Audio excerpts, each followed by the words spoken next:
started all the way in County 001 in Mombasa, then we went to Nakuru, then we came to Nairobi, then we went to Embu, but now County 001, Nairobi.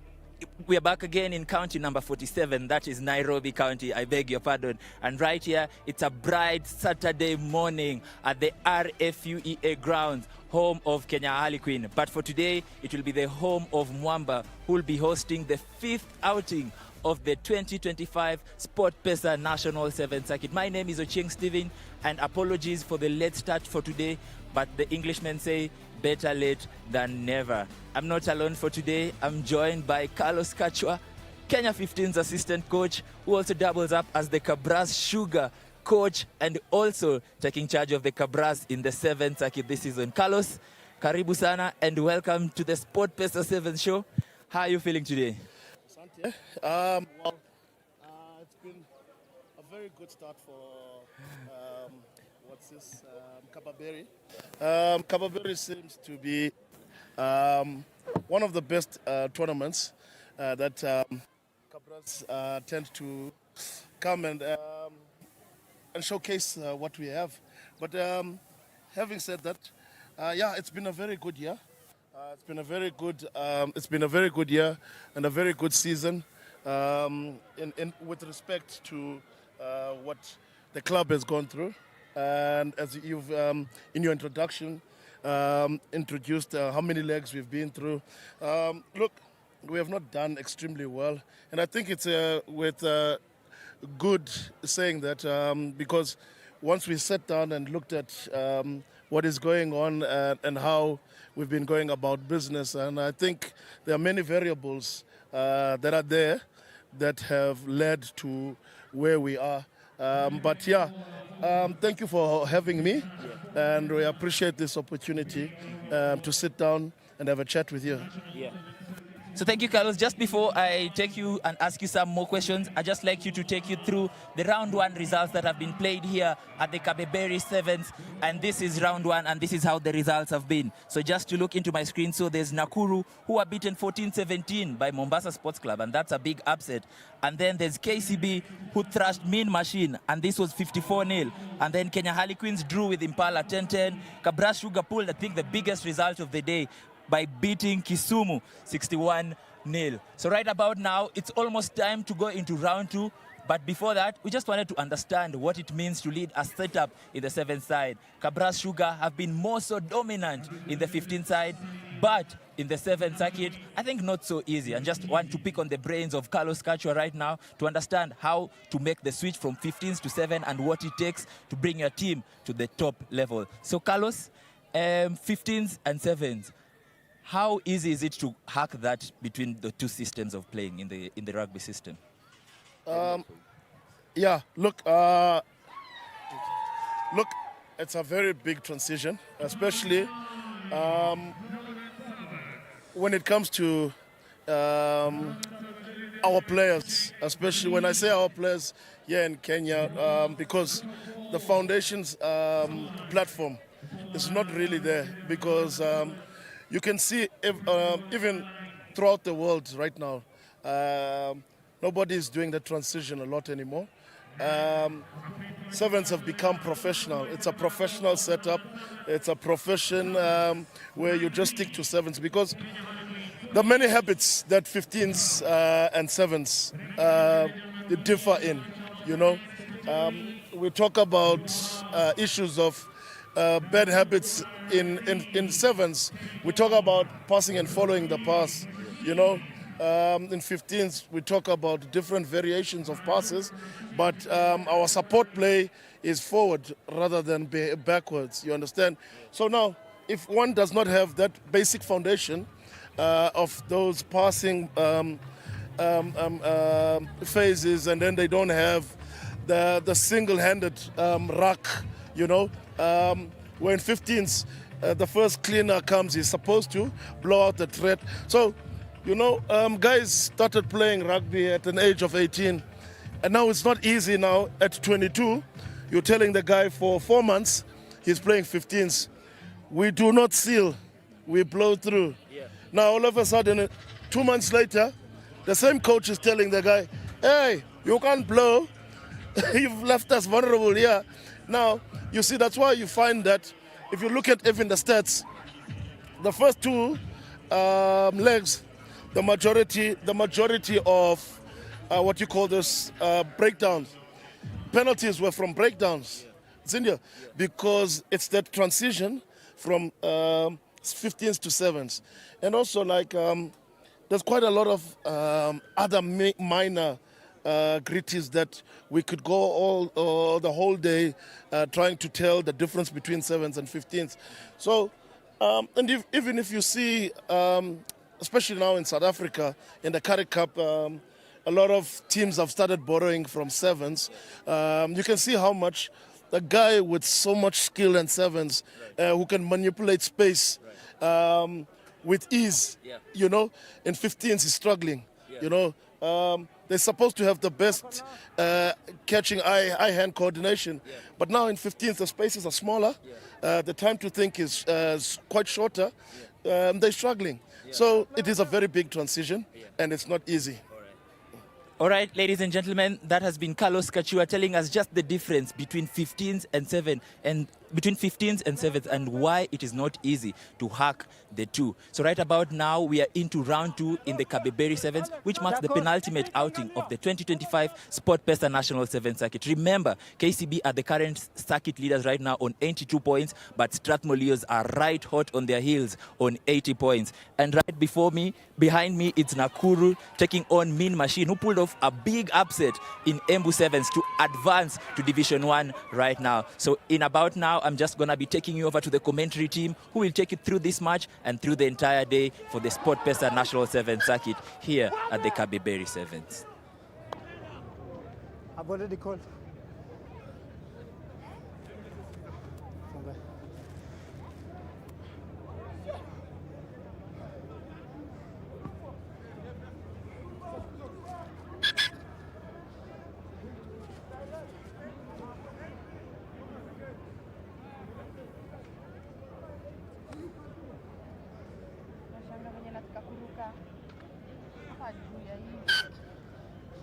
Okay, ready? Okay, there. Crouch. Bind. Sit. Hook it. Thank you. Play on.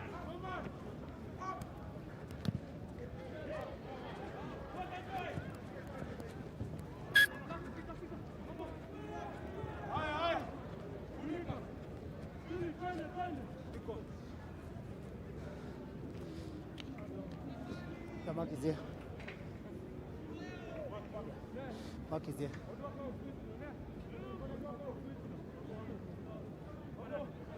Okay, play now.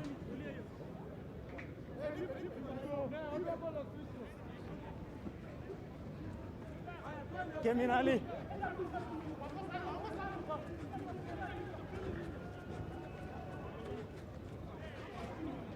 No advantage. Came in Ali here.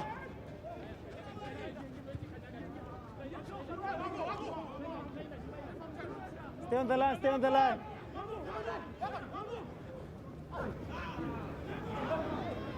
Play on, play on. Tackle now. Off it, leave it, leave it.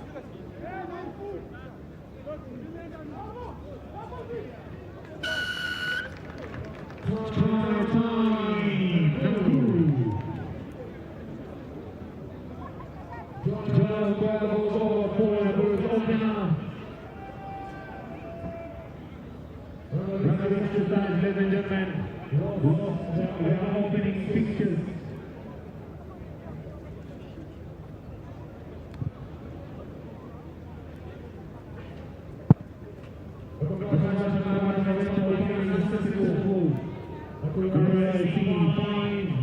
Machine 0. Opening, ladies and gentlemen, from 4 to Mombasa Sports Club 14-15. And the final score falling to the KCB Rugby 54-0. Tackle. Tackle now, tackle.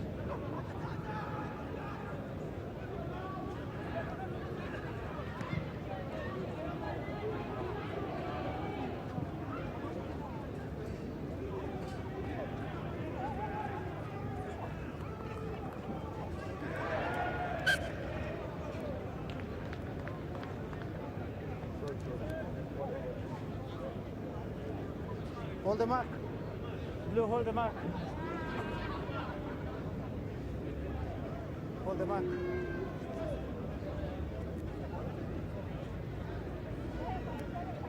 Move, back 10. You're not 10, to the line.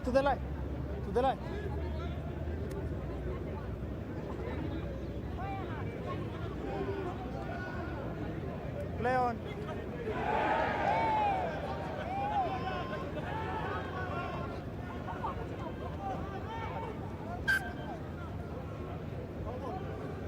Green ball.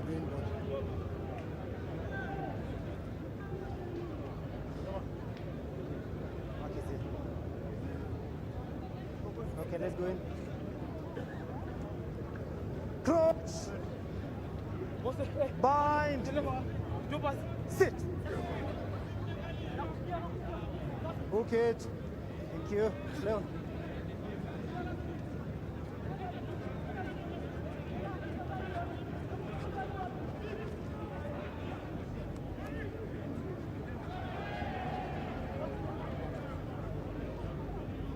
Turnover, play on.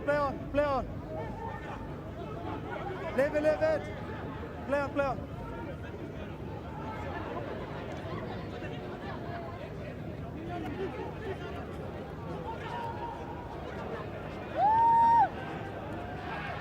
Forward, advantage. No advantage.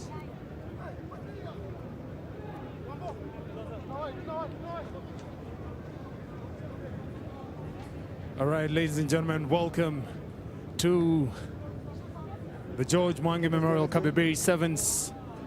Apologies for coming in late, but we are here. This is the RFA grounds, the home of Kenya Harlequins, playing host to the Mwamba RFC's George Mwangi Memorial Kabeberi Sevens. Welcome to the official live stream, coming to you live from the Ngong Road side, Kenya Harlequins home. The current game is Nakuru RFC taking on Mean Machine. I'll be joined by Elijah Toeli on this ride this mid-morning. Nakuru shifting it.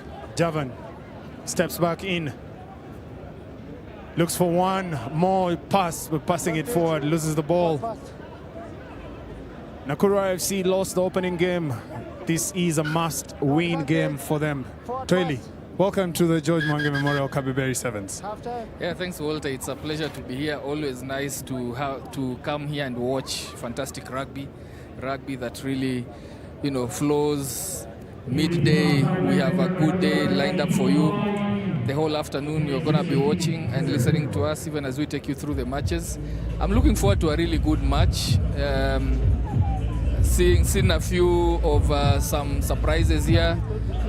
We saw in the morning some fantastic draw that happened between the Ngong Road Derby, Kenya Harlequins and Impala. Of course, Kenya Harlequins coming in with some few of challenges prior to this tournament, but the script has been pretty much the same. So we're really looking forward to a nice round 2 fixtures. Yes, it is a good fixture lineup for the second round of games. We do have KCB coming up next versus Mombasa Sports Club. Mombasa won their first game, Toili. Kenya Harlequins playing at home. A changed side there, but strong enough at least to really hold a very decent Impala side, considering that Impala had most of their squad intact and Kenya Harlequins have a change of squad. Now we do have Strathmore Leos. I'm not sure how they fared on. No, I know how they fared on.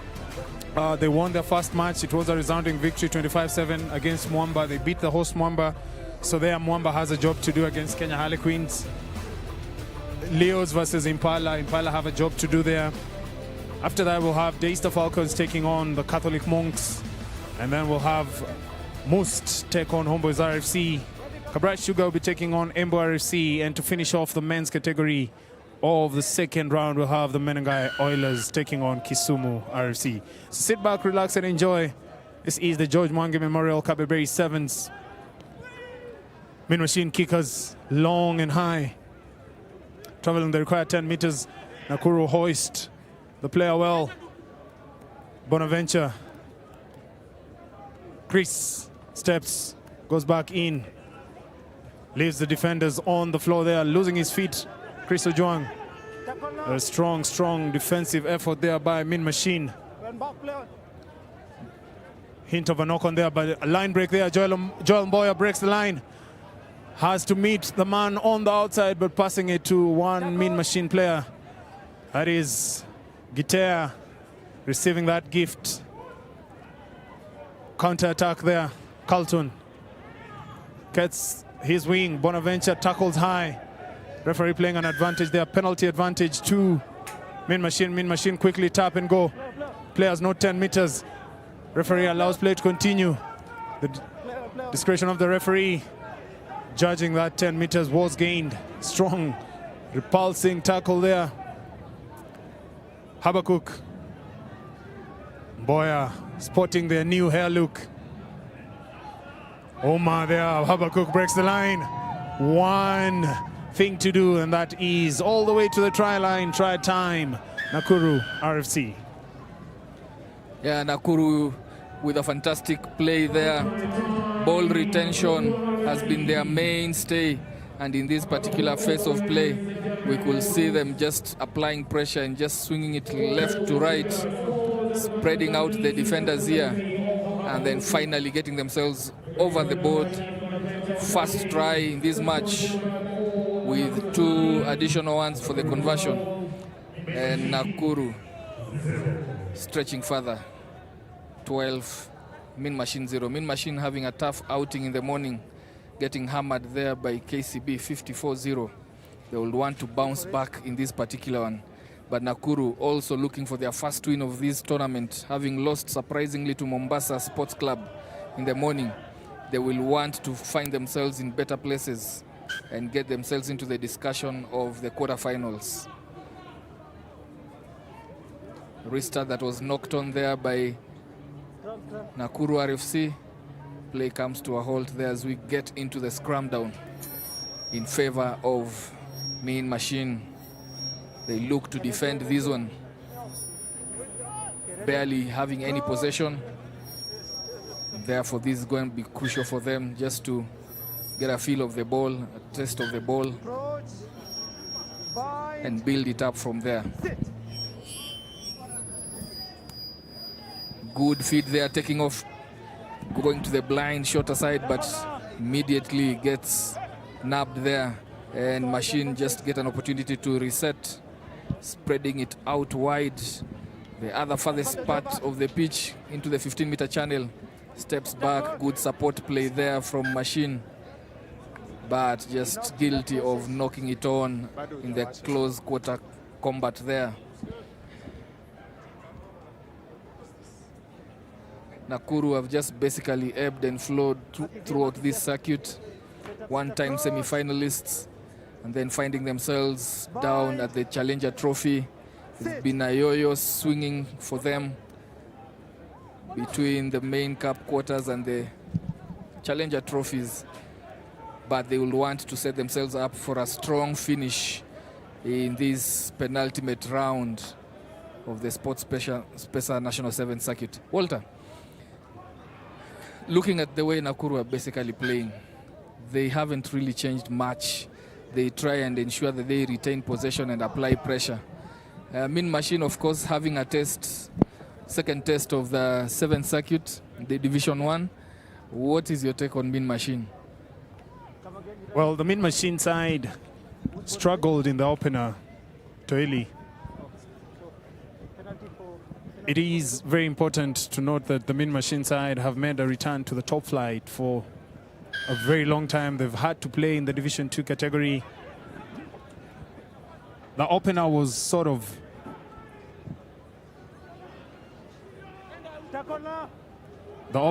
as I was saying, was sort of a hard task for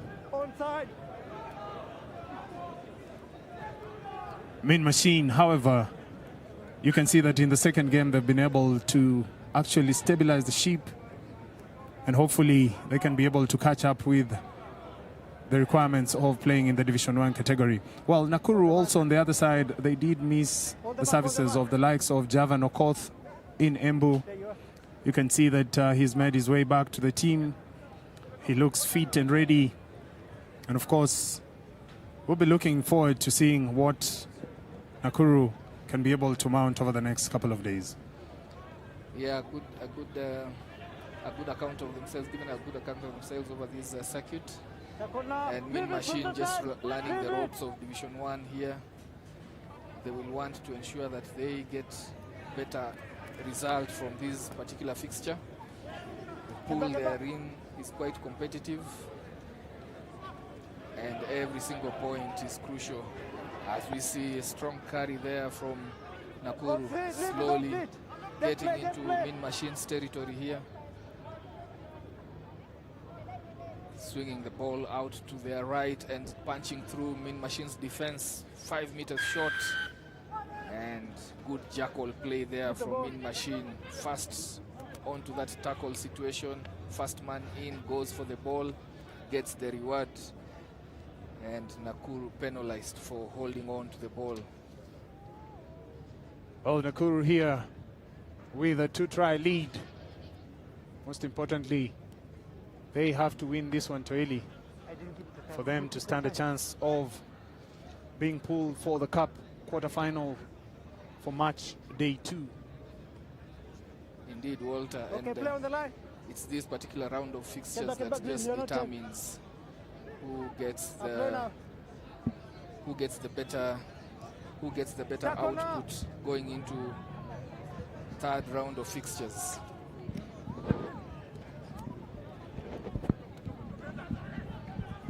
Advantage over.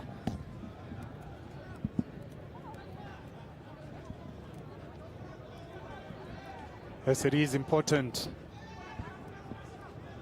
for Nakuru to get something out of this.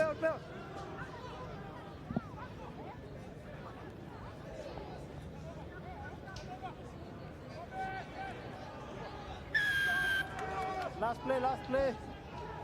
Last play. Coming up next, we do have Mombasa Sports Club taking on KCB. Joel Mboya taps, definitely kicks the ball out. That is the end of that one. Yeah, Nakuru emerging victorious in this one. First win of Full time score, Nakuru RFC winning 12.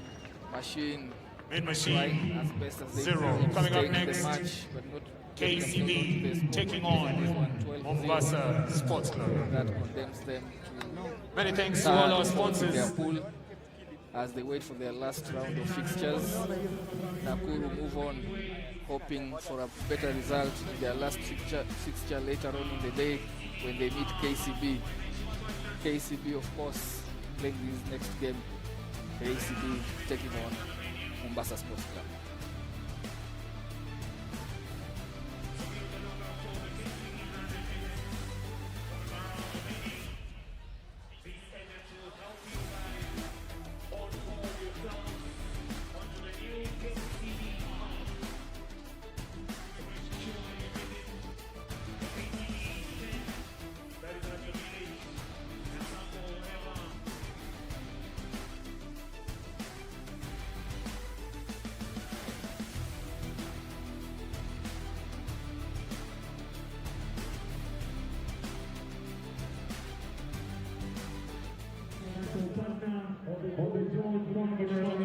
Yeah, we start off with KCB with ball in hand. Mombasa Sports Club having kicked us off. KCB, the first match, very impressive, going in with a huge score from that fixture, pumping 54 points and answered those ones. And they come here trying to replicate the same against a very much improved Mombasa Sports Club. Swings the ball out wide, tries to break through, but gets just tackle short of the try line, but good offloading there, which goes forward from Onyala to Brian Waihinya as KCB try to get themselves onto the scoreboard very quickly here. That's a missed opportunity there, Toili. KCB had Mombasa on the ropes, but this Mombasa side is a very tricky customer. They've literally cruised through the National 7 circuit this year. The SportPesa National 7 circuit started off in Mombasa. They were decent enough when they hosted their own event. They've now made it to the 5th leg of the SportPesa National 7 circuit. A very, very Good return for them this year. On the attack there, breaking the first line of defense. Mombasa strong on that forward play. An opportunity to attack out wide. Malenya gets that bouncing ball into his hands. Back on the inside switch. Big boy forward run there. But Brian Wahinya goes for the turnover, and he is successful with that. Quick tap there. On the outside there, Floyd Wabure on the gas pedal. Is he ready? Is he willing?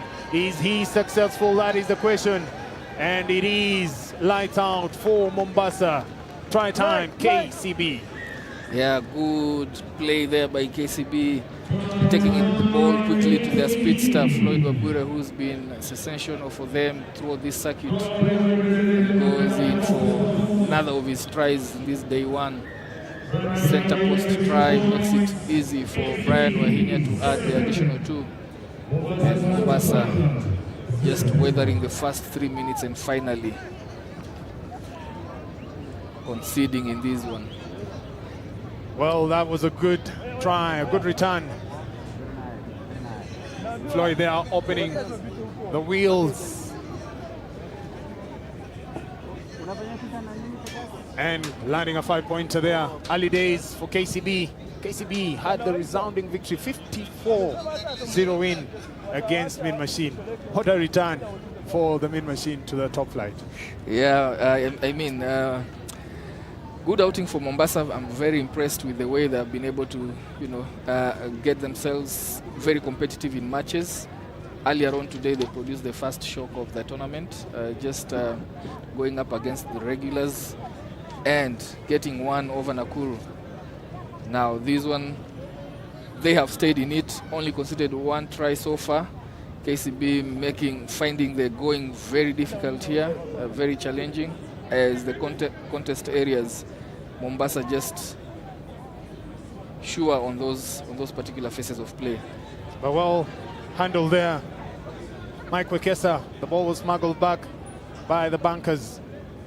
It was almost a held up situation there, but Mike Wekesa fought and smuggled the ball backwards.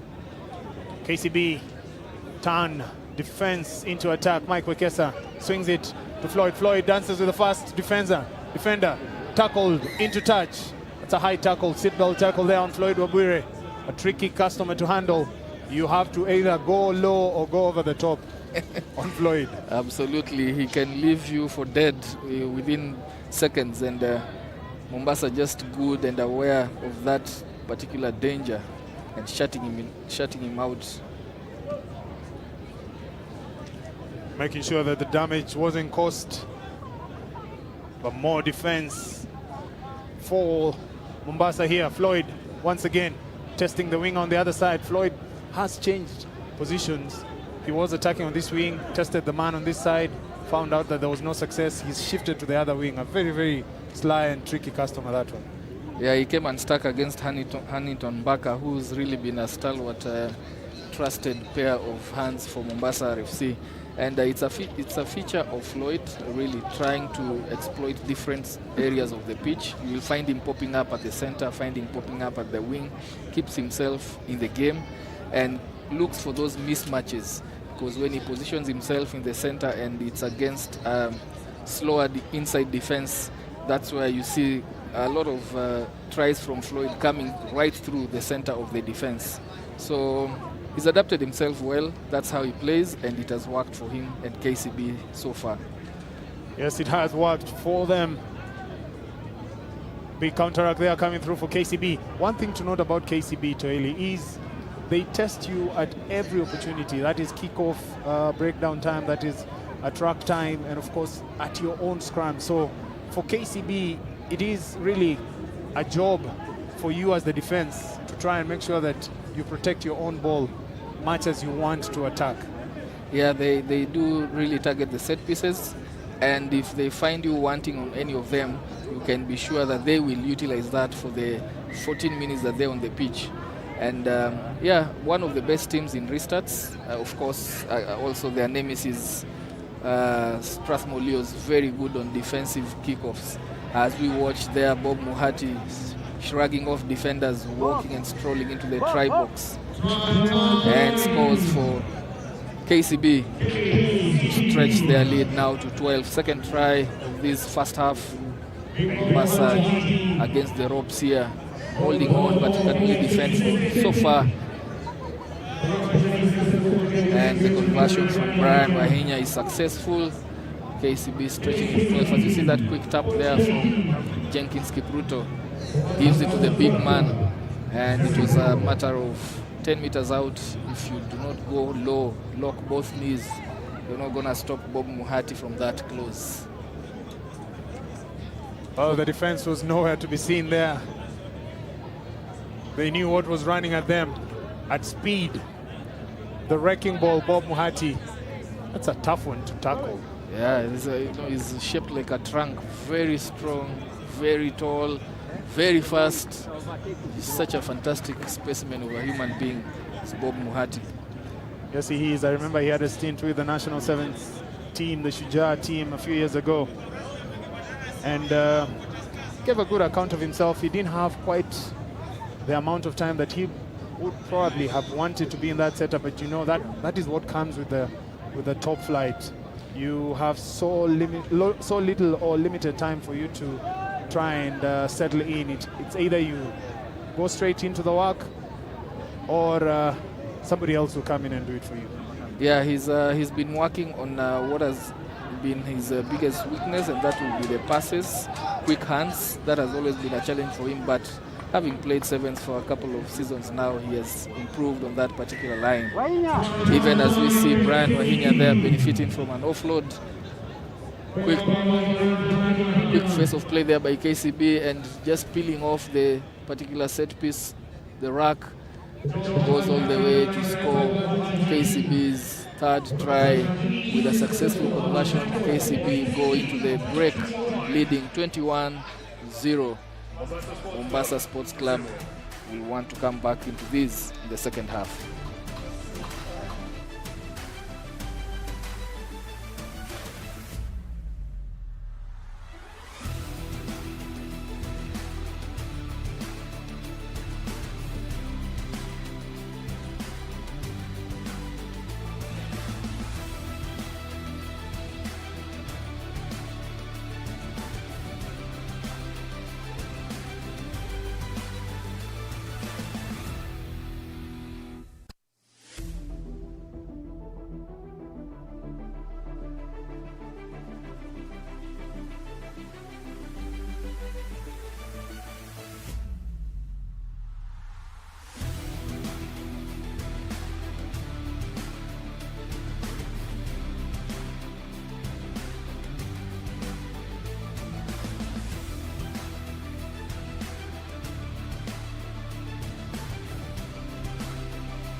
So welcome back for the second half of this Pool A fixture. The second one from this Pool A, pitting KCB against Mombasa Sports Club.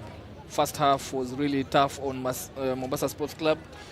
They were pinned in their half, they were pinned in their 22, conceding 3 tries, and KCB just picking up from there. And still in Mombasa Sports Club half. Toeli, whatever the result here, I think I'm really impressed by this Mombasa side, because Absolutely. Looking at the result, KCB pounded Main Machine 54-0 in the opener. Yeah. These guys have been able to hold them at least to 21 in the first half. You could see they had a bit of possession here and there. It's just that at the contact point where it is really important for them to remain very strong and keep their ball, that is where KCB is coming really strong at them. So I'm impressed. They can move. They have faces. You can see now they've broken the line. It's Floyd is being tested. It's now pace on pace. Time to see if Floyd can be able to work those shoulders right. That is a lost ball, and that is a knock-on as judged by our center referee, Victor Mola. Yeah, Collins Amayo just breaking off, and then it was a foot race between himself and Floyd. Floyd just trying to shepherd him all the way to the touchline. Switch play there, and the ball went to deck. But in that particular phase, you see why Mombasa really stay in the matches. They take the opportunities. You see that attempted switch, and then the ball went to deck, bringing a stop to the play. Mombasa, earlier on, having beaten Nakuru, we are really looking forward to their match in their last match later on against Mean Machine. So a big opportunity for them here.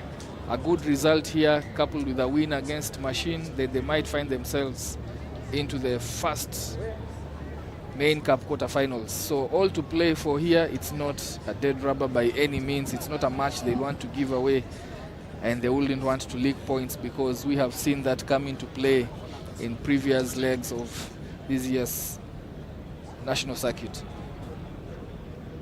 Mombasa now with ball in hand, one of the few times they're in KCB's half. Center referee Victor Mola just trying to reset matters there.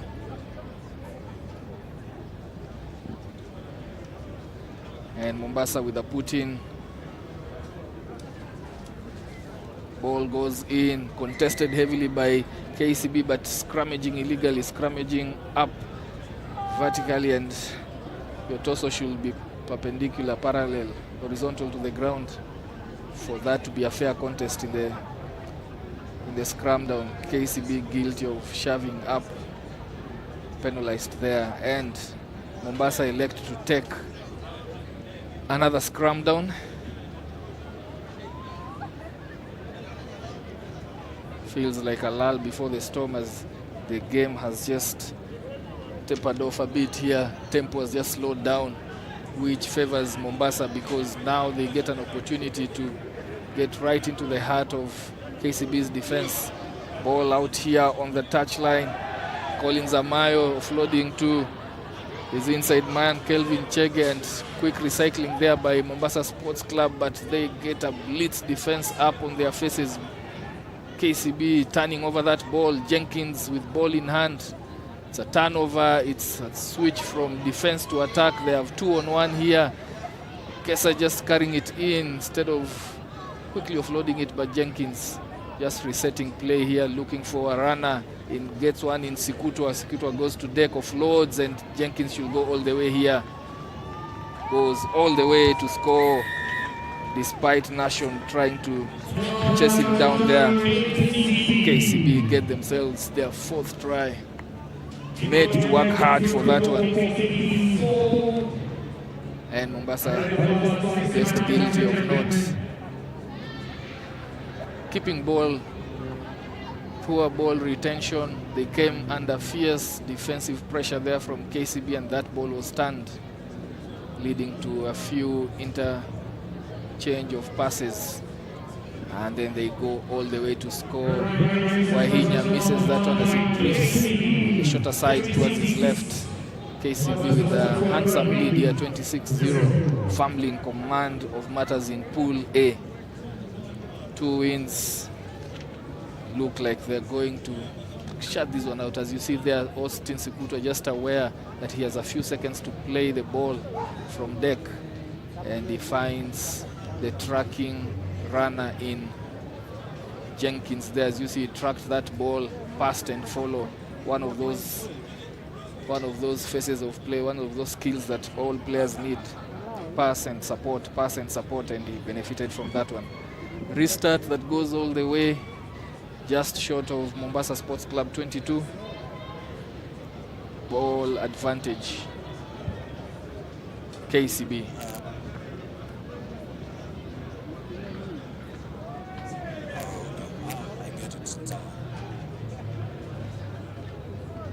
Good line out there from KCB, and they go out wide. Festa Shiasi just slices through Mombasa Sports Club defense. Their first phase attack ball from the line out identifies the channel between the center and the winger. The inside man, Kelvin Chege, was just not up to it in terms of pace. Festus Shiasi just tucks in the ball and scores KCB's 5th try. Now firmly and surely control of this one, getting themselves through.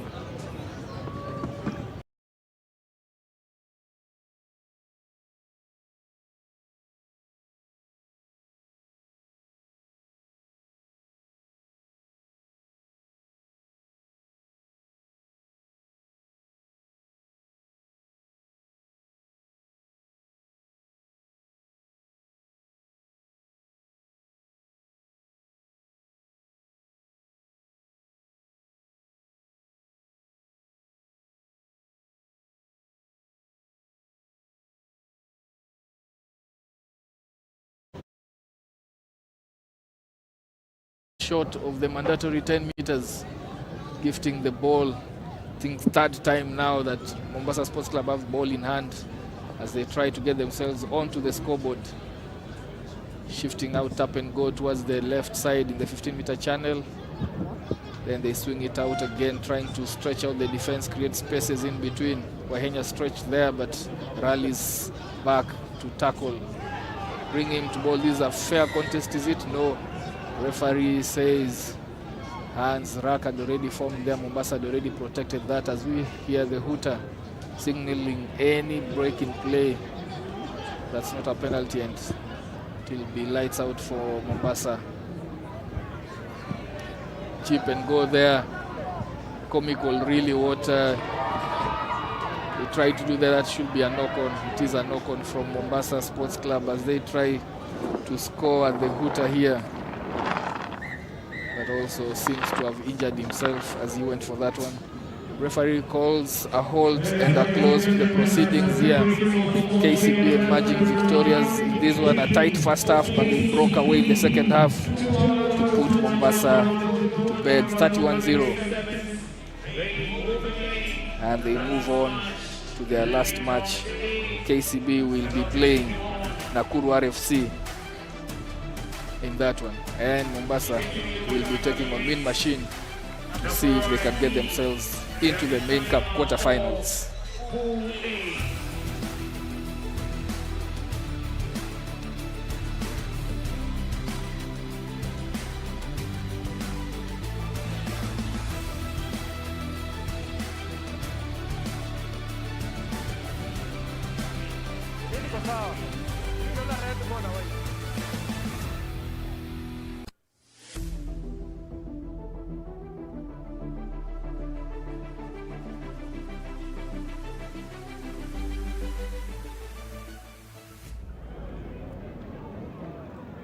Walikuwa na different set of kids. Wako na different set of kids.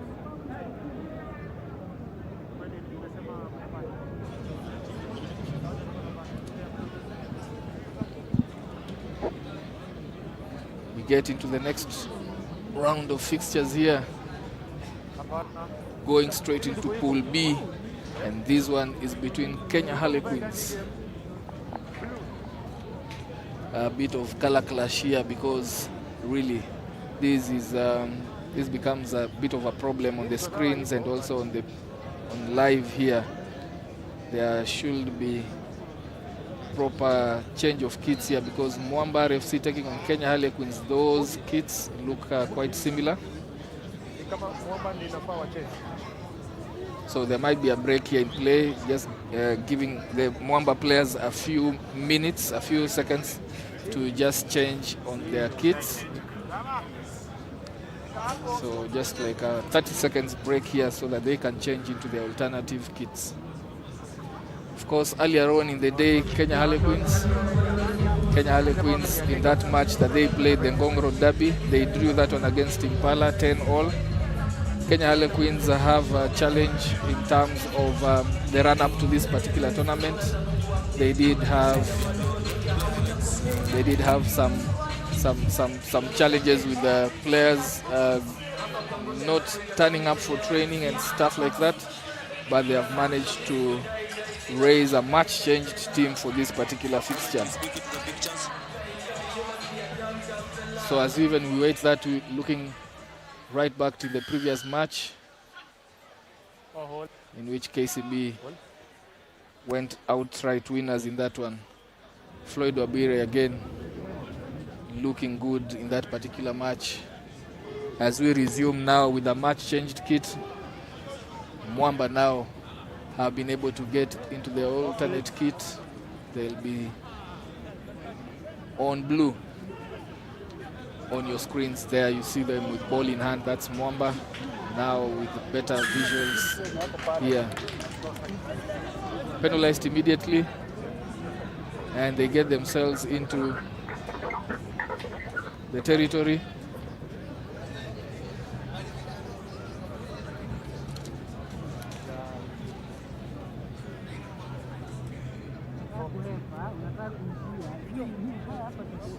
Crouch. Bind. Set.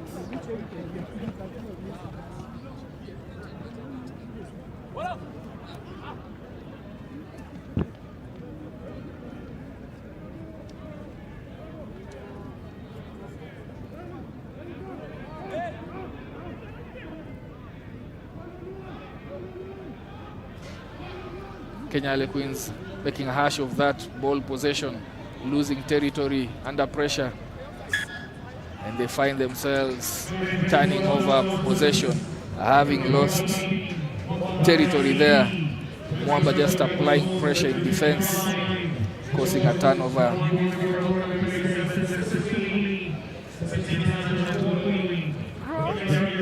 Earlier on, Mwamba lost their first match against Strathmore. That was a loss 25-7. Therefore, Kenya Harlequins just having an advantage here in that drawn game. This pool is one to be considered as a pool of death, beating Strathmore Leos, Kenya Harlequins, Mwamba, and Impala. Every single point will count here. As you see a break in play there, Mwamba looking to go 5 meters short of Kenya Harlequins defense. Looks like a knock on there. Brian Webo just went through Kenya Harlequins defense there, but it was good scramble defense. I think that was Paul Tati, guilty of knocking on possession there. As you see there, show and go, breaks through. Brian Webo now just looking for support there. Brian Tugi was tracking in, went in, and looks like that was knocked on in that rack. Shrugging off defenders there before being brought to deck. Tight beginning, tight start here for this game. And Mwamba just having a fair share of possession, getting themselves into Kenya Harlequins half here, and Kenya Harlequins just trying to ensure that they slow down the momentum, contesting every single contest here being taken by Kenya Harlequins, slowing down game. Again, they might find themselves at risk of some more harsh sanctions from the referee if they keep on at this. Woods, show and go, and then steps back in, pins his ears, and goes to score the first try. Eugene Ojiambo scores for Mwamba RFC, finally breaking the deadlock. As we welcome Oscar Osir here. Oscar Osir, karibu sana to George Mwangi Memorial Kabeberi Sevens. Thank you, Elijah. The weather is a bit different than the way it was last time we were here during the Christies. Definitely a much warm afternoon, and that was a fantastic hot try there by Mwamba. What a step off his right foot. And then with the acceleration all the way to the try line, should have been an easy conversion there. I don't know where they got the conversion. No, I think it was a missed one. I think the missed will look for the replay, but yeah, finally Mwamba just getting, using their possession quite well. And after a lot of pressure, Kenya Harlequins a match change side. As you see that step, goes back in, then goes all the way, Eugene Ojiambo to score, giving Mwamba their lead in this one. Very good step there. Very good step there by Eugene. Giving us a Superman sign there. Yeah, off the replays there. Mwamba getting over the line again for their second try. Brian Mutugi with the try there. We'll just watch the replay shortly. But Mwamba now applying this precious cruiser on Kenya Harlequins. Elijah, we've always said that kickoff is a mainstay of sevens rugby. You can see that try. You have to be up and ready to take that kickoff. This is the earlier try earlier on. This is not the try that's just been scored there. This is the earlier try by Eugene. Fantastic kickoff here by Mwamba. Somehow he gathered the ball. Yeah, that's Brian Mutugi. And then scoring their second just goes over, yes. Yeah. That's the thing. You can play from kickoff to kickoff if you're not careful. But having said that, they miscue this second kickoff. I think with those missed conversions, Elijah, I think this game is still close. Yeah, it's still close. Mwamba, of course, and Kenya Harlequins trying to go for victories here. As we saw in their first round, Mwamba lost that one to Leos, and Kenya Harlequins drew with Impala. So both teams looking for their first victory, and a lot of tension here between both teams. Tony Omondi with a pass outright to the 15-meter channel. Mutugi steps back in. He's a very pacey player. That is an orthodox tackle, but Mutugi just adjudged to have rolled over the tackler there. Advantage play there for Kenya Harlequins, who drifted offside from that rack. Referee stops play and brings it back. Oscar, when you have a match-changed side as Kenya Harlequins have in this particular tournament, what are some of the disadvantages for them? Of course, the fluidity of play. You're used to the likes of Mutsami, perhaps, being here, Amon. So when you don't have the usual players, but they've played together before at the club level. Obviously, perhaps not here at the competition with the other teams, but I think they'll still have some sort of camaraderie amongst themselves as a team. But you get that fluidity that you pick up after 2-3 tournaments together. It is quite tough, but to be fair, they drew with Impala, so yeah, that's not too bad. That gives them a lift and some confidence. Correct. Yeah. They trail here by 10 points. 10 points not bad as well. If they score one, try and convert. Because, Mwamba haven't converted yet. Yeah. Let's see what they do with this possession. Yeah, Mwamba enjoying a lot of possession. Kenya Harlequins have not really had ball in hand, so they have had very little to work with. One of the few times they have a set piece of their own, they elect to go behind the defense there. Grabber kick puts to test Mwamba defense there, but Paul Tati kicks it out and sends us into the halftime. Mwamba leading this one 10-0 against Kenya Harlequins. Yeah, maybe that's one of the issues that you find in this new team, where you kick away possession, buzzer has gone. Just that awareness, trying to test the defense and see if they can get something before halftime.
survive that kickoff. Bring themselves under pressure here with some loose passes.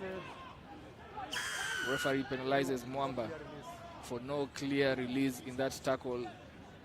Kenya Harlequins elect to use the boot to get themselves out of pressure here, Oscar. Elijah, I would have thought they kick straight for the penalty, then go for a line out. But what they do is they scratch and then kick it away, and then hope to try and defend them. Of course, anyway, let's see whether this works. But I would have some inexperience there. I would have thought that to just kick the penalty first.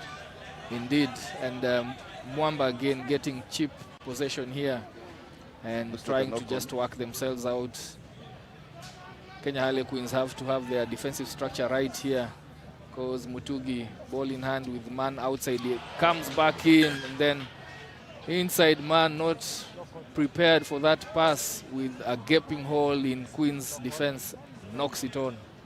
Well, I guess the outcome is positive. I mean, sometimes you do get the lucky bounce of the rugby ball, which would be just giving a spin pass within a space of 2 meters. Sometimes the player should catch, the pass was within the hands, but some coaches encourage just a flat pass when your player is a meter or two away from you, because the spin also has its challenges to try and catch when it's too close. Use a spin to do long passes, but when it's a short pass, use what's sometimes called a rugby league pass. Yeah, and Brian Mutugi there just not sympathetic enough, and causes Byron Webo to knock it on. But Queens now with ball in hand, just out of their half, and we hope that they can keep this ball and just try and manipulate the defense here, getting out wide, offloading in tackle. Have to look for a reset here. Straightens and goes through, strong ball carrier, gets tackled, goes down. Felix Okchieng does his bit there to ensure that Kenya Harlequins can recycle that ball. Huge contact there, suspiciously high. Yeah, it looked high, Elijah. That looked a bit high. It's a head-on-head collision. Both players didn't have a bad outcome, but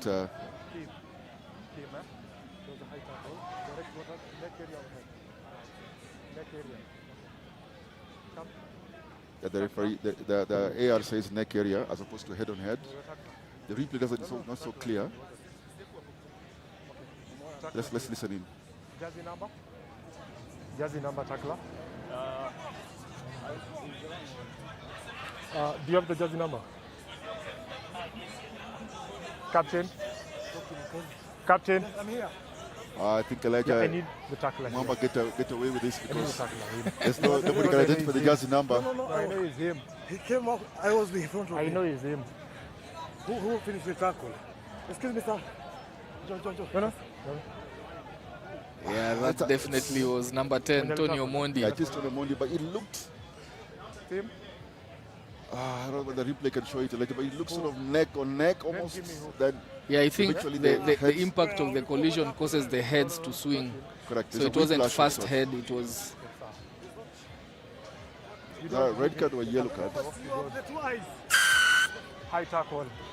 The wrong player there penalized, and quick tap and go from Kenya Harlequins, and just gets himself thrown into touch there.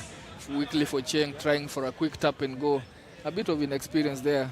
6 people against 7, you tap and go quickly. Isolate yourself.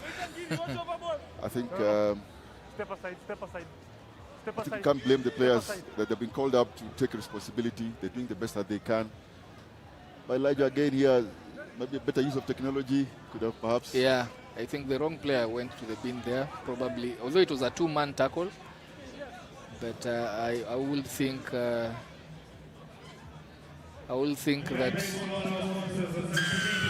the guilty player is still on the pitch. I think so too, but nonetheless, I think one player needed to go out if anybody's to penalize. So I think it's a fair outcome. You say maybe not the right player, but still a fair outcome because it's a yellow card for Mwamba. Yeah, that's fair. But you're right also, Elijah. They should have used better use of the penalty. Yeah. Teams do take scrums. This situation. Yeah, they had one man. They had a scrum towards the one end of the pitch, so they had numbers to work with there. So yeah, a bit of again, Sevens not really utilizes video referees, so Yeah, the true. assistant referees are very keen making those calls and decisions, and when the game is fast, those are some of the things that can get missed out. Kenya Harlequins not taking advantage of the extra man in attack, pinned, taken back into their own 22. They have to defend these lineouts. They have to get possession to take advantage, and they do that. Poor throw there from Mwamba. As they look, goes in, and there is a hint of a high tackle there again from Omondi. This time around. He never went off. No, he didn't go off. He was supposed to go off. We start here the penalty. Oh, they've been caught out again. Okay. So just wait. Who is going off? Yeah, Kenya Harlequins There were extra player on the field. Yeah, guilty of doing the substitutions not fast enough, having 8 players on the pitch while So they captain, restarted you were that 8 one. when you went for the line out, It okay? results in a So penalty. we start here. Elijah, I was talking about better use of technology to get the correct player for that initial yellow card against Mwamba, but the referees here needed no technology and worked very well together.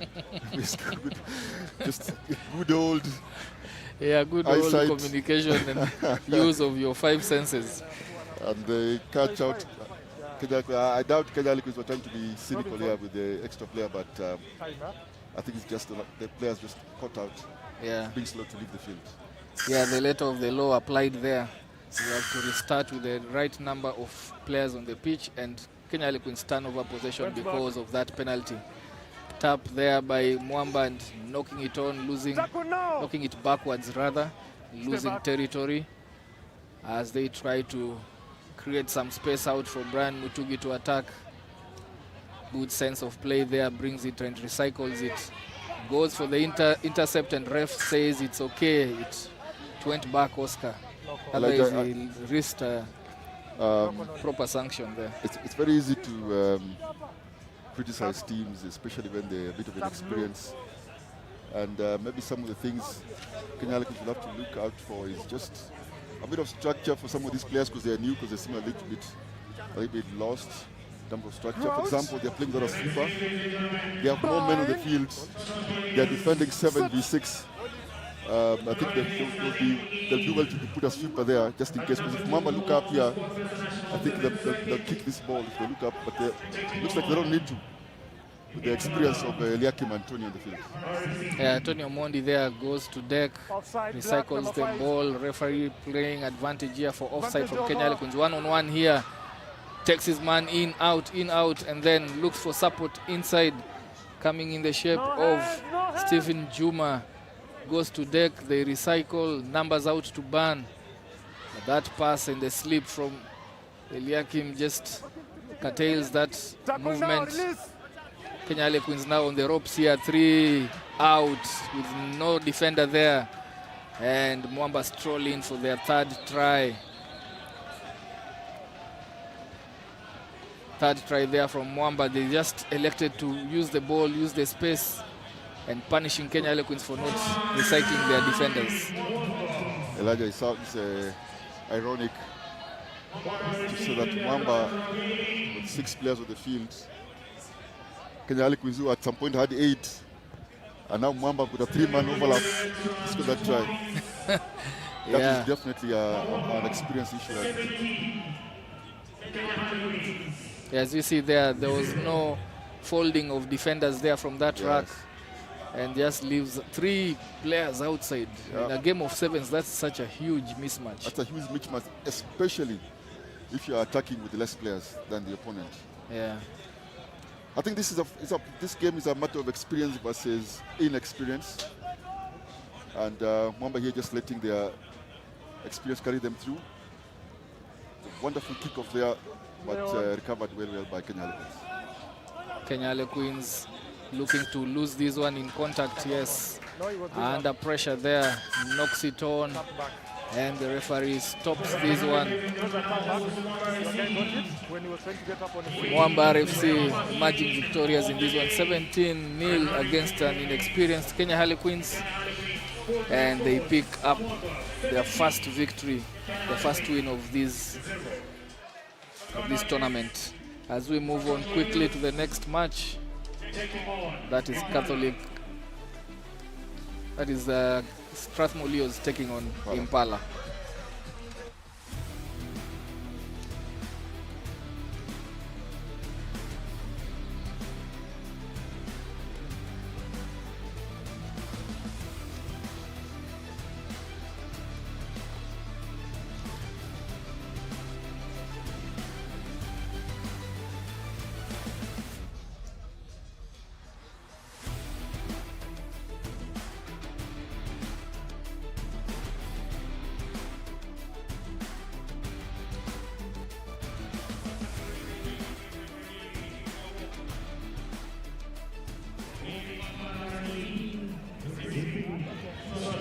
So this is match number 12 for this George Mwangi Kabeberi Sevens tournament, the 35th edition in 2025. Strathmore Leos, top seeds of Pool B, taking on Impala RFC. Impala just starting off not so well in their first match. That was a drawn match against Kenya Harlequins. Leos, of course, emerging victorious, a huge win there, 25-7 against Mwamba. And Impala in this one just starting as wrongly here, Oscar Osir. Well, Nyangige with a negative kickoff. Not a very good pass from Mwamba either for Strathmore. But Impala put all to do here. This is going to be a tough one for them. They have to work really hard here. Impala. Yeah, both teams guilty of not securing possession, and another turnover here for Impala. Impala now using the full pitch, the full width of the pitch here, going, stretching Strathmore Leos defense all the way to the other 15-meter channel, tackling and gets bundled into touch. Strathmore Leos very strong on defense there, taking out two men, the ball carrier and the support into touch. Strathmore Leos in the morning just went through the paces, not really went into top gear.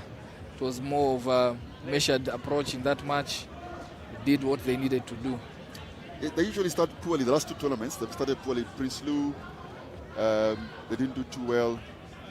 I think they lost a game actually. Yeah, to Oilers. In Christie is the same thing. Yeah, but Embu, I think they were a bit stable. Mombasa was more stable. They won. But today, I think they're taking their time to make sure that they have a better start.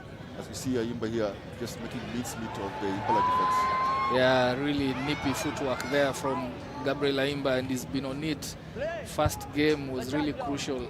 A lot of good, nice footwork, offloading in tackles, really done well, and he's one of those strong, reliable players for Strathmore Leos. Impala, of course, having gotten an invitation into this, they will want to finish strongly, having finished a rather low position, 13th position, I think, in the Embu Sevens.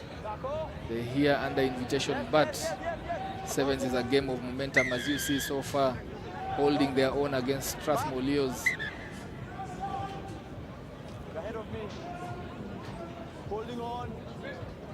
Yeah, guilty of holding on there. Elijah, I think Duvarte there had the pace on Ayimba. I think he gave up too quickly on that run. He was going at the edge, so it was Ayimba, and stepped back in.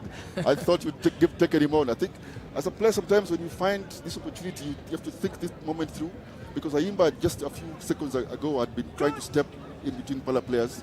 Then he had an opportunity at the outside on him. I think he should have really taken him out and to see and test to see whether he still has any gas in him. Gas in him, yes. Yeah, and I think that's a case of your reputation precedes you. There you go. Yeah, it's good scrum there by Impala. Turn over the ball. Impala with ball in hand here. They will do well just to ensure those passes are accurate. Good play there, good option there, but pulls up. Looks like he has a muscle issue. Yeah, Matoka has an hamstring challenge that I'm surprised at, because that's his usual signature. He tries to kick and chase. Yeah. But I think he forgot that his hamstring is has an extra tape there. So he kicked, but I don't think he could take off Matoka.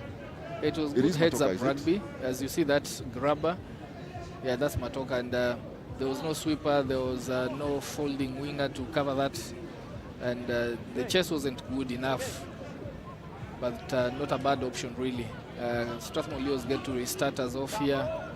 They get into contact. Still scoreless here with over 2 minutes remaining in this first half. Both teams just cancelling each other out. As we see that chicken wing pass from Gabriel Aima, not going to hand, but good recovery there from Nigel and Nigel looks to go all the way, lumbering in slowly here to open the scoreboards in this match. Puts it down for a 5-pointer from Strathmore Leos. They looked labored here. Yeah, they have to turn up for this one. They have to, and I think Impala made them work for that one. Even the try itself has been scored right at the corner, but I'm not sure about the inclusion of Matoka. Matoka's hamstring doesn't look so good. They are trying to keep him on. Perhaps they feel confident, Impala, that the value that Matoka brings to the team is good enough, even with the half-baked hamstring. But to be fair, it does add value. At this stage of the season, you want all your players in, even if some of them could be half injured, like in this case. It's a muscle injury. Yeah, as we watch there, Reynolds and Duverte just chasing down Nigel, but was never gonna get him. He had a head start on him, goes there and scores. Successful conversion by Arnold Mwita right from the 15-meter channel there, 5-meter channel actually, just to stretch their lead to 7-0. And a restart where Strathmore Leos have recovered the ball. Masters of possession in this one, in this first half. Victor Mola showing and going, and indecision there by Impala defenders allows Victor Mola to go through both of them at the end there and scores his first try in this match. You know, it looked possible. It looked plausible early in the game, but if you allow these easy tries where Strathmore doesn't work too much, it can be a long day for Impala. I mean, Oscar, it was a 2-on-2, 2v2. The inside defender there, as you watch here. The catch-up defender, I think here was Nyangige's catch-up defender. No, it was Adivate. Matoka was on the outside, covered on the outside. So Adivate just needed to step in there. Not necessarily lateral, but step up to take on Mola, but he allowed Mola, and then all of a sudden 3 defenders are beaten by just a simple show and go of Victor Mola. Yeah, Arnold Mwita successful again with the conversion. And they get the kickoff again here at Kenya Harlequins. Sorry, Elijah, as we're watching that try, there's already a kickoff here on the field. And Strathmore got the ball back, but the referee says, I think Impala turned it over illegal. It was a fantastic kickoff. They do play the kickoff game, Strathmore. Yeah, a bit of consultation here. I don't know what the referee, let's just listen in.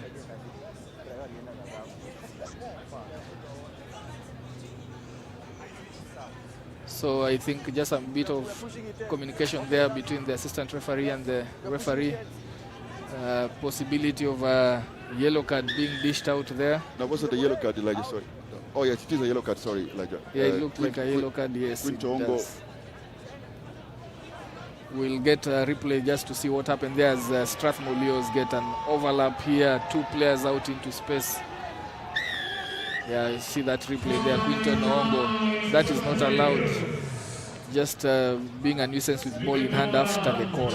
Unacceptable by any standards. Yeah. Penalty was called against Impala, and Quinton just missed the ball. Perhaps he felt it was an unfair call. Yeah. Because there was a fantastic kickoff from Strathmore.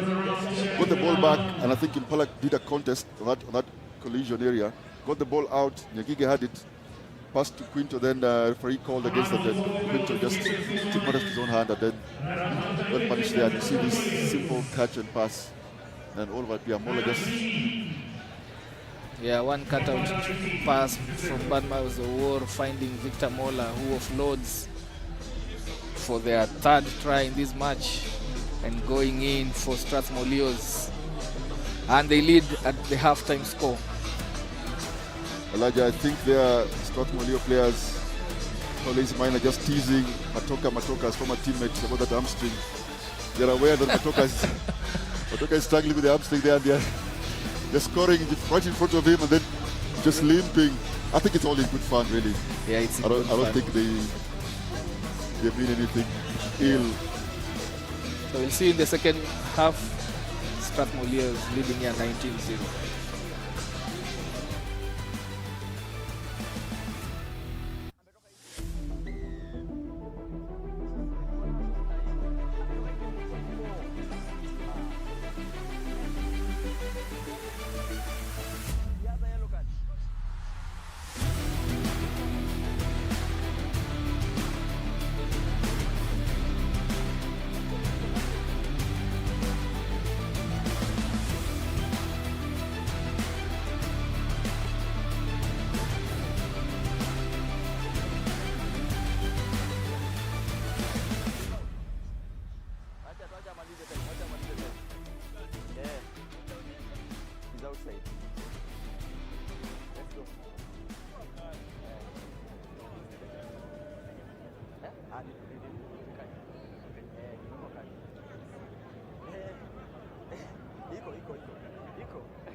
Second half here, kicking us off with their 19-0 lead, Strathmore Leos.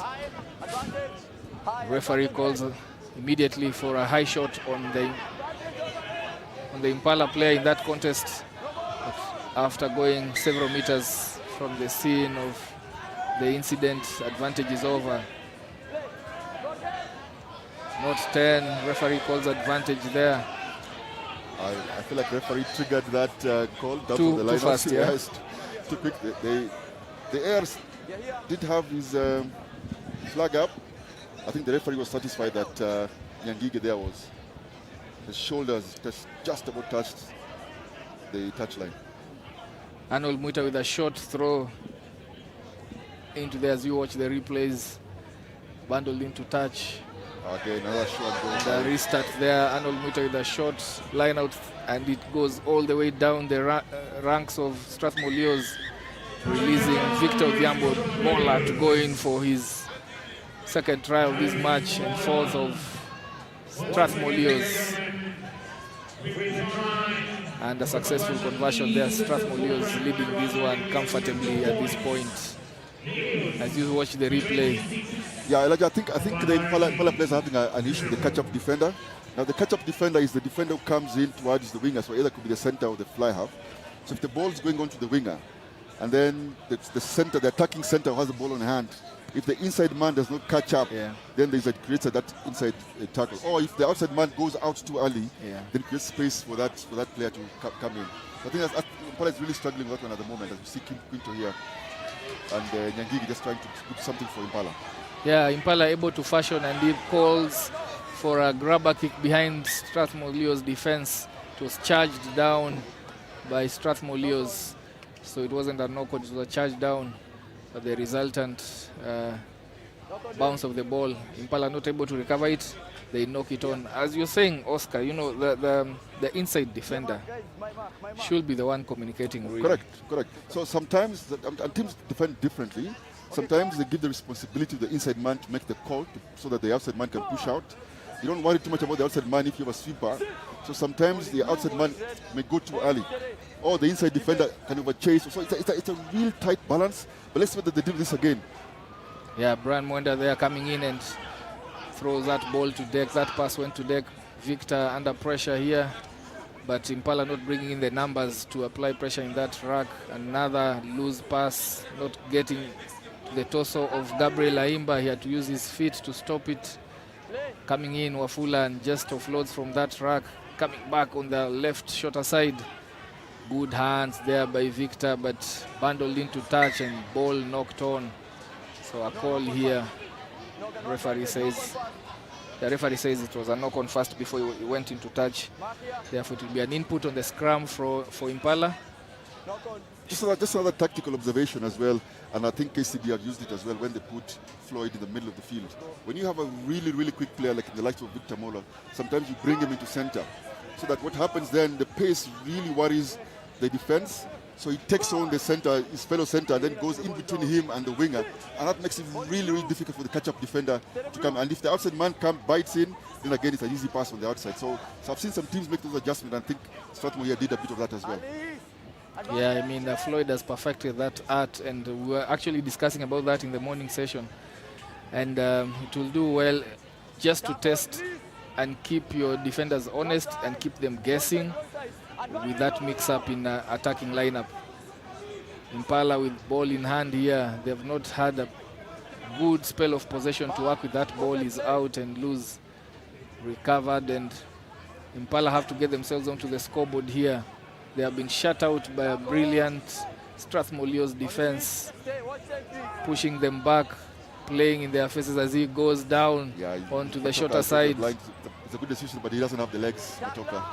Yeah, he really went to the right side, but didn't back his pace up. Coming in and just getting the ball, moving it back, using the full width of the pitch all the way here, tracked by Strathmore Leos defenders. Another reset for Impala. This is good possession. Good possession, yeah. If I just fix and pass, commit and pass, Matoka, unfortunately it's Matoka on the outside. The intercept. Yeah, Malemba with an intercept gives it to Wafula. Wafula now opening up his wheels, going all the way, Yes, he goes all the way. Coming from the bench, Samuel Wafula goes all the way to just pour water on any of Impala's comeback into this match. I think that was just they'll need to be a bit more patient there. But let's be fair to Strathmore as well. They understand the game very well.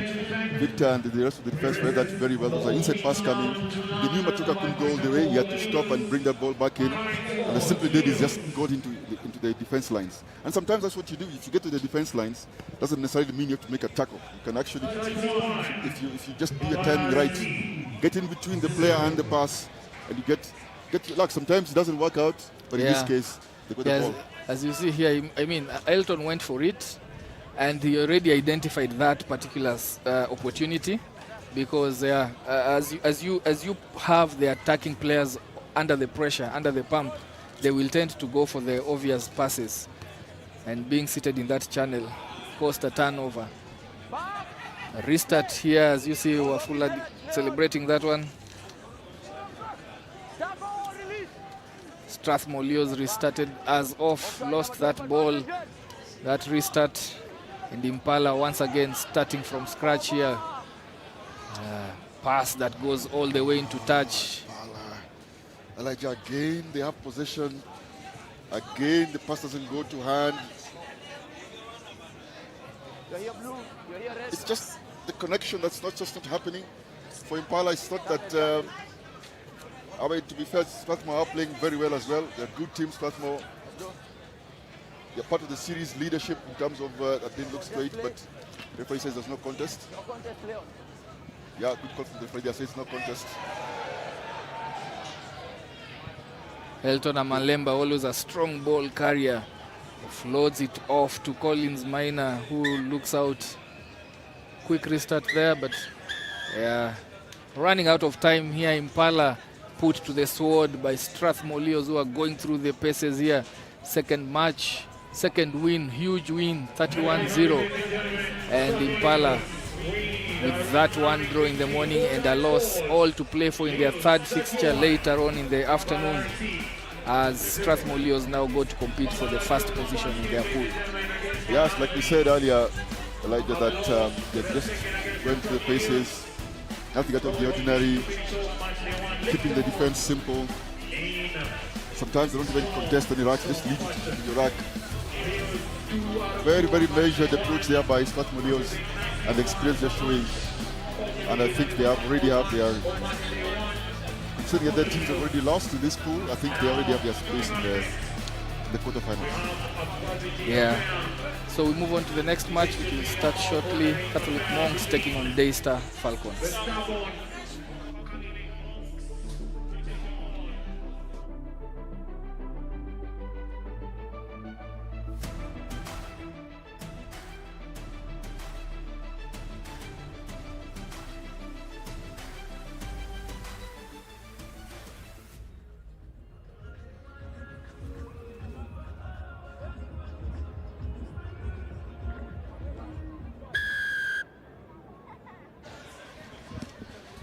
So Eddie Wambugu for Daystar Falcons starting us off in this one. Daystar Falcons, of course, inviting back, welcoming back their Patrick Odongo straight from playing the earlier fix.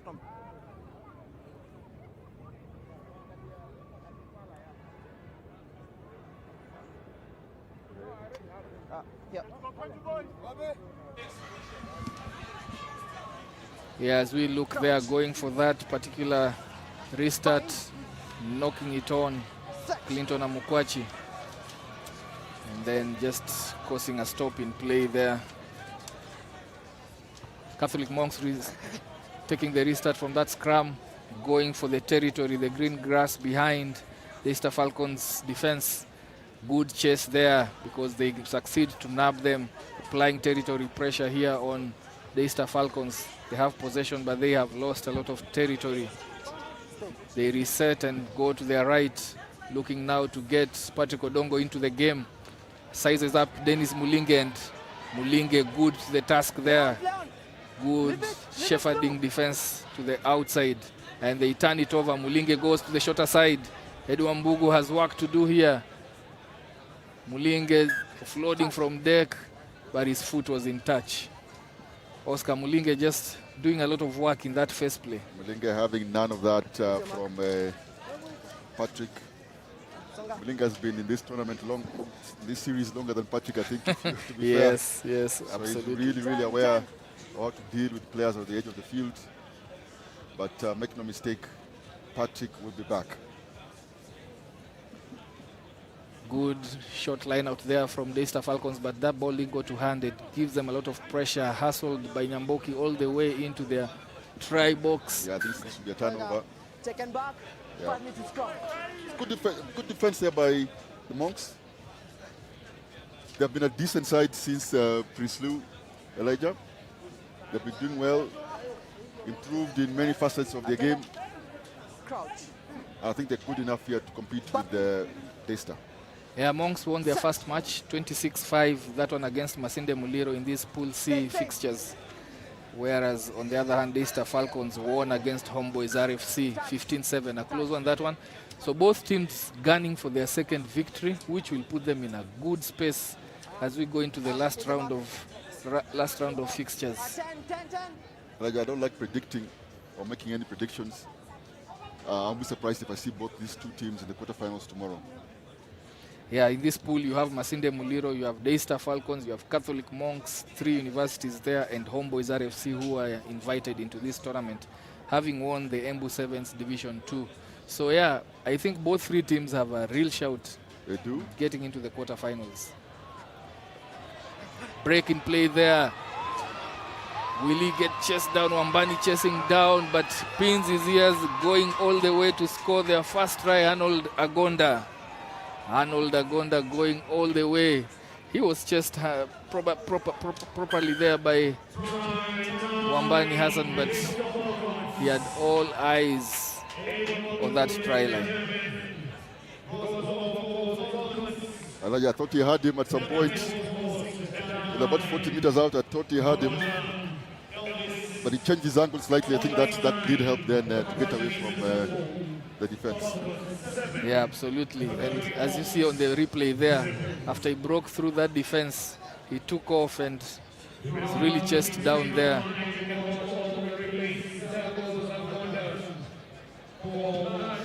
Wambani Osundwa trying all he could, but couldn't get to him. So our first try of this match goes to Daystar Falcons. Successful conversion, leading here 7-0 with slightly over 2 minutes to play. Good restart, raised high and recovered by Catholic Monks. Mboki goes down to the left here and just tries to get himself into that channel. That pass will apply pressure, and it's a turnover going off his right hand, and then it just swivels back into Daystar Falcons defense. They turn it over. What will they do with it here? Looking to stretch their lead here. Referee calls them back for an infringement.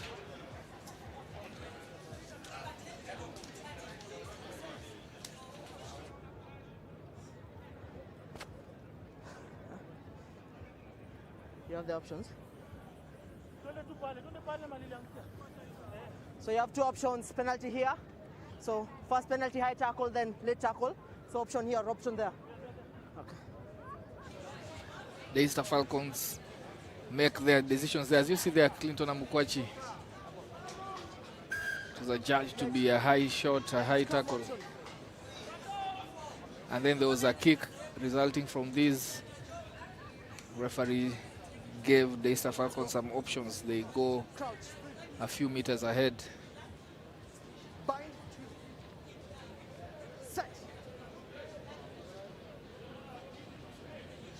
Good setup there by Falcons. That pass coming from a pressure defensive play there from Catholic Monks. They succeed to turn over that ball from that scrum down under pressure all the way from the number 9 to the fly, and finally they just turn it over Oscar. Sorry, Elijah. I think Arnold Agonda there seems to have banged his head. He's still on the floor. Agonda from Daystar. I haven't seen it the first time. It looked accidental. I don't know if the referee's aware here, but that looked like a head injury. I think he needs to stop the game. Yeah, they will come and advise here to stop the match. I think Agonda was trying to contest a rack, if I'm not mistaken, and inadvertently. Yeah, we'll try and get a replay of that. There you go. Smashed the top of his shoulder, I think. He went in for the tackle. And yeah, then just landed awkwardly with he's holding on to his head, but I think it was... that was a tussle between himself and, yeah, that was a neck roll. Yeah, as he went to deck, he tugged onto his neck, but there's a restart and a clean break here from Daystar Falcons. Strong carry there, Tony Ogoma.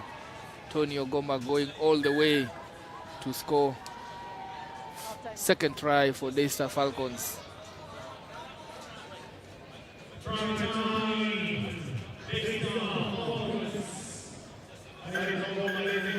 And a successful conversion that brings us to the halftime here. Daystar Falcons pulling away in this varsity derby, leading 14-0 at the break. As you see that replay, Oscar, ball went to deck and the defenders went all in. Yeah, they overchased there, the Monks defense, and then Tony just picked that up and looked up and took off into space. And because they were so overcommitted, the Monks defense coming across as well, and he ran against the grain of defense, it was difficult to catch up with him, especially when he did take off in the first 10 meters. Yeah, so leading at the halftime, Daystar Falcons 14, Monks 0.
Elijah, should we expect Monks come back here?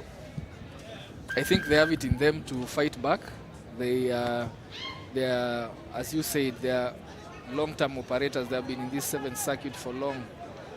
They have even been in a semi-finals in this particular circuit. So within themselves, they have it to come back into this one. But they have to shut out those mistakes like what we've just seen now. Yeah, that was a mistake by Brian Nyamboki, I think, on the kickoff. And then what Daystar have done in the other side is they've done a very quick penalty tap because the Monks defenders were still in the 22 coming back, that quick tap. And then Daystar realized that, and Patrick just took the ball, took off to the center, passed it on to his teammate who was ahead of him. They scratched, and of course then everybody from Monks was offside. Yeah, Eddie Wambugu benefiting from that quick decision from Patrick Odongo to restart faster. And he just did all the 50 meters knowing all the Catholic Monks defenders were offside. And this one now just drifting away from Catholic Monks. Elijah, there's something called transition in rugby. It's in all sports. And that is transitioning from one item to the next, or one play to the next, or one position to the next. And I see national team coaches insisting on quicker or faster transition, and that was poor transition from the Monks there in terms of defense. Transitioning from what was a dead ball scenario into a half penalty in the middle of the field. They were slow in transitioning while Daystar were quicker, and then they benefited from that. So there you go. Sometimes if you, as a team, transition faster, coming off the floor quicker, just playing a bit responding or reacting quicker, it does give you an advantage. That was a good example of a quick transition. Yeah, Daystar Falcons pulling away from Catholic Monks here. Daystar Falcons, this will be their second win. As for Catholic Monks, it will be their first loss. So a lot going in favor of Daystar Falcons here, because that means they get into the last round of fixtures. As we see a strong ball carry there, and it's a try from Amukwachi, Clinton Amukwachi with a strong carry there, and now just putting the dagger through the hands of Catholic Monks. This puts them in good standing. You know, the last round of match, that will be a toss-up between themselves and Masinda Muliro to see who. But you will say Daystar Falcons looking really sharp, looking really good. I think so. I did say both of them in the quarterfinals, perhaps. Maybe not Monks look a bit. Yeah, after that huge win, they had a huge win against Masinda Muliro in the first match, 26-5. But in this one, they have been shut out quite spectacularly by Daystar. But they just need to win the next game, and then they are good to go. I think if they win the game against, is it Masinda Muliro? No, Homeboys. Homeboys. If they beat Homeboys, I think they'll be in a shout for the quarterfinals. And we see them trying to build up something here, the Catholic Monks. Yeah, quick to the restart there, but Catholic Monks regaining possession. And then now trying for the umpteenth time to see what they can do with ball in hand. That attempted kick by Nyambok. Brian Nyamboki goes into touch. They had advantage there. Daystar Falcons guilty of being offside at the middle of the pitch there. Now they have to see, with 3 minutes and 30 seconds remaining, if they can mount a comeback. It's a tall order, but they have to go about it quickly and efficiently. Go to their right there. Dennis Mulinga with a good step there. That ball. Wambani just notices the space, waits for the referee to call the advantage, and takes off. Elijah, we saw this in Prince Lou about 2 tournaments ago. Daystar versus Kisumu, it was, sorry, Monks versus Kisumu. Kisumu went out in the open waiting for Monks to come out and play, and then what did they do? They picked out and went short. And Wambani there just looks up. Daystar open in the open play, waiting for a good blitz defense. Yeah. And all of a sudden, he takes off, and 5 meters out, you won't catch him. Look at that. He identifies that they are offside. They can't touch him without risking a yellow card. Goes in and maybe start a very late comeback here. I'm not sure about the comeback, Elijah, but I think this would make a big difference in the poolings later on today. Yeah. As you say, so Dennis Mulinga limping out. He's not really been in this match, bar from those first half heroic defenses that he pulled out to keep Catholic Monks in this game. but he has been effectively shut out in terms of attacking. And Catholic Monks, when they need the ball the most, they just gift it back to Daystar. There was a good kickoff by Wambani, and then at the ruck area, just need to be a bit patient because remember Daystar were on the 22, but I think they got too eager there with hands on the floor, and the referee just penalizes them.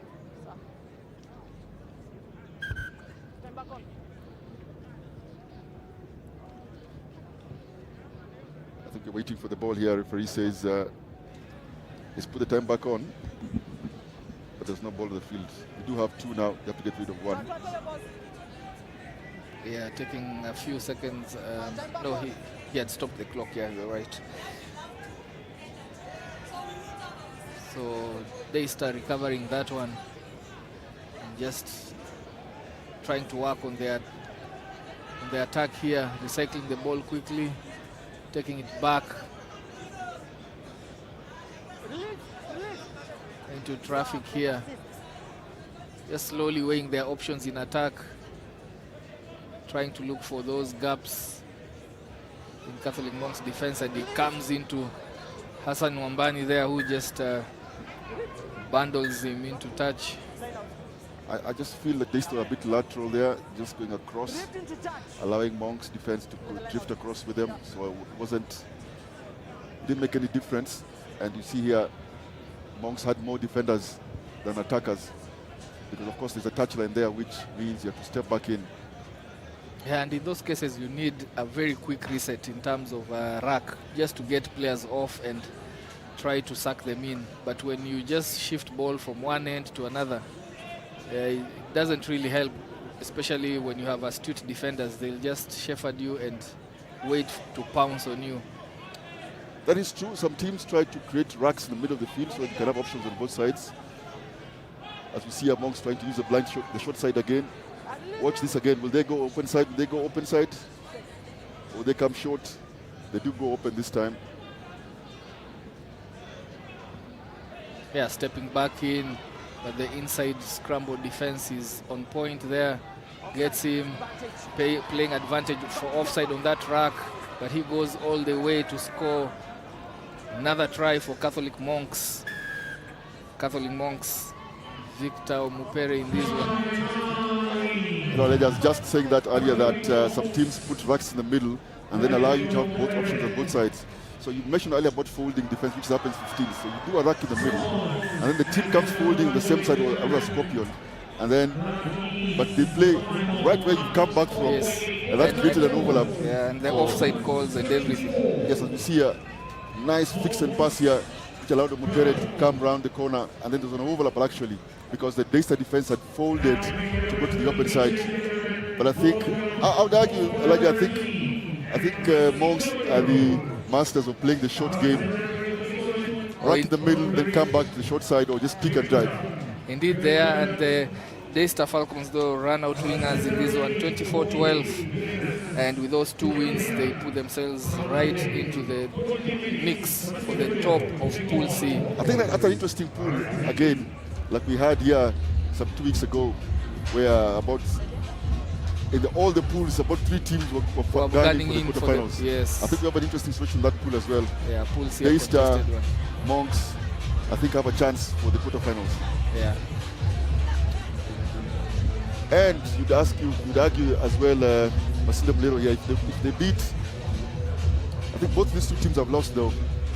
Yes, both teams lost their first matches. But if whoever wins here and then goes and beats the next opponent, yeah, then it opens up again. Yeah, this is a very tight pool. As we see Masinda Mulero kicking us off just outside of Homeboys 22. Homeboys, of course, making their first appearance in the National SportPesa 7 Circuit 2025. This comes after a long spell out of Division 1. Last time they were in Division 1 was last year in Dallas Sevens. So in between then and now, there have been 7 tournaments. And after winning the Embu Division 2 against the Spades, NY Spades, they find themselves an invited club into this leg. the penultimate leg, in which both teams, whoever wins here, will still have an opportunity to have a shout about getting themselves into the quarterfinals. Homeboys currently just pinned in their own 22. We've not seen much of them really in the Division 1, so their first showing earlier on today was really quite determined game they played against Daystar Harlequins, losing that one 15-7. So Homeboys have it in them to just deliver some shocks, if you may say so. They're a decent seven-a-side club, the decent history. They've won the circuit a couple of times, I think. Yes, they twice. did. Yes. So they understand it's the sevens game. Don't have the same pedigree in terms of players that they used to have before. But people like Mohammed was in the club, a player who has played in this level for a couple of years, will definitely help them. And it's good to see that there's progress. They've tried 4 tournaments. I think on the 4th one is when they had an opportunity to graduate to Division 1. So they're here on merit, make no mistake. Yeah, they're here on merit. The invitation is based on merit. But Masinda have been here for some time, and just a bit of a show and go there. They're just short of Homeboys' try line there. They have numbers out wide here, carrying the ball and going all the way to score. Collins Ngoko goes in for the first try for Masinda Muliro, finding himself with a lot of space, that 15-meter channel. I thought Flavian Otio had done enough to score this one end of the field.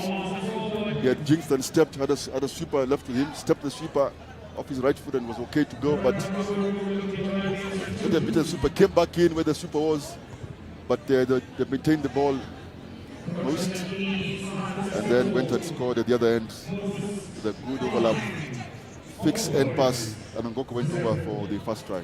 Yeah, so the conversion was unsuccessful. Scores remain a tight 5-0. This is shaping up to be a very tight match. Just over 3 minutes remaining halfway through the first half. And Masinda Muliro doing all the right things. Restart, getting yourself into the right territory, playing away from your half and applying pressure. Again, gathering and their restart there. Very nice high jump there. And quickly all to attack. Homeboys now have 2v1 here. The sweeper is behind there, but will he be successful in stopping them? Good offloading game, pumping through the tackles and goes all the way to score their second try. Quick fire tries here from Masinda Muliro. I think it was Josephat Omulefu. Josephat Omulefu pumping through those tackles. A couple of good offloads in tackle prior to that. I mean, just ensuring that Homeboys can't recover. Correct. We kept the ball alive there. Started with a fantastic kickoff take there. Collins Ngoko, who scored the try earlier, was wide-eyed when the kickoff came to him. Kept good possession when they got the ball back off the kickoff, and then the ball went to the other way, and they kept the ball alive. Eventually, it was a try there for Mulefu. Here we go again with the kickoffs. The kickoff game sevens. If you can get good height and then able to retain the ball, because remember, Homeboys had just scored, came back, kicked off, try scorer Collins Ngoko got the ball back, and then they kept the ball alive. No racks on the other end, and the Mulef went in for a try because they Daystar defense, I don't know, seemed to be setting up for maybe thinking there'll be a rack. Yeah, they expected a breakdown, but that wasn't forthcoming. This time they go deep. I think he's overdone it. I think he's overcooked it. But the AR says it's going into touch, so it's Homeboys. Yeah, Veron Kaburu with that kickoff, that restart goes just around the 22-meter mark for the Homeboys. Homeboys just pinned in their own 22, really. They don't have possession, lost in the restarts, and they have not had anything to work with. All to do here for them. First touch, they go in and reset. They have the whole pitch to work with towards their left. They put the ball through the hands there, going to the outside channel, all the way into the 15-meter channel, but still in their own 22, feeling the pressure here on defense. Masinda Muliro just peeling around that particular rack and working hard in it to turn it over. This one has to be called by the referee unplayable. as both teams had the ball up and collapsed, and it's a scrum down. I think he's a lucky boy there, Obed Aberi, because I think he had lost that possession. Obed, not the biggest players on the field. Obed with the ball right now. I think initially when he went in, looked like he lost possession. Somehow they recovered, but referee says he's unplayable and then gave back the ball possession to Homeboys. Homeboys with ball in hand, put in and try to attack outside of their 22. Kabeberi with a nice work off that scrum down, and then inside and out. Tries to take on his man on pace, but unsuccessful there. Tried to make him stand on both feet, planted square, but he recovered enough. It was about to be cleaned on the outside. Yes, I think Bachai could have held the ball a little bit longer there, or at least run straight to give his winger a bit of a chance. I think he gave the ball early there, Sam Bachai, but sometimes it works, and sometimes an opportunity just create a little bit of a space for your winger. As we see here, Masinda now with their own build-up. They go back to the left side where they have numbers, steps back in, no inside defender, quite slow to get there, makes some 10 meters, good territory.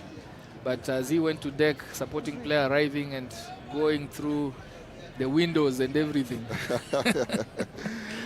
Veron Kaburi was isolated for most, and Homeboys were quick on the ball there as the most support player just late and then penalized by the referee. It was a good step, got into space there, Veron Kaburu, but unfortunately support players arrived late and a turnover for Homeboys.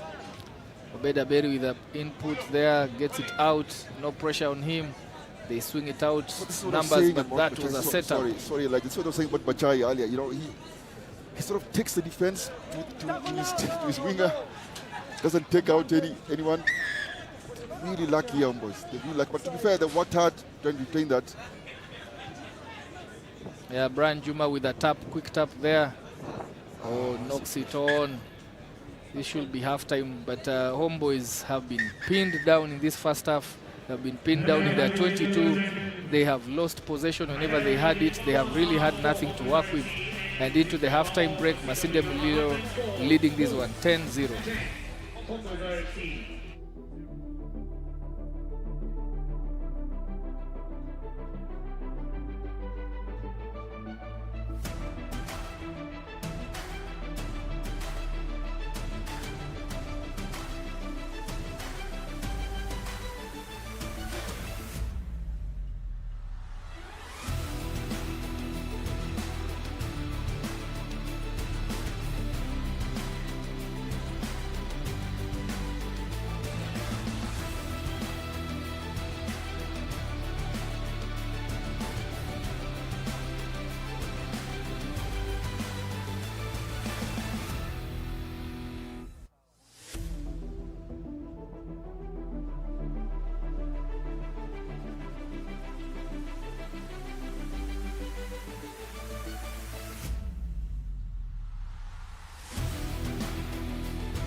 Restart on this one. Homeboys putting it high into the skies, but well recovered there by Masinde Muliro. Masinde Muliro went into the halftime break very strong with a lot of territory pinning Homeboys in their 22. And Homeboys have a lot to do in this match. They have to start by ensuring that they are playing in the right territories. Knock on there by Masinda Muliro, turning over possession. Homeboys with much needed territory now, just outside of Masinda Muliro's 22. They have to work it here. They have to have support play. Brian Juma with a show and go. Then gets two of those defenders' numbers out. Nice pass, but intercepted there. Close to the line, the defensive line, and it's a turnover. Transition quickly into attack there. Nice intercept play by Josephat Omulefu. Omulefu read that very, very well. It was a floating pass. And just took off there, did the intercept there. Quick tap and go there by Masinde Muliro, trying to rebuild the attack, filtering through here, defense line, but opens up a gap. Again, strong carry on the 5-meter channel here from Masinde Muliro, offloads it back in. Ryan Makaka does well to recycle that ball. Mulefu with ball in hand to Kaburu Ngoko. Now they are putting it through here. Steps back in, slips and falls, but recycles it. Just watch those two. They're not necessarily taking racks. The racks are really a last option here for most. They try to keep the ball alive as much as they can. Very nice observation, Oscar. It's true. They actually consider it as a last option. Yeah, I mean, those two plays they had to do rack because I think Ngoko took it in, but they're really keeping the ball alive. They've done about 2 waves of attack, with about 4 phases in those 2 waves, and in every time they didn't keep the ball, they didn't go into racks, they just kept the ball alive. I think it's getting them momentum, decent momentum. I think just the unfortunate pass, there was a knock on there. It's working for them. Whenever that is properly executed, the defense literally is chasing shadows because you have no breakdowns to work with, and you have to really have your defense lines in place. That restart there, disengaging very quickly from that set piece and getting penalized for it. Masinde Muliro turning over possession, and Homeboys survive that onslaught in their own 22. Another loop pass that goes to deck and bounces into touch. Homeboys, their own worst enemies here, getting possession and quickly turning it over. Again, Elijah, Masinde Muliro just played very quickly, but they're not 10. He says holding on. He had said not 10. It's quickly announced by most. Referee said not 10, but some are penalized. Yeah. Muliro again for holding on. I think he should have come back to the not 10. Yeah, I thought so too. Ball is out, comes in and goes into the blind side, which was unattended, going all the way. Will he get there? Yes, he does. Scoring their first try, Emmanuel Mbaka. Emmanuel Mbaka came quickly into that rack and decided, based on what he saw there. Yes, he looked up, and again, teams are very guilty of trying to defend the open side. They don't put a man over, jump over, and then because they didn't do that, Mbaka just went around the corner, so that it took into the short side. Unfortunately, there was no cover defense there, there was no sweeper. So it was really difficult. It's very difficult to defend the player when he does a break right at the edge. In this kind of situation, I think Mulefu there, the tackle, I think should have come up one of his feet on Mulefu. He brought in Mulefu. I think that's guilty of Mulefu there, ball watching Mulefu. He's ball watching Mulefu. Very good transition from the down up. He should have gone to the short side. Yeah, he was expecting the referee to call something. Mulefu was guilty there for that. I think that's on him. I think if he had bounced and gone to the short side, it would have forced Emmanuel to come back to the open and then give his team a chance to defend. While Masinde Muliro looked very imperious in the first half, Homeboys hit back with this one to make this now a very nervy last 2 minutes of this match. 10-5, 5 points difference, and Homeboys turn over that ball immediately. And their tails are up here. Brian Juma with a cutout pass. Same man, Emmanuel Mbaka on the touchline here. Still advantage play here by referee. Homeboys quick to those racks. No advantage, they go back. Cool heads needed here. There's still enough time in this one for them to take a win, Oscar. I think this one is an arm wrestle. It's a knock-on advantage. Homeboys look keen here, even as they play. Yeah, as you see that knock on there on your screens. Just looking at the field here, Elijah, and the most players seem to be blowing. I could be reading it wrong because they've been in defense last couple of phases. Yeah, they've been put to task on defense, something they were not familiar with in the first half, where they enjoyed and commanded and basically controlled the tempo of the match. Homeboys dishing the same medicine to them and testing them on defense. It's easy to play with the ball in hand. You're motivated when you have possession. Yeah. You really have to pick up the paces and get motivated as much, also when you're in defense. Put in there from Homeboys, a clean one, and they get out that show and go. Just a bit of indecision and walks right into. I don't think you want to do that against Moost, but they get lucky. Yeah, really lucky there. Brian Juma with indecision there. He got the ball early enough. He decided that, do I go out? Do I step back in? Yeah, I think to be fair, I think Moost did a really good blitz on the outside, so it forced Juma to come back in. I'm not sure that's where you want to go. But they get really, really lucky there. I think Goko just a judge to have knocked on. Yeah, very lucky. It was a rip and it went forward. Coming down to the short side, carrying it, but bringing in 3 defenders there. That's a high shot and will have serious repercussions. But the referee says it was just that. And a quick tap and go from Homeboys, keeping the tempo high, keeping it fast. Homeboys with numbers out here. It's really good blitz defense. I thought the referee should allow that advantage to go on, but to face giving advantage to Homeboys. I felt it was a good wrap around, but it was actually really, really good defense there by. Yeah, shot up, lined his man, knowing there was an overlap, and they decided to kill the play there. I think it's Bevan Okoth, if I'm not mistaken. Yes, Bevan read that very, very well. It's good defense here by Masinda. He realized he has an overlap. He read it so well and killed that space. Good line speed there by Bevan Okoth. But I think the referee has already called the offside. So I think you can hear over the mic the referee just saying that's the second time. Yeah, so what happens here is that time is up. The hooter has been sounded. Masinda Muliro have to defend this one because any try here and it makes an interesting last round of fixtures in the afternoon. I think so. I think if Homeboys score this one and bat, it's an interesting end to the game. Yeah, Kabeberi carries it back into traffic. Brian Juma again carries it back into traffic. They are going route 1 here. Committing many numbers into that attack. Just 2 meters short of the try line. Patience here as they weigh their options. A dummy run there. That ball doesn't go to hand and is turned over. Masinda Muliro surviving that onslaught. They have to do here. I agree with the referee. They are not releasing. I thought, but it's a touch and go sometimes. The player also is tackled on the floor. He has to release the ball as well. I think that one, yes, he has to release the ball. Then actually you're right because the player didn't release the ball. So the penalty is against Moost. Yeah, Homeboys tap and go here. They don't go for the scrum option to manipulate the defense.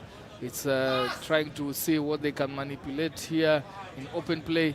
Carries in strongly. They are doing well to retain possession, something they didn't do in the first half. There's another advantage, Elijah, for offside. At look forward. Looks like a yellow card here for repeated. He had warned them earlier, Elijah, so he spotted it again. So it's 6-5. The Homeboys be patient here, just calm the nerves. I think Collins Ocheng, they're just calling for scrum. I think just that awareness. Yeah, Ocheng takes the ball away from his scrum and says, look, calm down. Let's take a scrum here and just score this. They score the draw, and then there's opportunity for conversion to win. And then, as you said, Elijah, the last round of fixtures become really, really interesting. Very interesting because with a win here, every team will have had a win and makes it very interesting for that last round. Now with a sin bin, Masinda Muliro down to 6 men, defending against 3 out. The attack here. Sorry, I was going to say a bed came round. I think it would have gone the blind there because, because the scrum off came round to defend. Yeah. I think he had an opportunity to go for the blind. But they still have possession here a bit. Yeah, they have to be patient They too. should score this one. Yeah, this is going to be a try. That's Ocheng who's gone over. Collins. Yeah, that's a try there from Homeboys. Finally, patience bearing fruits for them here. They tie the match with a conversion to come, and they are gunning for their first victory after losing the first match earlier on to Daystar Falcons. It was a close one, that one, 15-7. Your kicker, look where the kicker has gone. He's gone too far. He's gone too far, but... Look, every kicker has got his own sort of preference, style and preference. But I think this is just too... there we go. Yeah, he was too far.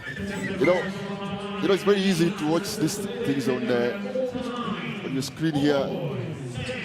But sometimes I think the kicker can come closer, and it gives him a bit of opportunity with the distance.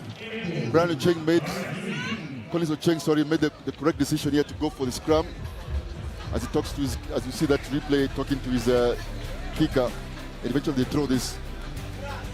Yeah, that's a second draw of this day. First one was between Kenya Harlequins and Impala, so we will wait to see after the third round fixtures where Pool C will settle. This one ends 10-all as we wait for the next match, Cabras Sugar taking on Embu RFC.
So we're back for this match, Pool D match between Embu RFC, our previous hosts, two weeks ago, taking on Cabras Sugar. Earlier on, Cabras Sugar turned the heat on Kisumu RFC, their neighbors from the western circuit there, piling 61 unanswered points. Rough, tough experience for Kisumu there, but Cabras just showing the intent very early on in that first match. Now they take on Embu. Embu, of course, in their first match, they lost heavily to Menengai Oilers, 45-0. As you see, heavy collisions there from Cabras. Looked like a knock-on to me, but referee says fine, it back. Nice there from Sketty, I think it was. Rayvon Ambale. Rayvon Ambale goes in, show and go, finds the defense flat-footed, then goes through the gaping hole to score their first try of this match. Cabras, of course, with a couple of changes, leaving out some of the players due to injuries. 4 of them not here from the last tour in Embu. So again, a really much changed side. But they will welcome the return of Kevin Wekesa coming in from his international exploits. Also, former Mwamba player, also comes into this one. Use this physicality there to carry a couple of Embu players. Baptism of fire for Embu. Yeah, you mentioned about Michael Okello. Michael Okello got a yellow card in the first match. Came in and dished out a very brutal big hit that got him 2 minutes in the bin. But a restart here from Embu. They elect to use their boot to get into Cabras 22. And this one... There's more defenders than attackers here. Somehow... Yeah, there was a delay. There was a delay in putting him down. They were 3-on-1. We should have done better there. Rayvon with a step in and just now waiting for support coming in the shape here of number 9. And pins his ears, Roy Maruti, going all the way for the second try from Cabras. Cabras just punishing end-to-end stuff here. I think Embu let them mount on that one. At some point, Roy Maruti, I think, was by himself for the back there. With 3 Embu defenders, they should have pinned them there, been a bit more aggressive. I think they should have been a bit more ruthless with that opportunity there, Embu. And then somehow he gets to pass to Rayvon, who shows and goes, breaks the line, then back again to the number 9, Roy Maruti. It looks like a simple try between the 2 players. Yeah, and the replays there, you can see just toying with the defender there, leaving him trailing. Bit of tap and go, but he was good to go all the way. Sorry, Elijah, as you say that, they got the kickoff back again. The simple kickoff, a really good kickoff by, I think it was Rayvon.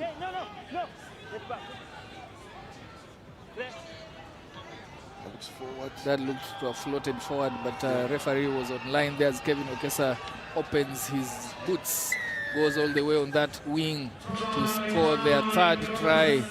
And Cabras now really terrorizing teams in these first 2 legs, first 2 matches of their incursions into Kabeberi Sevens. I mean, 15-0. Embu had a good session, had a good outing in their home tournament, and they really performed well. Had some popular tries there, and they kept matches close. But in this particular day, they are finding they're going tough. First match, they were hammered 45-0 by Menengai Oilers. Yeah, it's easy to be motivated when you're playing at home. They did well, Embu. They beat the likes of Impala. I think they finished top of Impala, Nondis, Mwamba. So they did well in the home tournament. Yeah, they finished position 11. But they're finding they're going tough here. They have a lot to work on as Cabras turn on the heat on them. Michael Okello there, carrying at the heart of defense of Embu, and Rayvon just benefiting from that offload from deck. And their 4th try in as many visits. Yeah, I think it looks really simple there. This is going to be really, really tough for Embu at this rate. No need for Raxia for Cabras if the support players coming in. Somehow they bring Okello. It takes 2 players to bring him down. And then eventually just an easy pop. Yeah, after he popped that clearly. Found themselves without anything to defend. Rayvon just running good supporting lines here. Very good supporting lines, Rayvon. He gets away from those defenders. There's many of them there, by the way, Embu defenders. But he didn't have to go straight. He ran an overs line. So just went away, drifted away from the defense. Remember, the try line is a 65-meter line across the field, so there's enough space for him to score the try. Yeah, Cabras going deep in the restart, pinning Embu RFC in their 22. They look to get out of this place, but he runs into Kevin Okesa. Kevin Okesa not listening to the referee there. Referee was quite clear. He needed to release him. This is going to be a yellow card for Rayvon for sure. It should be yellow. And good awareness there by Embu to play quictly, not releasing, and then scratch it very quickly. And because the referee already penalized them earlier, I think that was an inevitable yellow card, and well managed there by the referee, because that's what we call a professional foul. Yeah, and I mean, Cabras players, as you see that replay there, Cabras players just guilty of not listening to the referee. Referee is quite loud and clear on those calls. I think he is. But you're right, I think they're hearing him, just not listening. Yeah, those are 2 different things. And there's an element of poor transition as well. I think we talked about transition earlier when Daystar was taking on the Monks. Yeah. I think Cabras, they just poor the transition, get back into defense.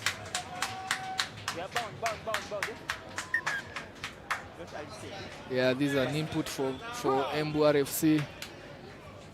They are 7-on-6 here. Right call, and Cabras not manning the the scrum area. Oh wow. The referee calls for no hooking. There was no hooking there from Embu RFC. Straight into tunnel and out, and gives a free kick to Cabras. And with that, Cabras surviving just a few seconds of playing 6v7, they lead going into the halftime 24-0. Embu will want to do a better showing in the second half.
Aren't they kicking? Aren't they kicking? Oh, you chose to kick. They kicked first. Okay. On my whistle. On my whistle.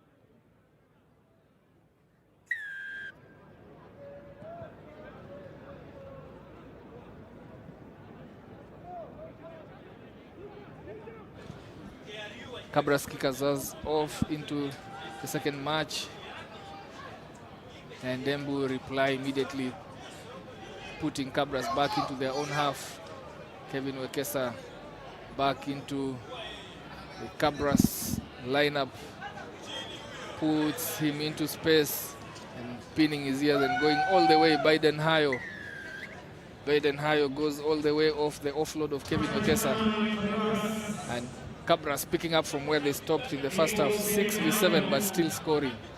Yes, there's still 6. Raven and Bale still of the naughty boy chair. It is a naughty chair nonetheless, but Cabras still scoring here. Doesn't seem to matter that there are 6 of them on the field. Yes, you see that replay, pinning his ears and going just sufficient pace. Biden Hayo. Now by the time Biden was scoring there, Wekesa here just created enough space, taking out about 3 defenders.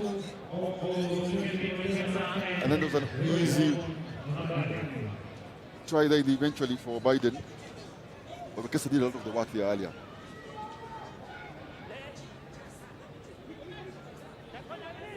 Cabras kick us off, and Elijah, again the referee says release, and again they took their time. Not sure whether that would be an issue later on in the tournament. Yeah, I'm sure upon reviews, those are some of the items that will be checked out. I think the easy penalties to give, because once the referee calls just release, I mean, you're dominating the defense. Yeah, and you know, you just curtail your momentum with those small mistakes, those small errors. But Cabras having ball here, going to their left, loop around, move, then steps back in, steps again, going all the way to score. Michael Lukusi. Nice piece of play, going on a loop around, chasing defenders, over chasing, and then he steps right back in. Yes, they're back to 7. Cabras. As we see, potential substitution here for Cabras. Brand Tanga seems to be working his paces on the bench here, wanting to come in. But that was really easy stepping there by Cabras. Michael Lukusi just steps off his right and left twice to squander the post. There he goes, bang, goes off his left foot, then bang again off his left. And it's an easy try under the post. As we see a kick off and a knock on here by Cabras for Embu. Brian Tanga comes in, Okello also. I think you'll argue with his weight, Okello needs a breather every so often. Yeah. Does help to have rolling subs. Yeah, for him, for sure, because you're carrying that at pace all over the pitch, not an easy feat. But Cabras with a strong bench, not letting up, not easing up on Embu as Tanga gets quickly into his defensive duties, hustles and causes the Embu RFC players to just mess up with these passes all the way into their try box, just centimeters off from their try line. Referee eventually saying they carried it over into the try line. And I don't know whether the camera crew can get a shot of this, but I think Michael Okello just counteract against 4 Embu players there to get that ball back.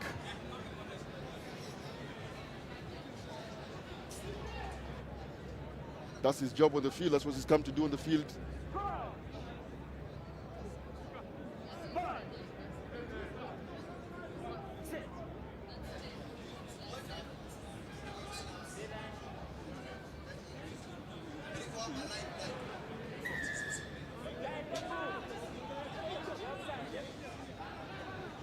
Tap and go there, going for the try line, and he gets there for his second try. Michael Lukusi.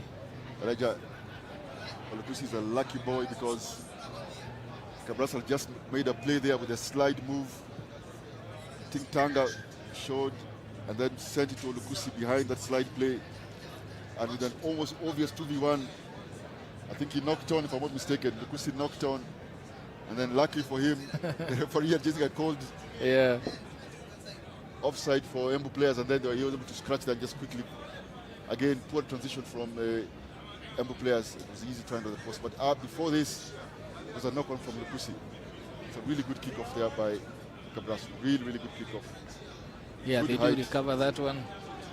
And William Mwanji coming in from the bench goes and really tough time for Embu RFC here. Leaking points, leaking tries, shrugging off defenders. Embu RFC one-on-one tackles, just missing them. Yeah, it's hard in this case where you have players that are perhaps better conditions than you, not just with power and size, but also with speed. Mwanji there just swerving to his left and then accelerating right along the touchline. There you go. It's really difficult if you don't have the ability and the pace and of course the necessary strength to take on the defense. Then it becomes too difficult. Yeah, good going there from Cabras Sugar. And this one now slowly stretching far beyond what they had planned for Embu as they came into this particular tournament. They get a restart and they keep going here, pinning Embu RFC in their own 22.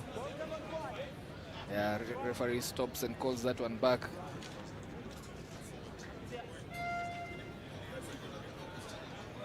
He looked forward to that one. I think Okello's going to barge over the line there. I'm not sure there's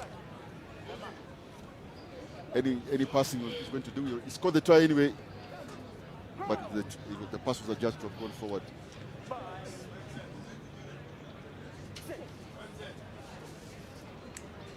An input there from Embu RFC. They try to exit for the first time in a number of minutes from their own 22, but Cabras just solid in defense there. holding him up, not yet beyond the horizontal level for the legs, and referee says they can play on, finally electing to use their boot to get out of pressure. I think it was Derek Olo. Elijah ran up. He had to carry the ball to someone. I think he was wise to chosen Michael Okusi, who's perhaps a bit same size like him in the Cabras defense. Unfortunately, this was a really tough day for them. Cabras win this one, 48 points to 0.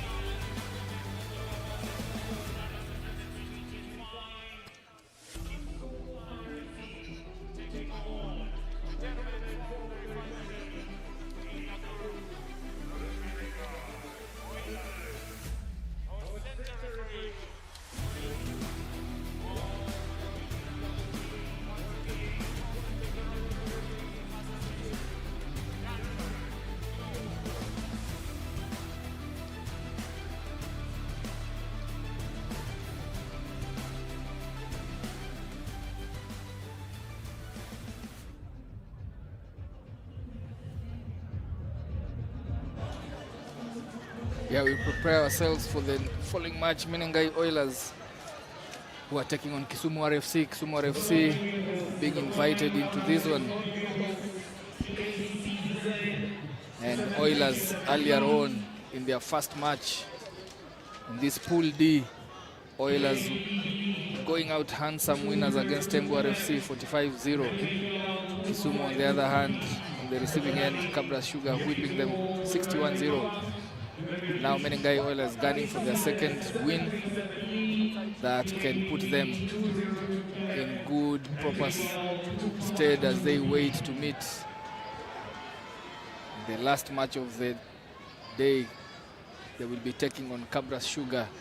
Daniel Kipchirchir there, straight from their own 22 in front of their own posts, coming under Kisumu RFC post to score their first try of this match. Daniel Kipchirchir.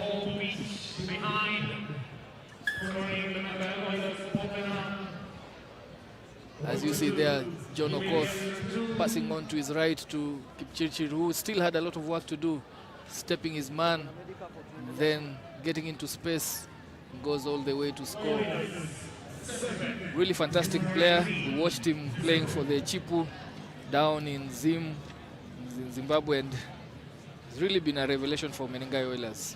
He's the one player who's literally played, I think, all the legs. Yeah. And it's a development process for him and, of course, for Oilers. So it's good to see these players transition from the age grade categories as they get the ball. I think they got the ball back there. Yeah, being chased down all the way into the try box. Kisumu RFC guilty of not securing that ball. Abukusi, I think, got it back, Elijah, I think, for Oilers, if I'm not mistaken. I think was, yes, Dennis Abukusi, I think, got that kick off back and then quickly offloaded there to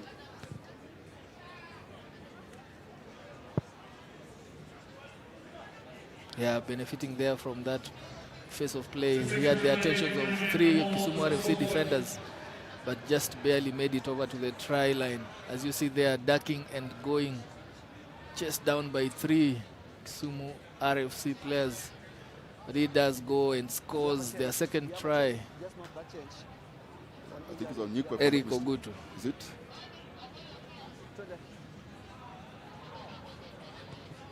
Oilers with a high restart here.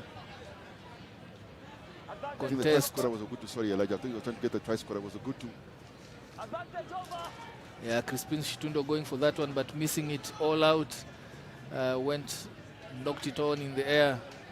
One of the returnees into the Oilers squad for this tournament. He missed out on the other one.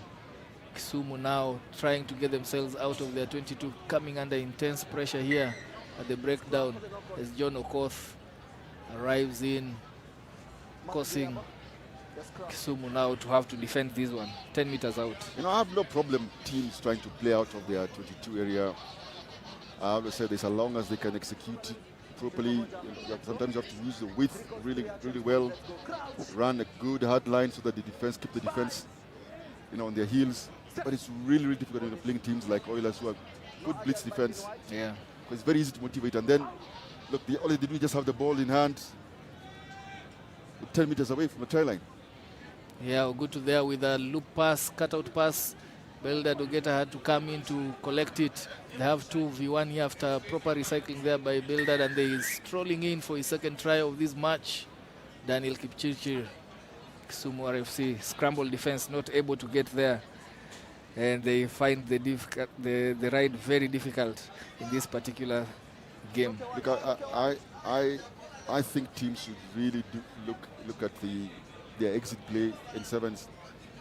There's nothing wrong in sevens to concede territory, sometimes even to concede possession, but you have to look at where that is happening. I think Kisumu and any other team trying to play out of their 22. Look, we've said this about Strathmore. They play very well out of their, out of their own 22, out of their own red zone. Yeah. They find a way, but they really trust their skills and they execute very well.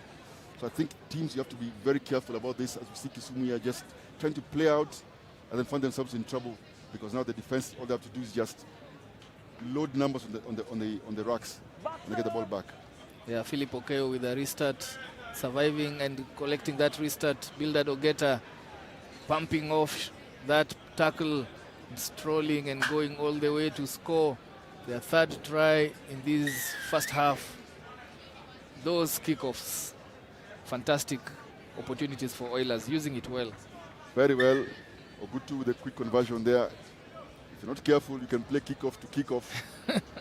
Yeah, we've seen it in this circuit. We've seen it, and always one of those teams have got a really good kickoff. Yeah, as you see there, the replay, Belda Dogeta just getting the kickoff and then taking off, surviving that attempted tackle from Marcellus Odori and finishes it off. Here we go again. They've changed the side, the kickoff. Yeah, Philip Okeo now coming to his right. But this one doesn't go. Yeah, it doesn't travel the full length of the 10 meters, which is mandatory for restarts. And finally, Kisumu have some ball to work with, see how they can manipulate, see how they can try and attack. They have been under pressure even with ball in hand. This is the first time they are not under pressure.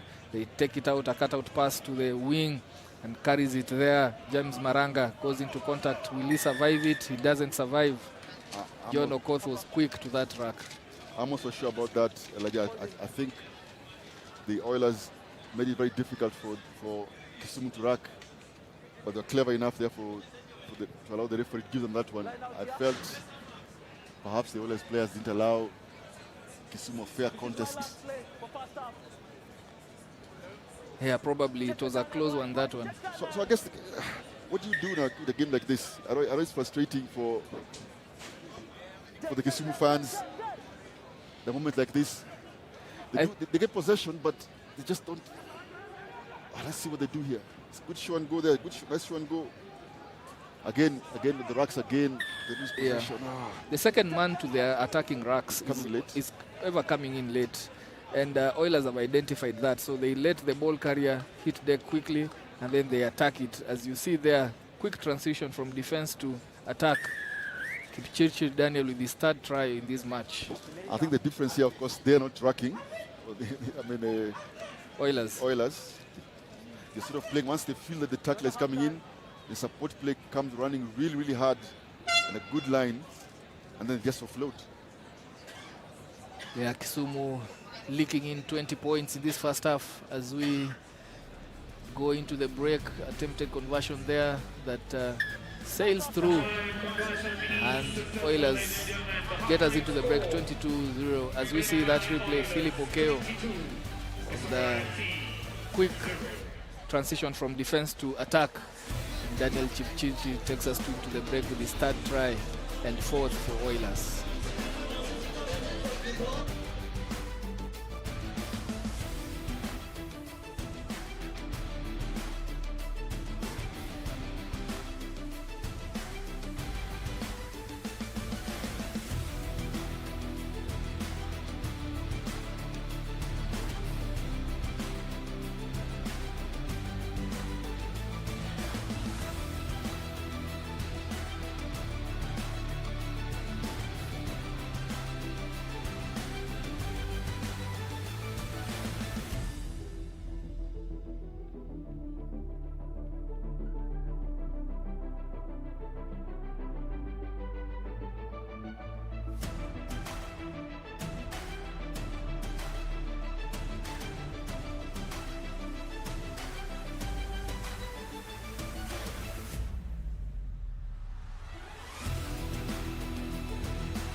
We restart here with Menengai Oilers kicking us off.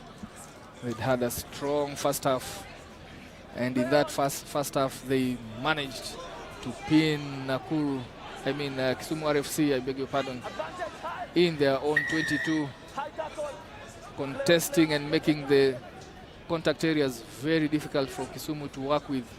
Kisumu, of course, not helping themselves with late arrival, number 2 supporting player coming into the racks quite late, leading to that scoreline. You're seeing there 31-0. I think it was at a better racking, as you're saying that. Yeah, that was a better racking. Quicker, but in this case, it's a maul here, so I think they might lose this possession. Yeah, referee waiting. It's interesting to see what tactics Kisumu play out in this second half. As we see the subs coming in, 4 substitutions here coming in for Oilers. What do they do? Maybe less racks. Elijah, would you think? They have to trust in their passing skills if they are to do less racks and offloading skills, which we have not seen much of. They just need to work with communication. If you're a ball carrier, the supporting player should anticipate, what your options, what your decisions are, and arrive quickly, because I don't see how they can play without those racks against Menengai Oilers. Yeah, and there we see Oilers seems to have removed all the big guns. Yeah, Belda Dogeta is out, John Okoth is out, Daniel Kipchirchir is out, and in came Lucky Onyango, Nelson Makoha. So they made a couple of changes. Alvin Kavoli just scored that try. Yeah, result is the same, coming from the bench and keeping the tempo, keeping the momentum, and not easing off the gas pedal. Going in to score another try, Alvin Kavoli for Oilers. You did mention this earlier in the day that the likes of Strathmore also seem to be cruising. When they feel like they've won a game, they don't work hard too much. I think all the teams going to the 4th tournament, and now we're in the 5th. I see that try by Alvin Kavoli. They seem to be balancing off their bench, making sure that everybody gets a run in and they don't overwork perhaps their starting 7. So it's the longer Sababora here, but Bora Saba. Yeah, I agree with you. I think they also have an eye on that last fixture against Cabras Sugar. They will want to top their pool to ensure that they get a more favorable, if you can say so, quarter-final pairing tomorrow. So I think those rests coming in just with an eye on that match later on, the last match of this day against Cabras Sugar. This is also good confidence in the coaches. We've seen this also in the national team, where the coach sometimes has this starting 7, but also trusts that the bench can get some bench power to take the team or carry the team over the line. Yeah, you have to have the full complement of 12 players being able to play at the same level. Otherwise, you'll get a game of 2 halves. As we see here, Oilers just coming through from the bench. Nelson Makoha going in to score another try for Menengai Oilers. That came from that overthrow. Kisumu RFC overthrew in their own line-out, turned over possession, and they were taken from one end of the pitch to the other. Just licked that try. And that's the thing, so Oilers don't seem to have to do much. Just have eyes up, be aware, the set pieces, and as soon as you get a turnover ball, then just run the place. It was just one phase, I think 2 phases. Yeah, it was 2 phases, yes. and they have scored. They come back and scored, so... Yeah, on one hand, it's good awareness by Oilers, but on the other hand, then it's a poor tackle attempt by Kisumu. Yeah, just releasing, allowing Nelson Makoha to go there. Who is out? Who is out? Yeah, clutching for straws there, clutching at straws. Eugene Otieno missing that tackle. 45-0, and that's a huge score, a huge leak from Kisumu RFC, following up on their first game where they took in 61 against Cabras Sugar. Yet to get onto the scoreboard in these Kabeberi 7s. They are yet to score a try. And a steep learning curve for them. Then Spinny, we play that one. Good carry there to their right, offloading in the tackle, and then going down on their own terms, carrying in the ball, shifting it back to the left side, or steps back in, identify the shorter side, and he has to work hard there to keep ball in possession. Surviving that one, going back to the shorter side. They are 2-on-1 here. Shows and goes, offloads to Havoli. Havoli carrying it back to Amos. Amos goes to Deck and they recycle it here. Numbers out with Philip with ball in hand. Steps back in, inside defender gets fended off. Ngushie Peter Juma not able to stop Philip Okeo from scoring. Another 5 points for Menengai Oilers as they get to the half-century mark. That looked like a class or clinic for phase rugby. Playing short phases, the right-hand corner there. A lot of interplay, interpassing between Alvin, Kavuli, and the rest. And they come back long here. Eric Ogutu just setting it to Philip Okeo, who steps off his left foot. And a poor tackle attempt there from Kisumu. I think it was Peter Ngushi, as you mentioned. And eventually just looks like an easy try under the post. The try itself looks easy, but the build-up all the way to make that score under the post, there's a lot of good team effort there from Menengai Oilers. And again, this justifies the substitutions that the coach has made. Yeah, they have kept the momentum. The bench has done its bit to ensure that they continue applying pressure on Kisumu RFC, who have not really fashioned any try-scoring opportunities.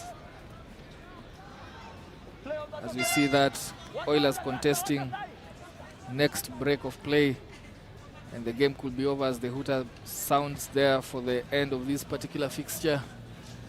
Oilers still leading 52. Kisumu yet to get themselves onto the scoreboard in this game and actually in this tournament. Oilers still eager to score another one. Big scores. First tournament we're seeing really big scores. Over half-century now in 3 games. Philip Okey going for that grabber, that up and under box kick behind the defenders, and it goes into touch. Brian Kioko, center referee, brings this one to a halt, and Kisumu losing heavily this one, 52-0. And they have 1 match remaining later on in the day as Cabras, Sugar and Oilers prepare themselves for the big one later on from this Pool D. Elijah, it looks ominous for Kisumu, receiving over half a century score here, but if you go to Kisumu Dala next weekend thinking you can score another 50 points on them when they're at home, I think again.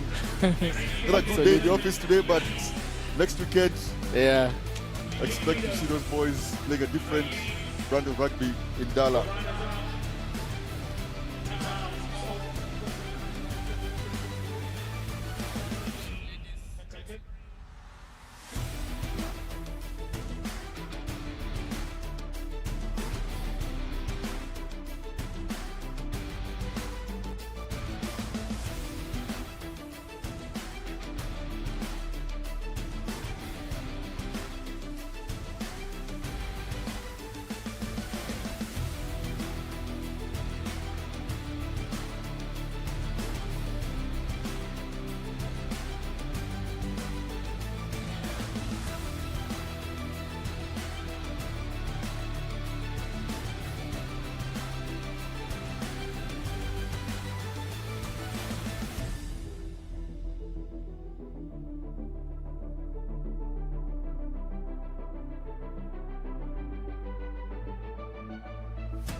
Well, the ladies category taking center stage right here at the RFA grounds. Many thanks for joining in, coming in live from the home of the Kenya Harlequins.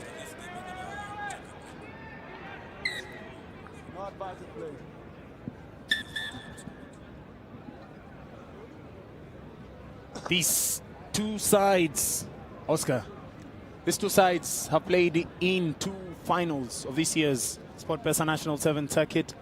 And of course, Mwamba RFC. What are their chances in this game? I think they've won the series, first of all. Let me just jump the gun quickly. I think that was Chebet who had a terrible collision there. And she's not looking comfortable, Chebet. Yes, she isn't looking comfortable. Hopefully, luckily the medical team just noticed that very quickly. The referee was still going on with the game, but the medical team was really, really quick in there. Well, this break there offers an opportunity to talk about that's a high tackle there. It's not a high tackle. I think it was Zuhura Asman who came in for that tackle. And unfortunately, it went from low to high, so I think the top of her head slipped upwards. Yeah, she's a tall girl, Chebet.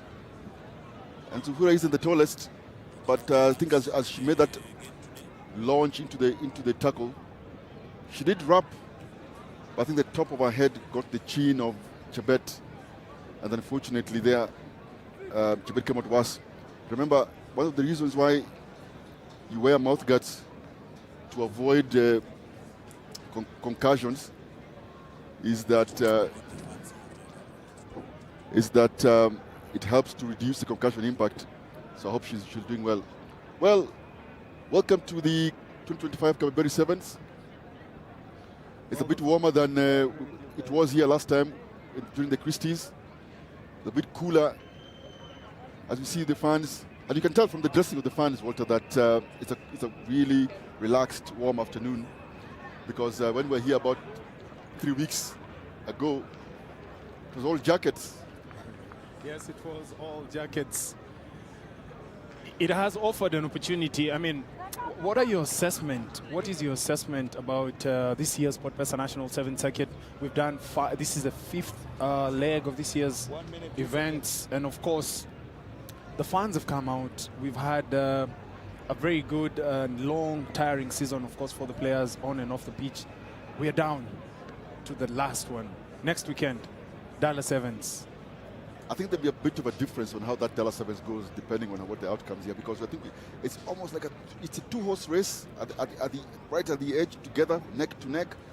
But the likes of Oilers, I think is with the one team that maybe can catch up with these two. I think if you look at the points, we'll have a look at those points later, depending on how KCB and Strathmore perform here at Driftwood. But look, they look really comfortable, Strathmore and KCB, who have been comfortable throughout the season. Every final KCB have been there. Strathmore missed out one, but the fans have had their share as well. I think as we speak of the fans, you can see there MC Azu just making sure that the party continues on the southern stand right there. That is the George Mwangi Memorial Kabeberi Sevens beachside shenanigans happening there. Waititu and company, the Mwamba fans welcoming everybody here to this year's National 7th Circuit. Now, next weekend, we have the Dallas Sevens coming up in Kisumu. It will be it's actually the ultimate Sevens event this year. It draws curtains to the SportPesa National 7th Circuit. You've talked about how it's boiling up nicely. Cabras Sugar have come out very strongly this weekend. It could be too little, too late in terms of chasing the top spot for them. Yeah, definitely too late. But yeah, they are far behind with the points. But what they might do, though, is to disrupt. Spoiler. Yes, they'll disrupt the pecking order. Look, when I look at the last round of games, and we're going to go into that in a few minutes, because towards the end of the day, we'll go into the last round of the games, or what we call the third games of the day of day one. If Cabras interrupt any of these, goes to quarterfinals and play the KCB or Strathmore, I think you'll see a scrap there. I don't think it'll be comfortable for either Strathmore or KCB if they get to meet before the final. The other thing again that you should expect here is that, remember, every quarterfinal from now on going forward decides the winner of the series. And if the teams, people like KCB just feel like they just need to go to the final. I think KCB just need to cruise to the final. They don't need to win anything, if you ask me. They're up there doing their best. I think it's incumbent of everybody else to try and catch them and say, let's beat KCB in the quarterfinals or do their mathematics. They just have to play as they've been playing and get and then go all the way to a final. I think if they reach the final here in Nairobi, I think they'll win the series. Yes, speaking of winning the series, we'll be on hand at the lakeside city of Kisumu next weekend at the Kenyatta Stadium Mamboleo grounds. So ladies and gentlemen, if you're just joining us and you want to be part and parcel of the trip to Kisumu, visit ticohub.com, grab your tickets early and book your position right at the Mamboleo grounds for the Dallas Sevens 2025. Action resumes, ladies and gentlemen. The injured player will be leaving the pitch, and of course we'll be getting back as the referee clearly signals for time back on. The women's category taking center stage, and of course Mwamba looking to win their own home tournament. Scrum for the Kenya Harlequins side. Ball comes backwards. A call for attack. Kenya Harlequins on the break. One player to beat, and that is a clear run in to the try.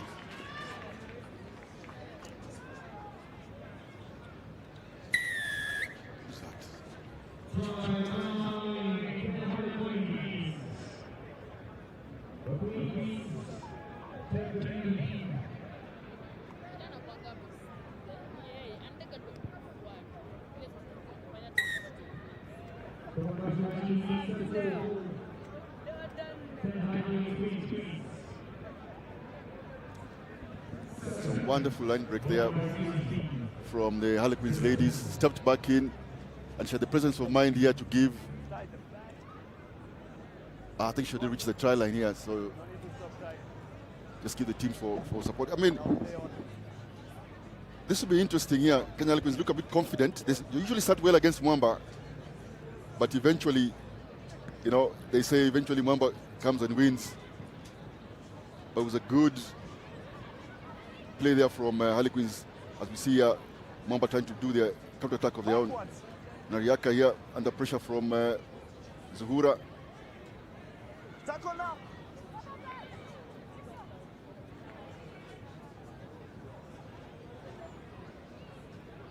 Good defense there by Kenya Harlequins.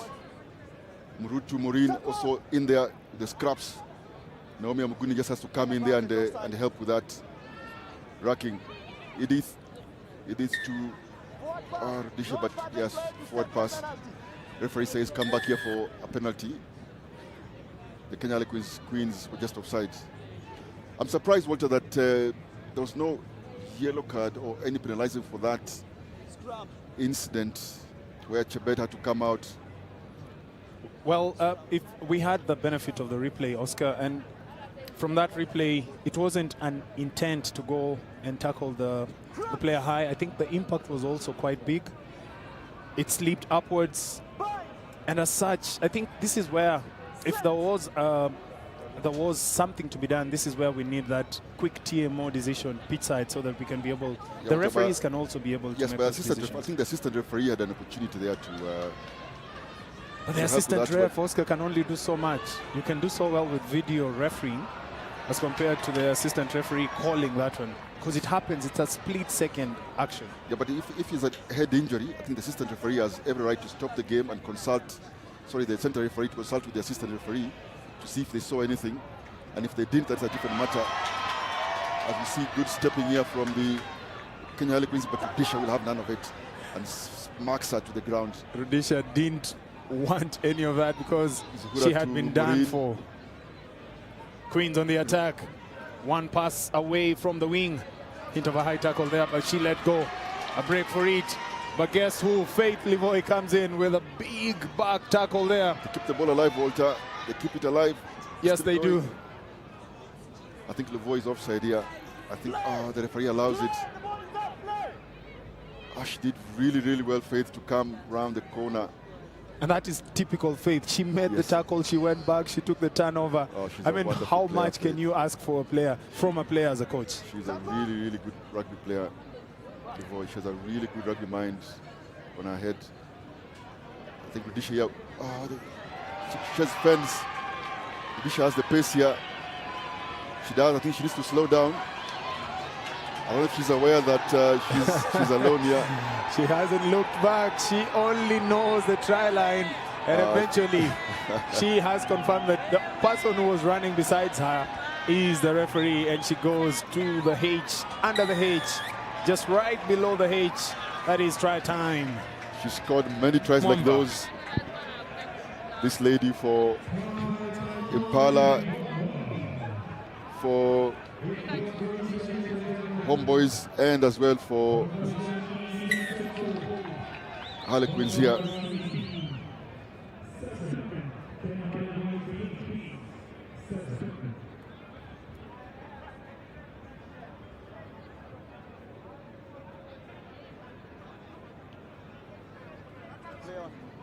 I'm sure the SNC for Kenya Harlequins will be proud to see those arm and leg movement from Rudisha here. Fantastic shot there of good sprinting techniques.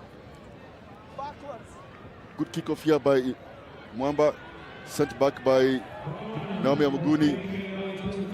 Faith Livoy running across on a journey here across the field.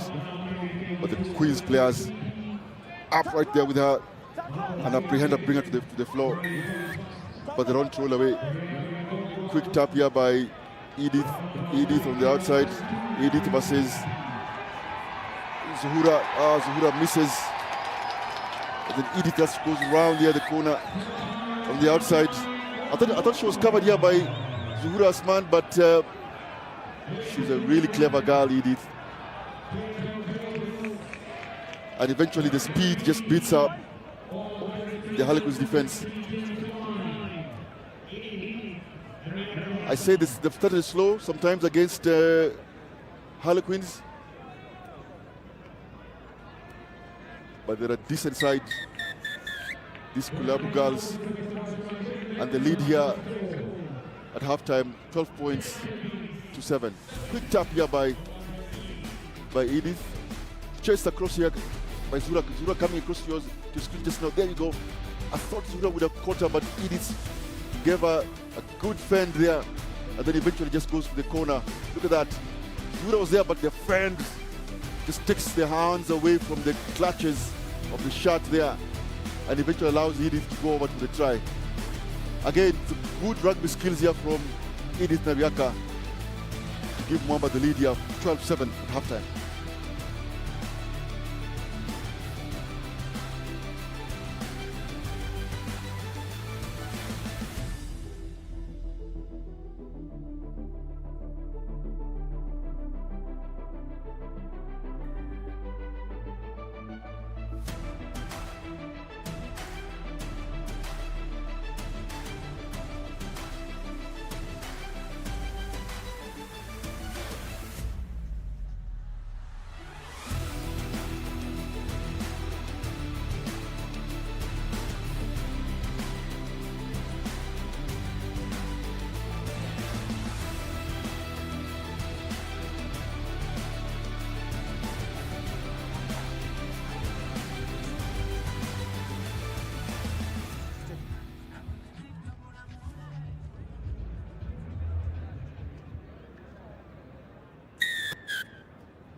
Walter on the Mwamba bench, former Kenya international Mario Chieng, former Kenya 7th player, 15th player, coach for Impala, and now coaching Mwamba here.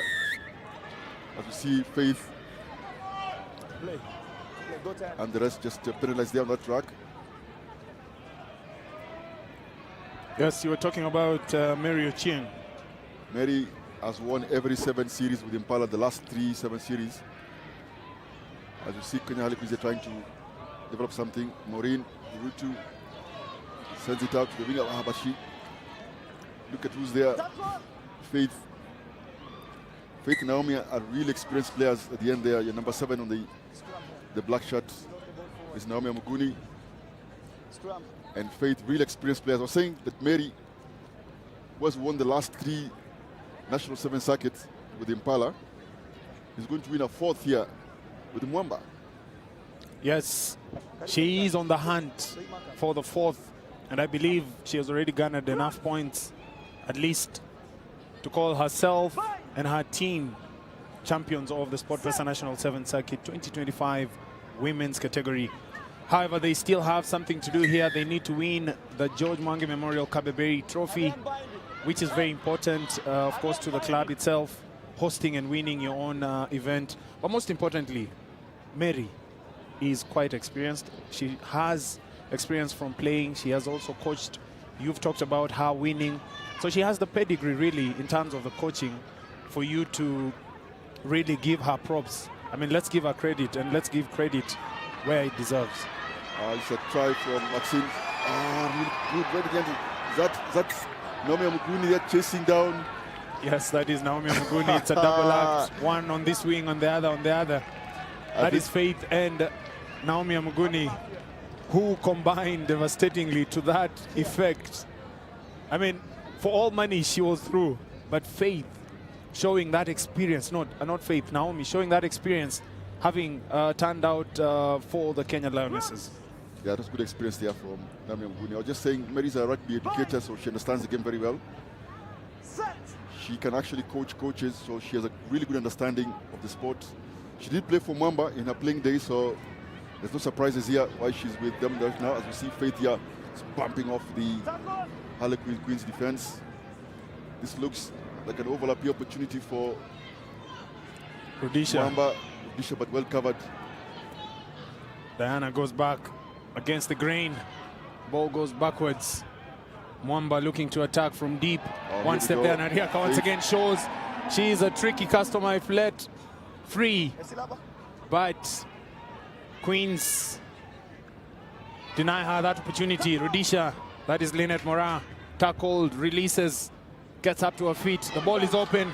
Referee allows play to continue. She had it, but she opted to go back because sometimes, you know, those go against you. You're either called offside. It's a matter of inches, really. Here we go.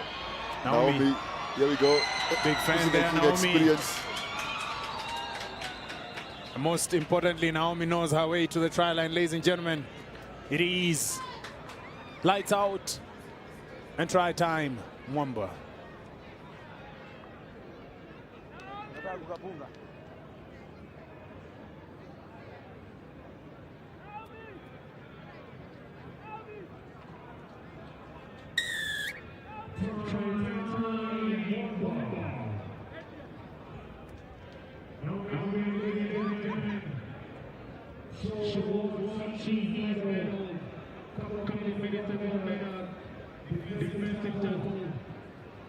With all due respect to Naomi Amuguni, who's still playing this rugby at a very high level, that was a picture-perfect moment of the future of women's sevens rugby, with the defense here coming from Maxine from Kenya Harlequins, and what has been a wonderful servant of the sport coming from Naomi Amuguni.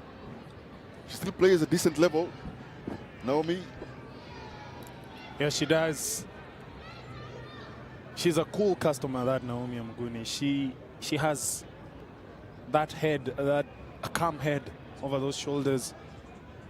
She's also, I mean, she's a leader. You can see that she's come back to this Mwamba team. She's led from the front. And, I mean, let's give credit. They've done so well. The girls who've come in from the national team to come and play sevens locally.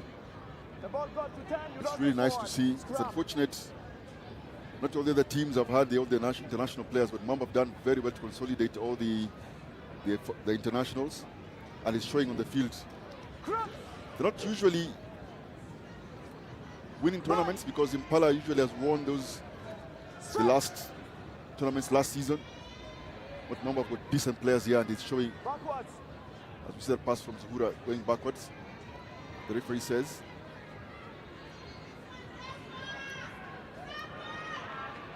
Oscar, I read somewhere that you're part of the selection panel of the Kenya Sevens and of course the Kenya Lionesses. I'd like to pick your brains on exactly the women's category, especially that. Who has been your standout player this season away from the national team players?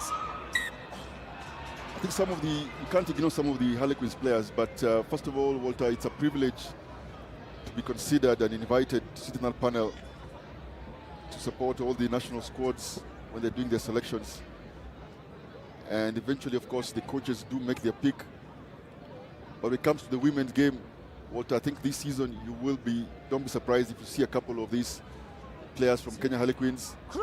They've done very, very well, of course, in addition to the usual customers who've played for the national team. I think the women's game is at a decent growth in Kenya, even though it still faces a lot of challenges here, as we see Edith Nariaka, one of the top players we have in this country, playing in a team also with really good supporting cast. You see Edith here versus Harlequins defense, but they're very, very, very up there with her. Remember, the Harlequins team, though 3 years old, has improved over the years. Naomi and Faith here at the edge. You can see that combination there coming in for the switch. Naomi goes blind. Snyder going down the blind side, opening up the whole pitch to play with. The ball is open. Yeah, that ball is fine. Finally, Queens. I thought the referee called it. Yeah. Well, fair enough to the referee. He did call it out, but there was an advantage. Yeah, offside. There was an advantage. Ali. That is an offside encroachment. Levoy taps. The referee asks the defense to go 10, but 10 becomes 20. And that is nothing but a try for Mwamba RFC. Yes, Faith Levoy there with a try.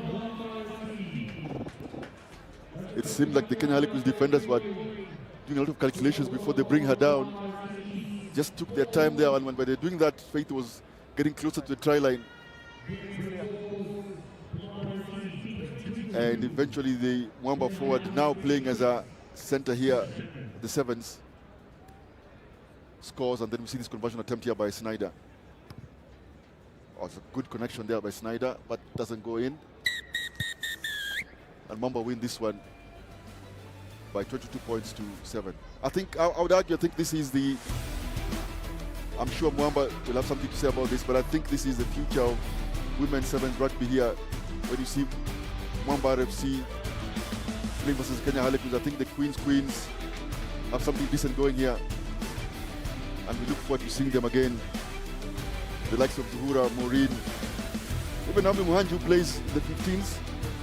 As you see the try from Levoy, I think they've done very well this season. And they'll be back again next season.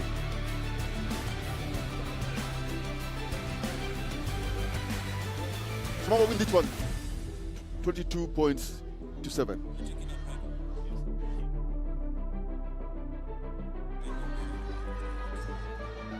All right, ladies and gentlemen, we'll be heading to the other studio, the other side of the studio for hard tackles.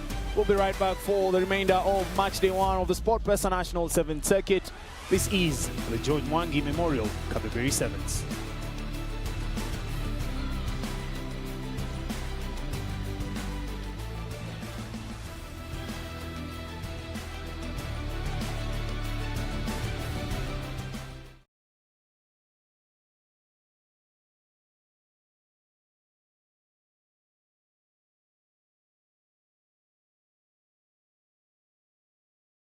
Leos Tuko.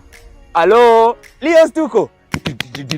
Hey, hey, hey, ladies and gentlemen, you've probably seen that celebration after a try is scored in a rugby match. And if you've not, worry not. Hard Tackle brought to you by leading online gaming firm SportPesa baby is in the building. Na tumekama hapa Strathmore Sports Complex to bring you the story of one of the teams making waves in the 2025 SportPesa National 7 Circuit. So come na sisi tukuonyeshe how they do their thing and why they are the teams battling for the overall 2025 SportPesa National 7 Circuit. Hard Tackle is in the building and Hard Tackle starts now. Twende nayo.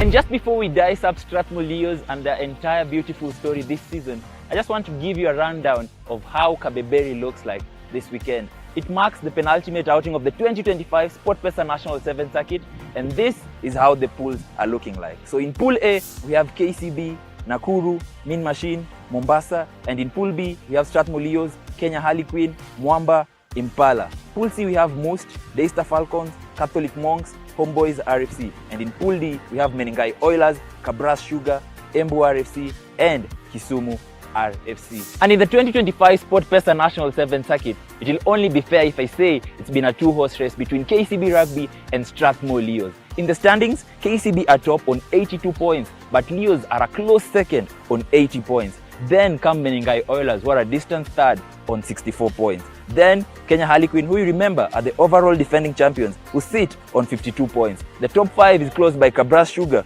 who have 47 points. So in Kabeberi, it's everything to play for, as these two teams will be battling for overall bragging rights and the overall SportPesa 7's title.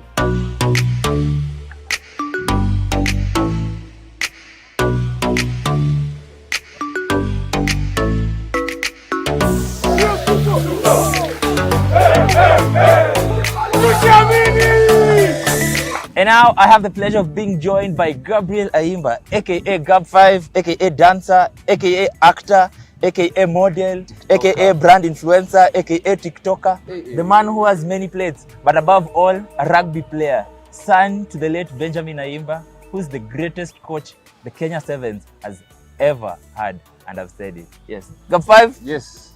Welcome to the hard tackle, man. Thank you very much. Oh, this is a hard tackle. This is the hard tackle. They don't just put everyone. How are you, man? I'm good. How are you? I'm all right. Nice to have you on set. Thank you very much. I'm glad to be here. And I'm really impressed by Strathmore Leos. Yes. You guys, man. What a run! What a run it has been for you guys. Yes. Second on the table. Yeah. 2 titles in the 2025 SportPesa 7 Circuit.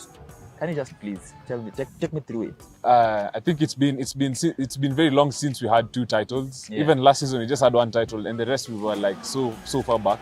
This one we're smelling the top trophy. Yeah, we're really smelling it. All right. Yeah. So it's only the penultimate outing, Kabeberi, McClinch, Prince Lou, and then Embu Sevens, which is aka your home title. Man. Yes. It's supposed to be Strathmore Sevens. Embu should be called Strathmore Sevens. A petition to rename it. Yes. Because you guys have won it how many times? 4 times now? 4 times in a row. 4 pits. All right. Yes. But Gabby, I just want to take you through. You are the son of the late Benjamin Aima. May his soul rest in peace. Amen. Man, do you have any pressure when it comes to playing this rugby, especially being the son to Kenya's greatest coach ever? There's definitely a lot of pressure because I'm supposed to live up to that legacy. Because if you look at who we have now, we have my brother and my other 2 brothers. Yeah. Okay, I'm not sure if any of them is taking the rugby seriously, but Brian is obviously focused into work. So right now I'm down on the spot, and I feel like I have to take back that legacy. So there's definitely a lot of pressure because everyone is expecting you to get to where your dad was. Yeah. So there's pressure from everyone, pressure within myself. So it's there's so much pressure. Yeah, just as you said, I think you're the only one who's taking it as seriously as we think. And I just wanted to ask you, what role do you think he played to get you to where you are right now? Oh yeah, my father was definitely a father figure that made me play rugby. If it was not for him, I would have not played rugby. I was focused into basketball. I think I've said this in an interview before. Yeah. I was supposed to play basketball.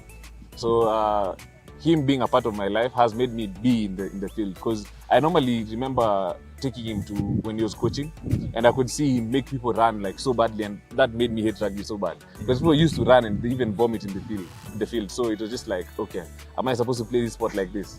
Yeah. So his influence made me play rugby. He actually forced me to play rugby, and it's bearing fruit right now. Yeah. Just looking at the journey you're having right now, I think right now you're at your prime.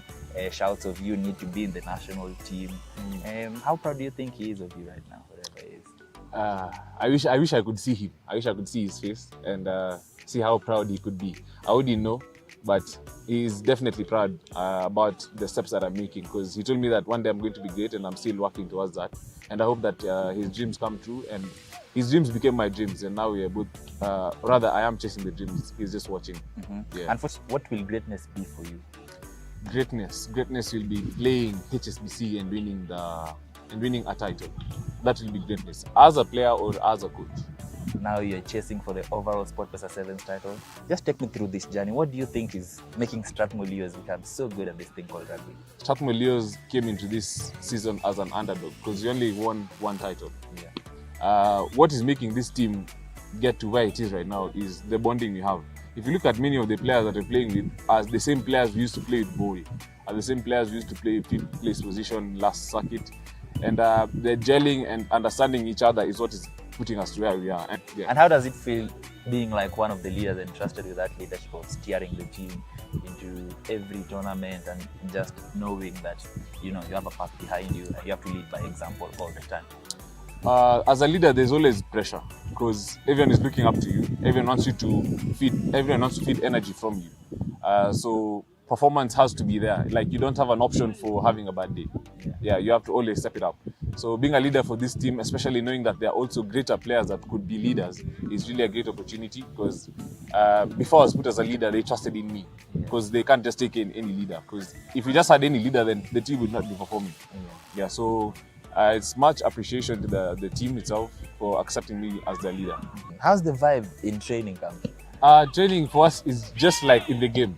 We're here to enjoy ourselves. At the end of the day, some people take rugby as work, but even if it is work, you have to enjoy yourself to like make the steps, to make the achievements. If you don't enjoy yourselves, then even your players won't enjoy yourselves. So for us, training, I wish you could switch the camera to see. The vibe is always just like that. Enjoyment. And I think that is what even puts us into the game. Before games, we normally sing. Yeah, that removes the tension, puts us into the setup and the system. So there's nothing too serious about this rugby. Yeah. If you put it too serious, it's going to be so hard. Life is already so hard to come here and have rugby being so hard as well. So yeah, that's right. Now we have 4 out of 6 outings done. We're going into the 5th outing in Kabeberi. Just what should we expect from Strathmore Leos? I know you're going to tell me, but yeah, what should people watch out for? People should watch out for Strathmore Leos stepping it up. I feel like we started well, yes, but this is the time we normally step up. If you check even the last circuit, our last circuits as well are where we normally bring it on because of course we trained before the circuit started, but everyone is getting fitness as the circuit goes on. That's not us. Us, we have fitness as the circuit is starting. So starting on a good note this year was good for us because we normally finish nicely. So that's what we are working on. We are hoping to win Kabeberi so that we leave Kisumu to plan itself. Of course, you played for Shujaa before. You played for Morans. And one of the main scouting areas where players are picked from is the SportPesa 7 circuit. Just after this, of course, the Savage 7s is coming up, and then Shujaa in the Division 2. What are you working towards? I'll be honest, I was not even working towards playing Savage 7s this season. I was supposed to sit it out because of school. Hopefully they reform like their training sessions and how things are going to be. But that was not my aim for this season. My aim was just to come out and show myself. Apparently God has done that thing, and I'm a good player this circuit, and I appreciate that. Now the goal is to play Safari 7s in the main team. Like, just to take you away from the pitch, you're a man of many talents, man. Yes. Not rugby. I've seen you recently in acting. Yes. Biggest dancer, you know. I saw you in an ad recently, man. Yes. How do you balance all this? Yeah, in a promo. How do you balance all this? It is not easy. I'll say it's not easy. I still have content that I'm supposed to do for other brands, but it is not easy, especially because I'm a student and I play here under scholarship because I have hours that I'm supposed to put in. I feel like balancing is definitely important. I feel like sportsmen should have something they're doing apart from rugby. Because just like you said, an injury will make you retire so soon, even at a young age. I'm not expecting everyone to balance so many things at once because we are all different. But just have something that you're doing. No one is telling you to do everything. No one is telling you to be seen on TV. Just have like papers or something else that is putting food on your table because rugby is not a lifetime thing. All right. Yeah. Thank you so much, Gabi, man. Anytime. Wishing you all the very best in your rugby career. Thank you. And hope to see you smashing it on the screens, both in rugby and in other screens as well. And all the best to Leos. Thank you. Thank you, man. Naja wase, Victor Mola here from Strathmore Leos, and you're watching The Hard Tackle.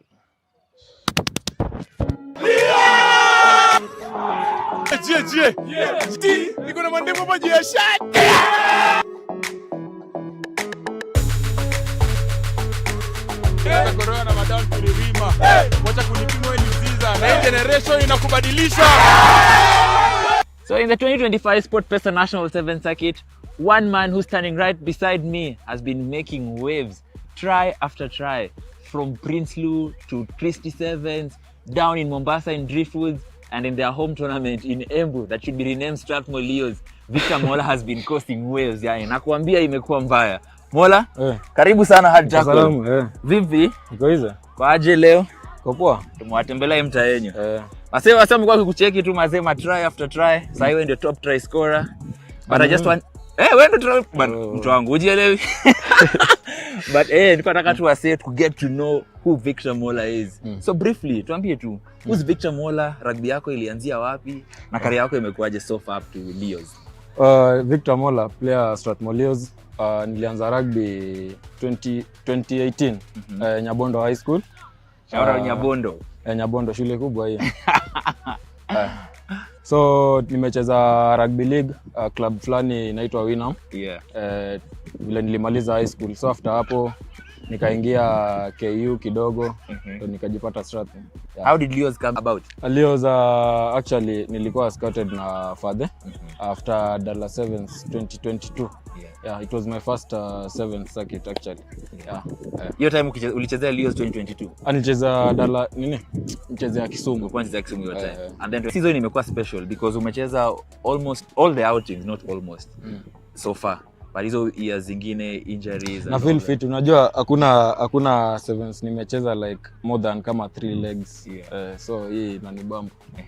Alafu now additional, now you're the top try scorer man. Can you just take me through imekuwaje working as a team now and then being on the end of tries? Okay, grind imekuwa poa. I think tulianza kubuild hiyo pre-season. Tulikuwa tuna work nini. So nimekuja kuona ukiwork like kazi inakuwa rahisi. So hiyo kuscore nini ni vile tu tumekuwa tukitrain. Na last season I think after ulikuwa umemake debut yako national team mkicheza Mauritius na Morans, but ukapata injury manzi. Ika threaten ku get off rugby for a very long time. Ni take to your journey. How was it man? Sijai kuwa na journey mbaya kama hiyo. Experience mbaya kama hiyo I mean. Like sielewi, unajua ni ile unaona teammates wako wakicheza lakini okay ndani una feel ni kama unafaa kuwa hapo lakini hauwezi. So I think injuries are major setbacks kwa athletes. So sijui but ilicheza na mental yangu. What was the major problem your time? Ulipick your injury wapi? Hiyo injury nimeishi kuwa nayo actually after high school, hiyo ya ankles. But ilikuja kuwa mbaya 7th yangu ya kwanza na strap. So during your time umesema of course it was one of your lowest moments. How did you overcome it man at your time uka get back to your feet? Na alikusaidia during that time? Naweza sema ni granddad wangu. Amekuwa kini push nini kuniambia like hiyo kujiaminia tu. So play a big part hapo na shukuru hapo. Nimekuwa nikiona rugby. Who introduced you to it? Na unaweza credit nani the most? Sasa mimi mpaka mahali umefika. Mimi rugby nikiwa primary nilikuwa na cousin wangu fulani mkubwa alikuwa anasoma Moi hiyo time.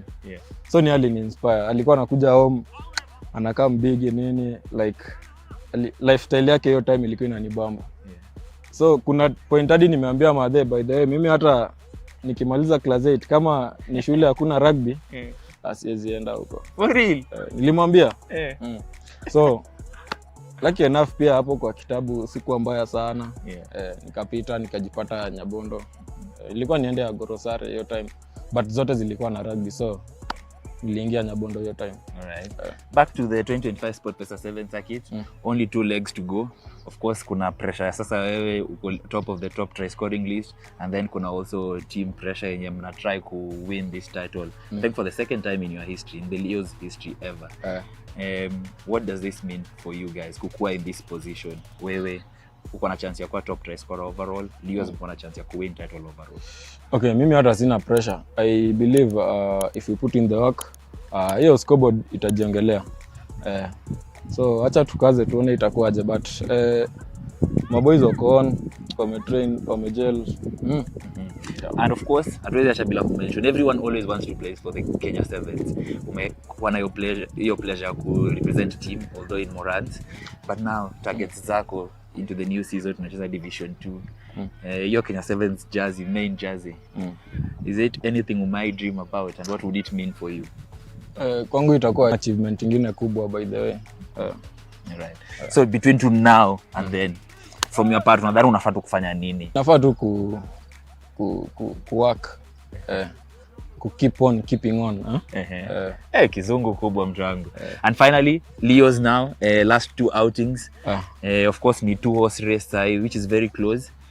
But what's the expectation from you guys? Na tunawakia kuwin Kabeberi na Dala. Alright. So people should watch out for that. Alright, Mola. Thank you very much and wishing you all the best. Shukran. So there you've had it. Tumeongea na Gabriel Aima, who's captaining the Strathmore Leos, na pia tumeongea na top try scorer Victor Mola mwenyewe. Hard tackles tunawaletea, exciting interviews, exciting stories na exciting actions. Na manzejo, if you're there, if you're watching us, make sure you like and subscribe our YouTube channel. You know what it is. Twende nayo.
What does it mean to beat the odds?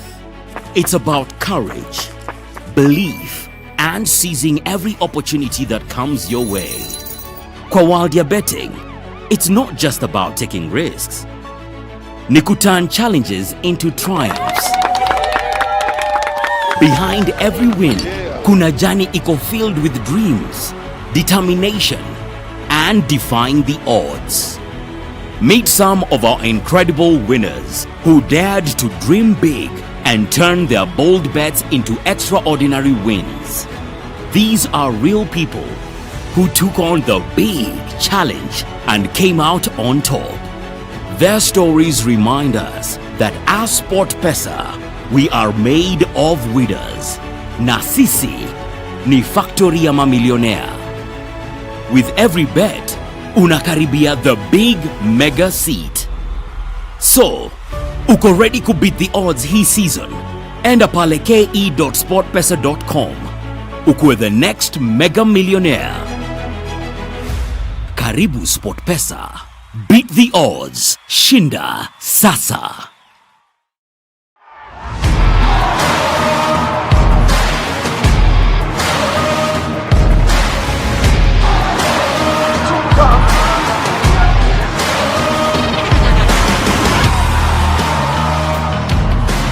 Let the battle begin!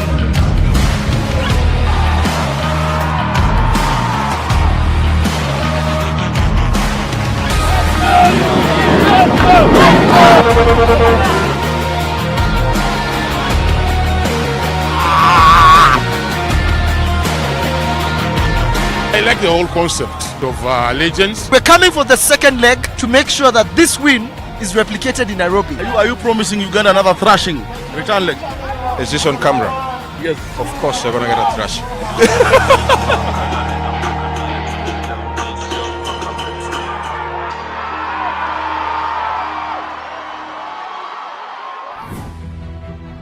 We all start from somewhere.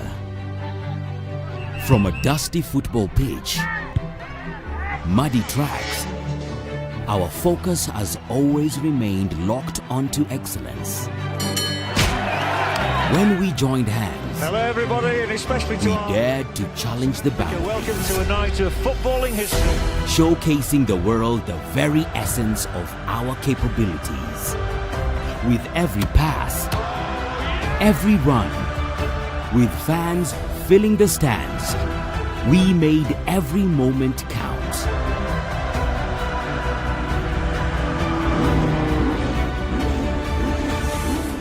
It was a tough morning. Even in the face of adversity, we never wavered, never lost sight of our goal. We fought, rose from the ashes, stronger than ever before. One truth remains: the journey continues. Every contribution counts, from the player on the field to the fans in the stands, and even our journalists telling our stories to the world. We aim to recognize, appreciate, and empower your dreams through providing part of support you need to achieve your dreams.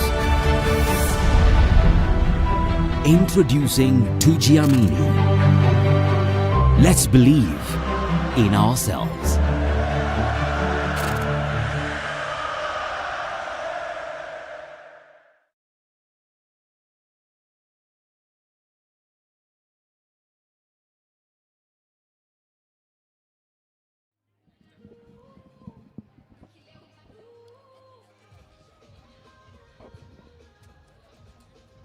All right, this is the halftime break of the Main Machine match and Mombasa Sports Club.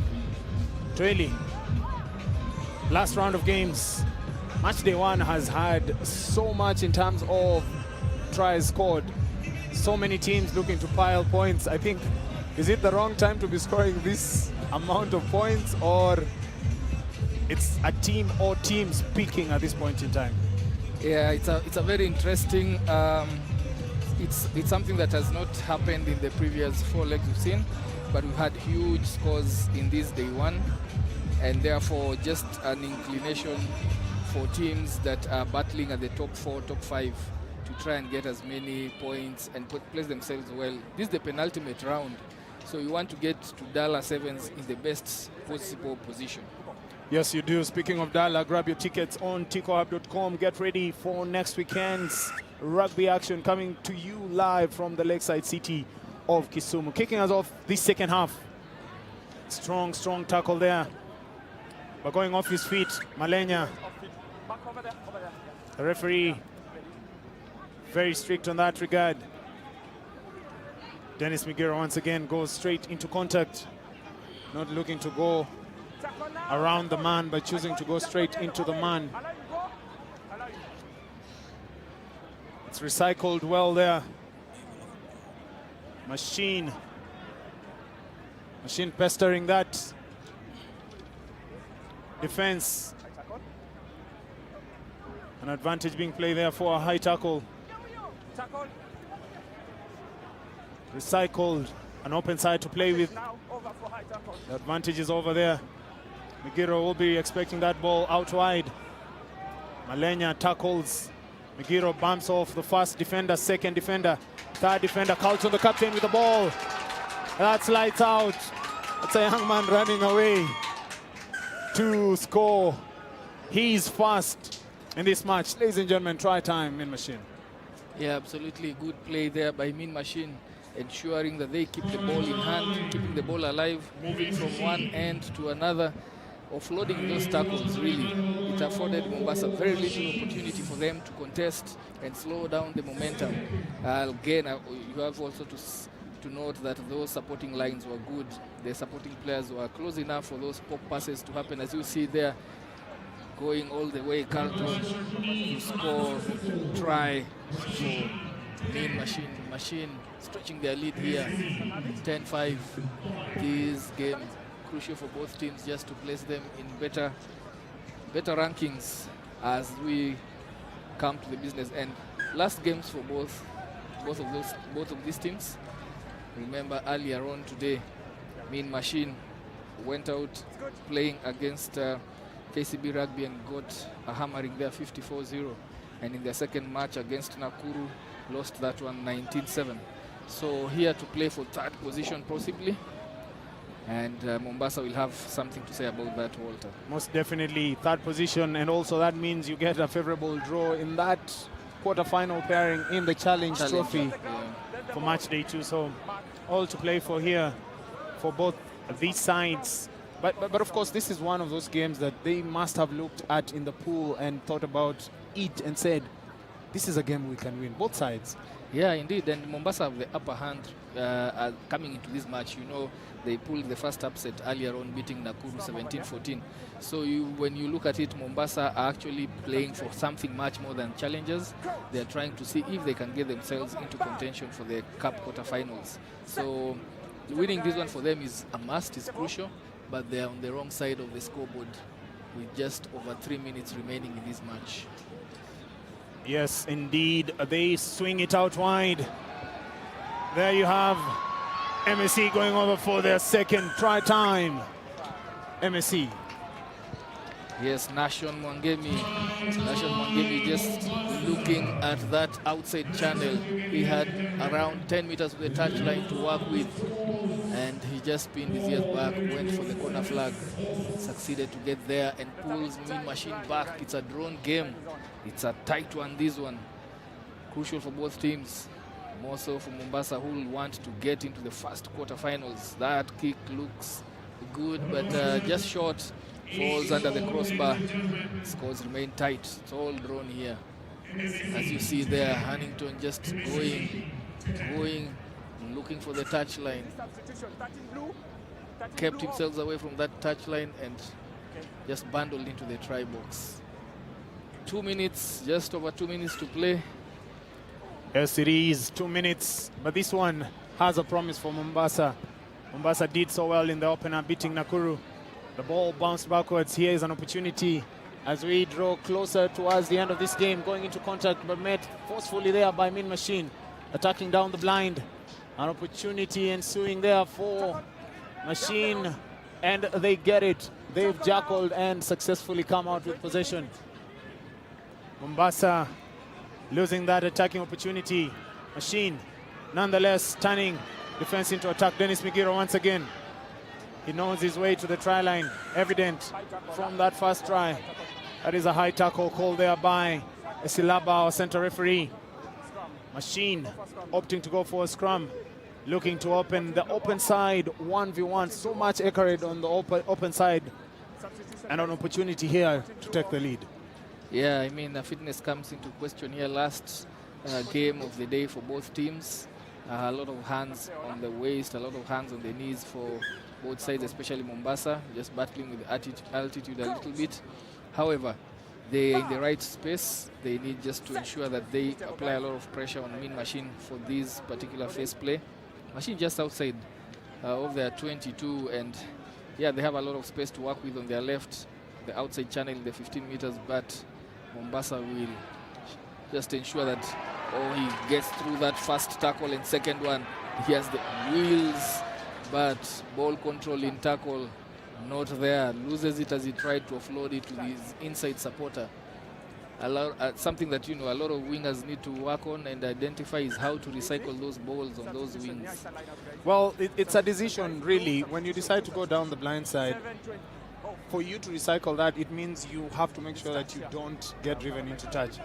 But it's also easy for the defender, the arriving defender, to come in and just bundle you into touch. So it's a tricky one. However, it's one of those, like now Machine losing that opportunity, it's a coach killer, because it's a decision you have to make, and make that decision, come back in, look for your supporting or arriving player who are supporting you so that you can be able to either offload or quickly get that ball off the floor.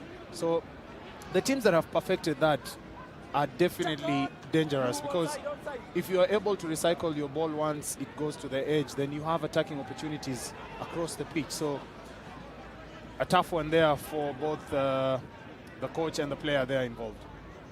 Yeah, good analysis there. And Mombasa just managing the tempo here, just playing at their own pace, controlling matters, ensuring that they're not being rushed by Mean Machine in those defensive places, and chips and goes now to the backyard.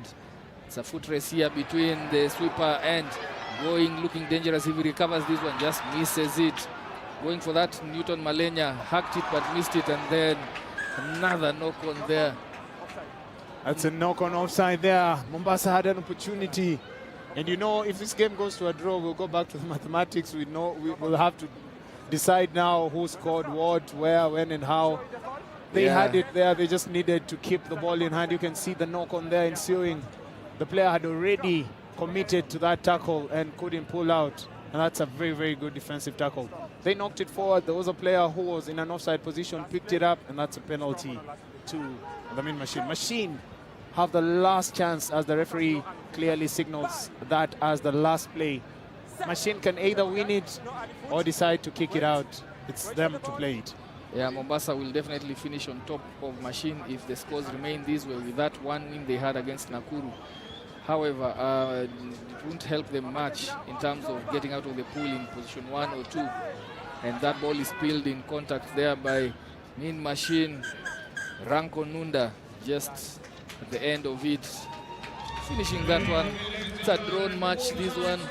Not a result that both teams were gunning for, but that's what they have. And we'll have to wait to see at the end of it all what the scores are. It's a good time to mention to you that you can go to the SportPesa website. You have the 25app.com. 25app.com. It will give you the current standings. It will give you live standings so that you're able to see where your team will close at the end of the round 3 fixtures, which are currently ongoing. So a drawn one, that one. We move forward to the next match. This one beating Impala against Mwamba Rugby.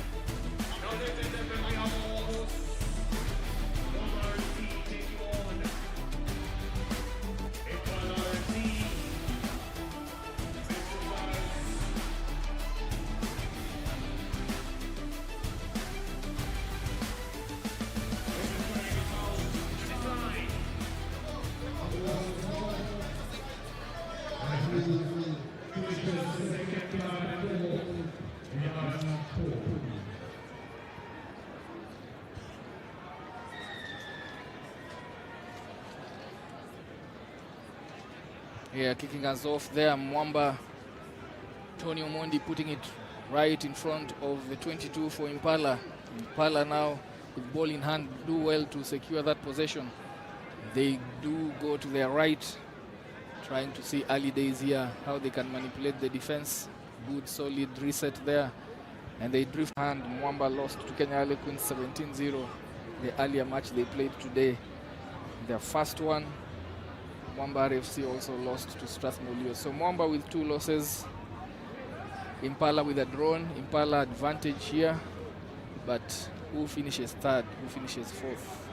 Well, that's the battle we need to decide over the next 14 minutes as Eugene Ojiambo there goes straight into Gideon Makumi, pulling him down. And the referee there judging that Gideon didn't leave that scene as quickly as possible. A big shove there by Impala. David Nyangige puts ball to boot, chases, but back at home is Tony. Tony, it's a foot race. And Mwamba win it. Brian Mutugi looking to turn defense into attack quickly.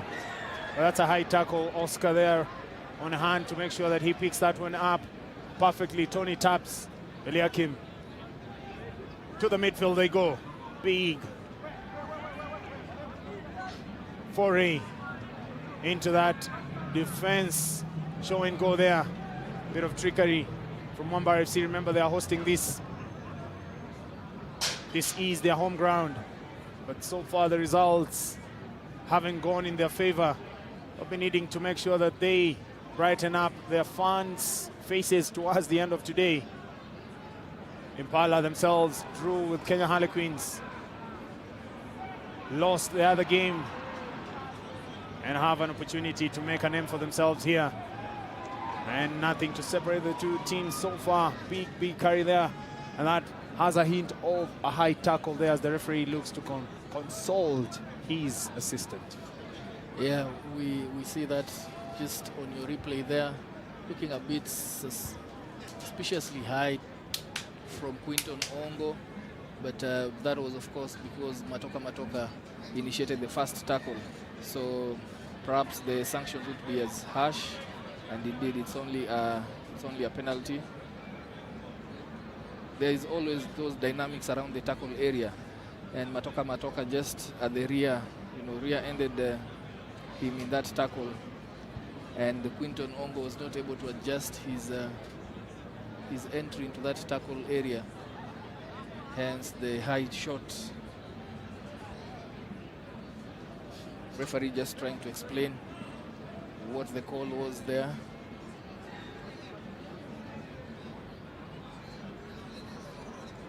Well, that is a scrum awarded to Mwamba RFC. Mwamba should have an opportunity at least to strike fast.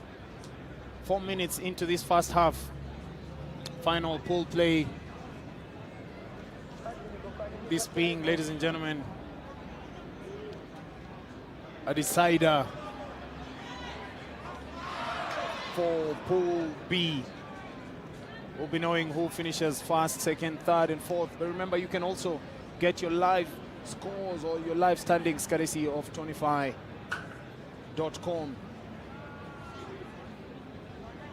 All the group standings live. All the details that you need in terms of match day 1, positioning in terms of the pools, all that is live. All you need to do is type Tonify.app. And of course, you'll have the results.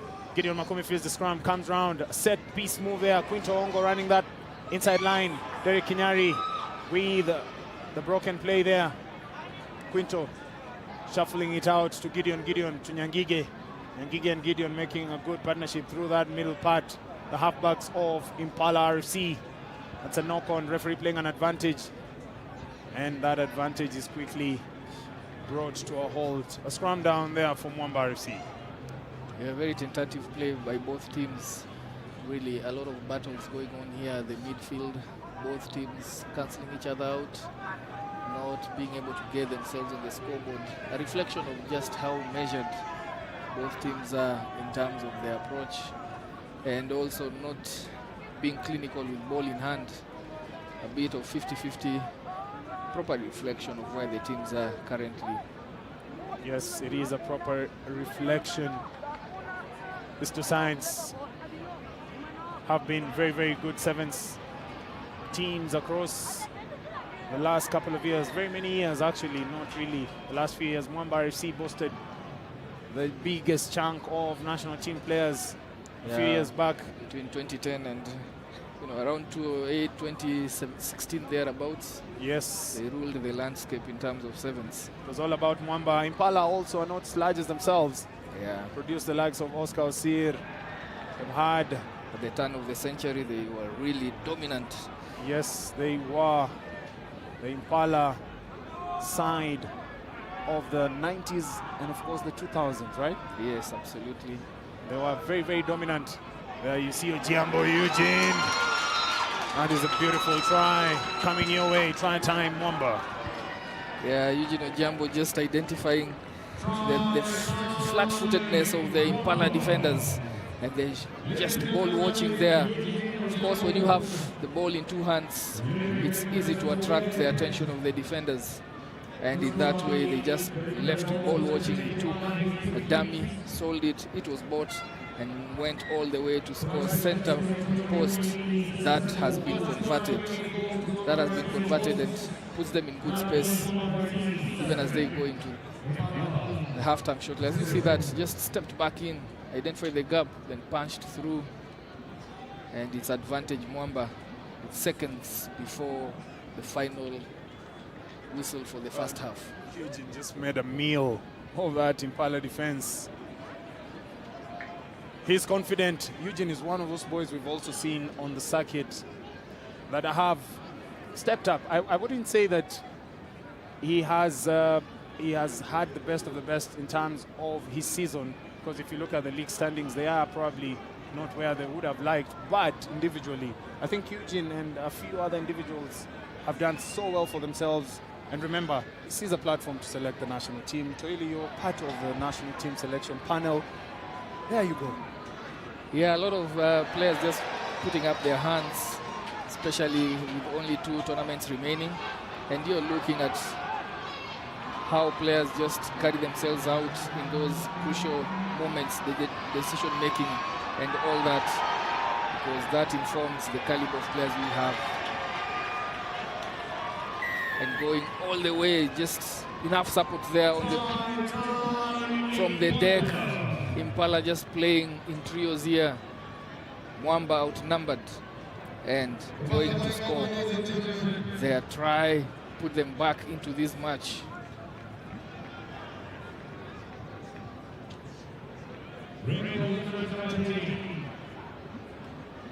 Version to come from Gideon Makumi. Sails to the right, and that's the halftime score. Impala finishing strongly. As you see that fend, a hint of a high tackle there. Players raising their hands, trying to get the attention of the referee. Then Reynolds and Buvate just benefits from that offload. Going in, just peeling and staying in the game, putting himself in the game, and gets that offload, goes to score. Impala leading this one at halftime. Impala, that try at the stroke of halftime. Gideon Makumi could have easily placed the ball for a ruck, kept the ball up. The awareness, the sevens brain, and the experience in the head of Gideon Makumi. Try time Impala. They've clawed back that deficit, but balancing this game, it's there for anyone. Yeah. 7-5, the halftime score.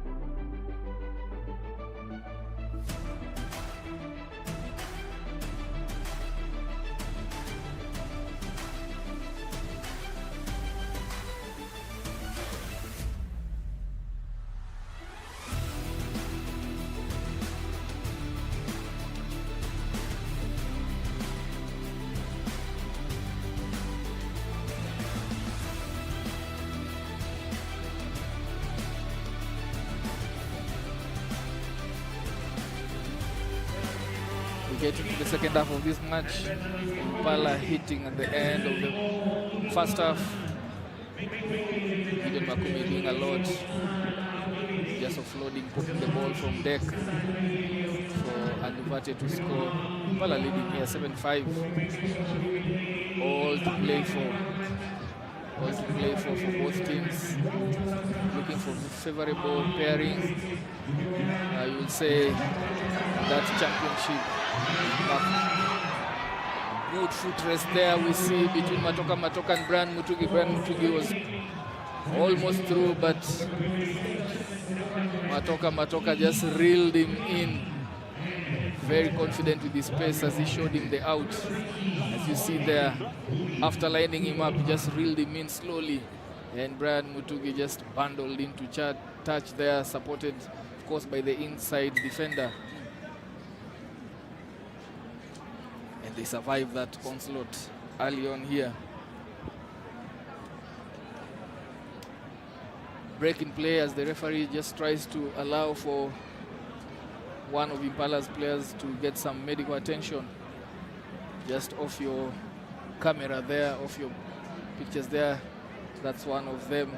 Matoka getting some treatment. As you see the replay there, Brian Mutugi trusts his space, but Matoka was sure that he would really mean battled into touch there. Oscar, Impala just trying to get a win, seal off the day with a win here for themselves. Mwamba, of course, seeking the same. Both teams look like will have to contend with the Challenger Trophy. Yeah, this is tough for both. It's a tough one for both teams. They have to win here. It doesn't matter. It almost seems like it doesn't matter the outcome because both teams already lost, I think. Yeah, earlier on, yes. But I guess it's a game of pride as well. Yeah, it is, because in the pool that they are playing in, it's a tough one, that one. Strathmore and Kenya Harlequins, Mwamba, Impala. It's Strathmore with 2 wins, the only team that are pretty much sure of where they will end in this round of fixtures.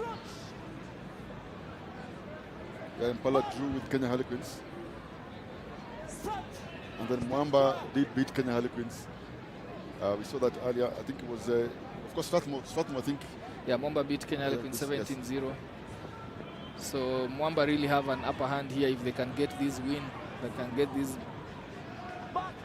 But it's a tight affair right now.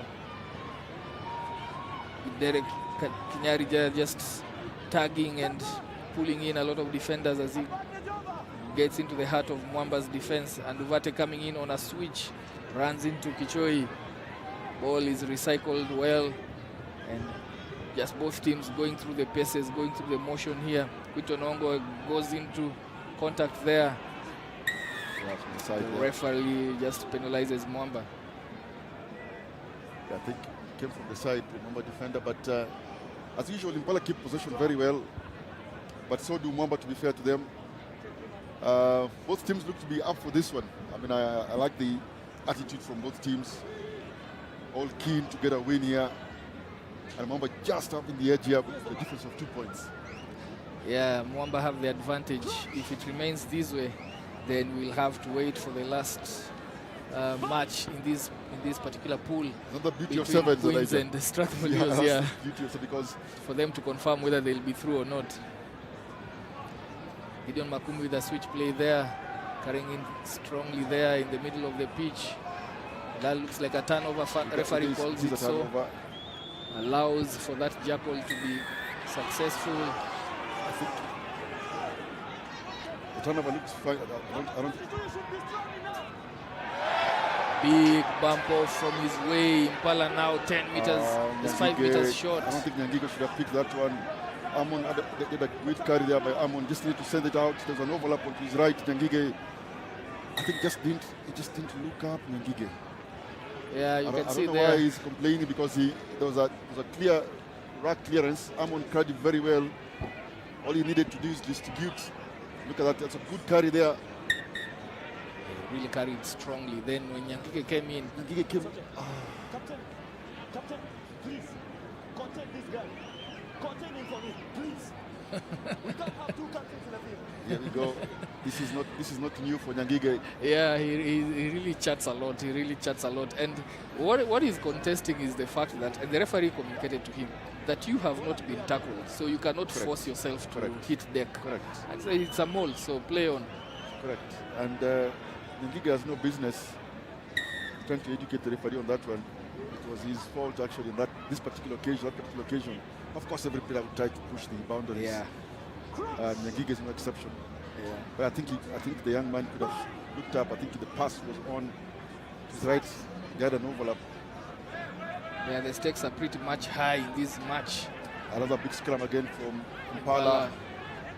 Yes, I think they get the ball back. No, they don't get the ball back. I think it will. The referee says it will. It seems like the Impala are strong on the scrums here. Because I think they've done a couple of turnovers on scrum defense. Yeah, and it's a good investment when you look at that front three they have there. They really have their tactic right. And I think Impala just didn't, Mwamba didn't prepare for that particular one. That's why you find there Norman and Eliakim Kichoi on the receiving end of that shove. Ref punishes Impala. That's Nyangige complaining again. I think he'll be in trouble, Nyangige, if he doesn't contain himself. He's really complaining, the young man. He needs to compose himself. I know the stakes are high. But this is an area of his game that he really needs to work on. Sometimes he's on the right side of the decision. You know, I think he had every right to contest. Yeah, he had every right. I think it is. It's just that the referees see the complaints.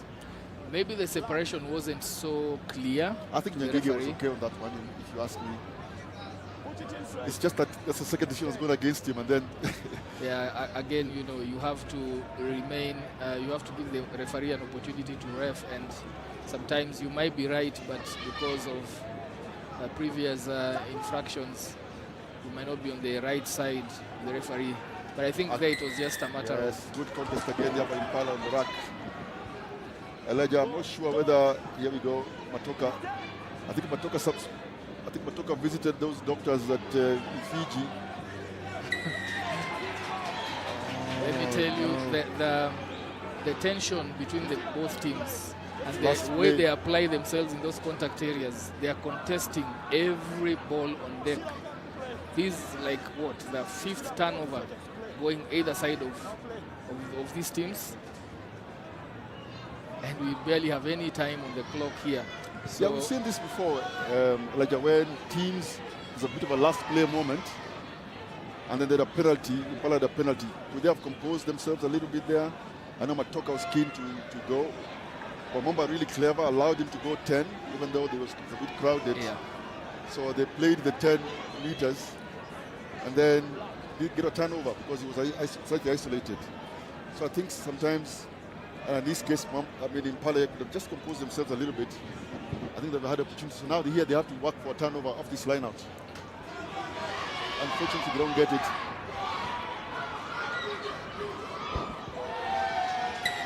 And with that one, they kick the ball out, giving themselves an opportunity to get into the quarterfinals with 2 wins.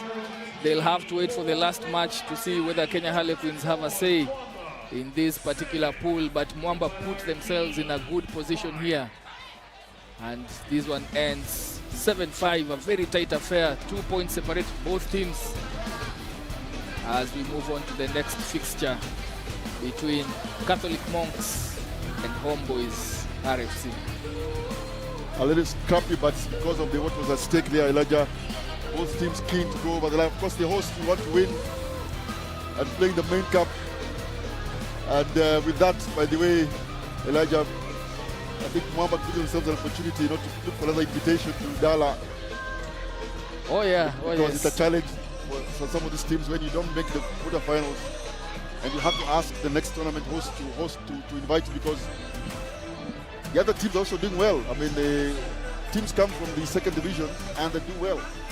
Yeah, you have to always put yourself in contention, ensure that at the very minimum you're playing the Challengers Trophy, and then you can get yourself automatically invited into the next tournament. But in this case, we will wait and see what happens in terms of Impala's progression into Dallas Sevens. Yeah, we got for another one here. Homeboys taking on the Catholic monks. The queer monks. Yeah. Kicking us off, of course, Catholic monks.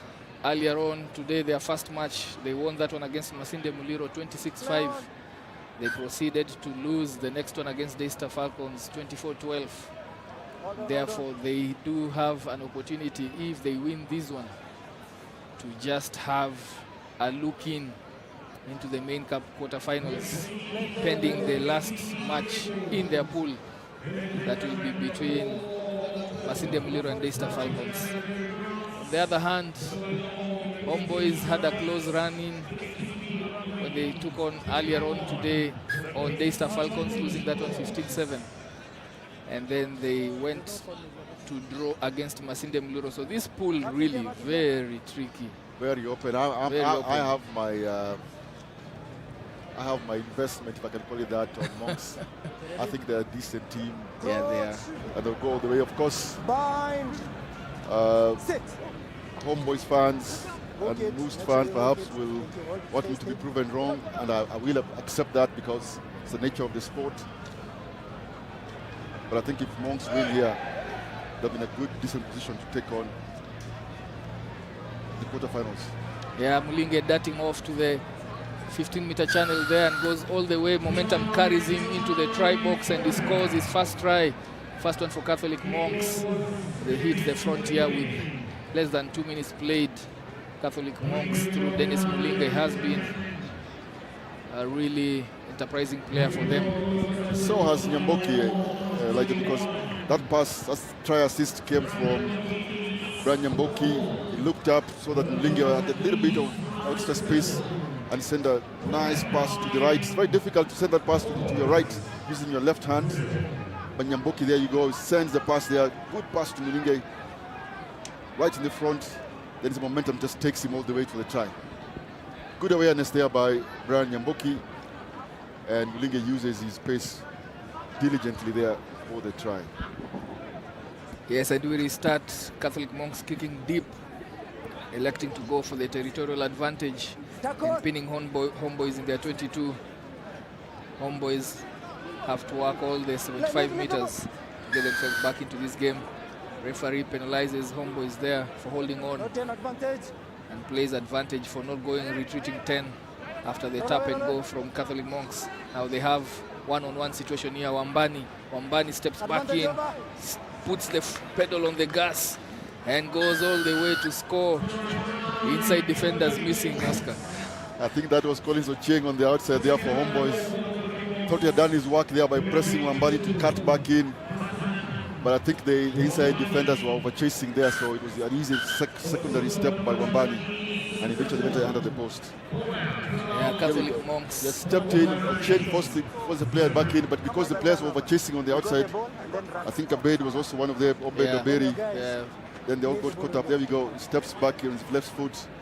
And then all the three players, unfortunately, Abed there just thinking, oh, should I maybe have held on a bit. Held on, yeah, delayed my chase. Yeah, so the other game talked about catch-up defenders not getting it right. So the lateral run has to have some sort of a 45-degree angle. So you're going across the field, but if you're just running across only, a step opposite direction, you can't recover. You can't recover. But if you just tilt that run a 45-degree sort of, so you're running sort of upwards but towards the edge, then even the step allows you to recover from the step. Yeah, once again, Catholic Monks going deep. They prefer using that probably because of lack of height in their ranks, but they prefer the pressure play, put it deep into your 22 and force you to play from your try line. And in this case, they have benefited because an error there, turnover possession. If you can make any relations with chess, I think this is good chess rugby to hear from Catholic Monks. From the queer monks. Yeah. Brian Nyamboki, very deliberate, clever player. Nyamboki about to come to your screen there, and him Nyamboki now on the ball. Kicks deep. They understand each other with Mulinge. On the ball, Mulinge committing the players. I think he should have released that one, but still have possession. They still have possession 5 meters out from Homeboys try line, and Mulinge that's off to the shorter side and looks like he has scored. Yes, he has scored his second try in this particular match and third for Catholic Monks. Identify the space, Oscar. Look, I don't have to predict anything. Just do it for yourself, viewers. Monks are one of those teams that play the short side a lot of the time. Expect another play here where you take it to one end, you come out and fold with the fold defense, thinking you're coming back on the open, but Mulinge looks up very quickly and then goes off to the edge. And there's still defense, to be fair. You know, Homeboy still had a defender on the outside. Mulinge was really clever there and stretched out for that try. Look at that, he just goes out to his left there. Mulinge puts the defender on and then scores a try. Good awareness, but that's a proper winger's try there, Elijah. Yeah, Kabeberi was just late in taking off because Mulinge just had a head start on him. And just 5 meters out, that was always going to be too late for him. Nyamboki raises it high, just into Homeboys 22 this time around, fairly closer for them to exiting the space, but ball was not protected, so it becomes a contest here. Both players rise up with the ball. Referee adjudges that it belongs now to Homeboys as both players went to deck. Bedi there goes into contact. They are under pressure here, but illegally so from Catholic Monks. Quick tap and go. Time is of the essence for Homeboys, and they have had no sniff of territory. They didn't protect that rack. It's turned over and strolling in for their fourth try. Wambani gifting it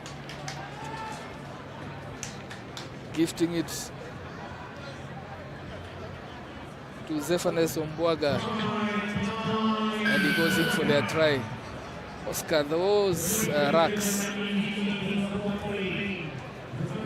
Homeboys with their racks, yeah?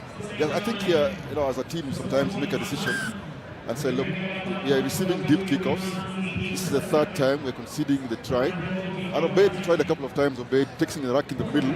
Of course, he's been overpowered. Obeid is not the largest of the players. You know, they go into the middle.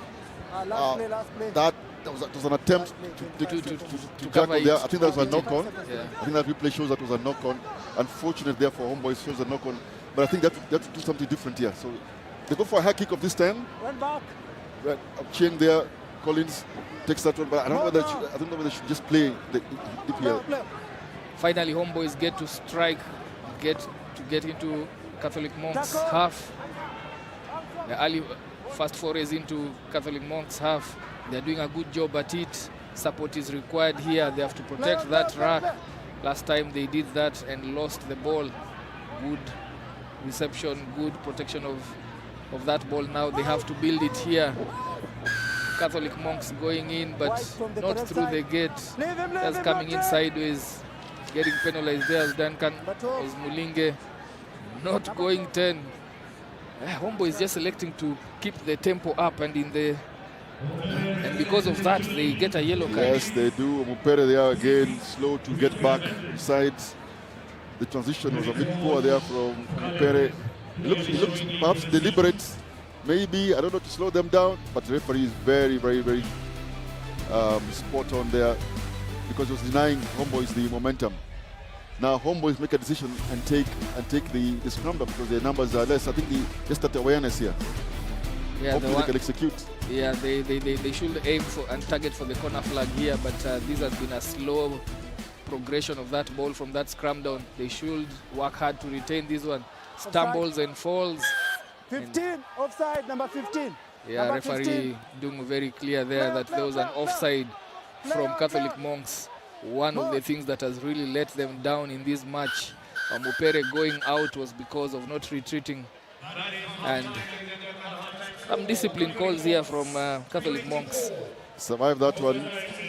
I think they are also Homeboys didn't do themselves any favors because they did scratch the ball quickly, but the ball didn't go to hand on that scratch. They tried to scratch the penalty. It was a quick scratch there, but I think it was Mike Nyakundi, but it didn't go to hand there. So, and as soon as the referee called the maul, all the Monks had to do is just surround that play, and it goes dead. So it's a convincing first half here from the Queer Monks. They lead this one 24 points to 0.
10 wide.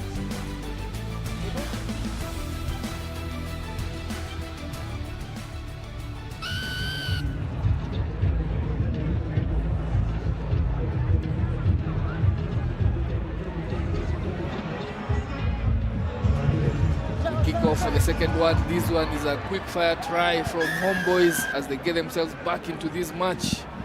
That kickoff restart was really spot on from Homeboys. Nyakundi Mike there just asking for substitution. Immediately after scoring. As a quick fire try there by Homeboys. That's how you get back to the game when you're losing 24-0 at half staff. Kickoff, I think it was a lucky bounce, was it? Yeah, we'll have to wait and see that replay, but that was really quick. There was no defensive line. Catholic Monks, as we see there, Nyamboki just going up and missing the ball, and then he taps it over the last defender. From there, it's lights out, 10 meters out. There wasn't stopping him. There was no defense line, and he goes through to put Homeboys onto the scoreboard. Restart there, Brian Juma, off your screens there. Scram down. That was a tough moment there by Mike Nyakundi, still trying to get his way out of the field. He's barely just gotten out of the field. Nyakundi getting his team back. Yeah, I don't know if he was carrying an injury or something, but nonetheless, Catholic Monks back to their full complement of 7 as Omupere comes in from the sin bin 2 minutes out for not retreating. Brian Juma picks up from that base of the scrum, takes it out wide.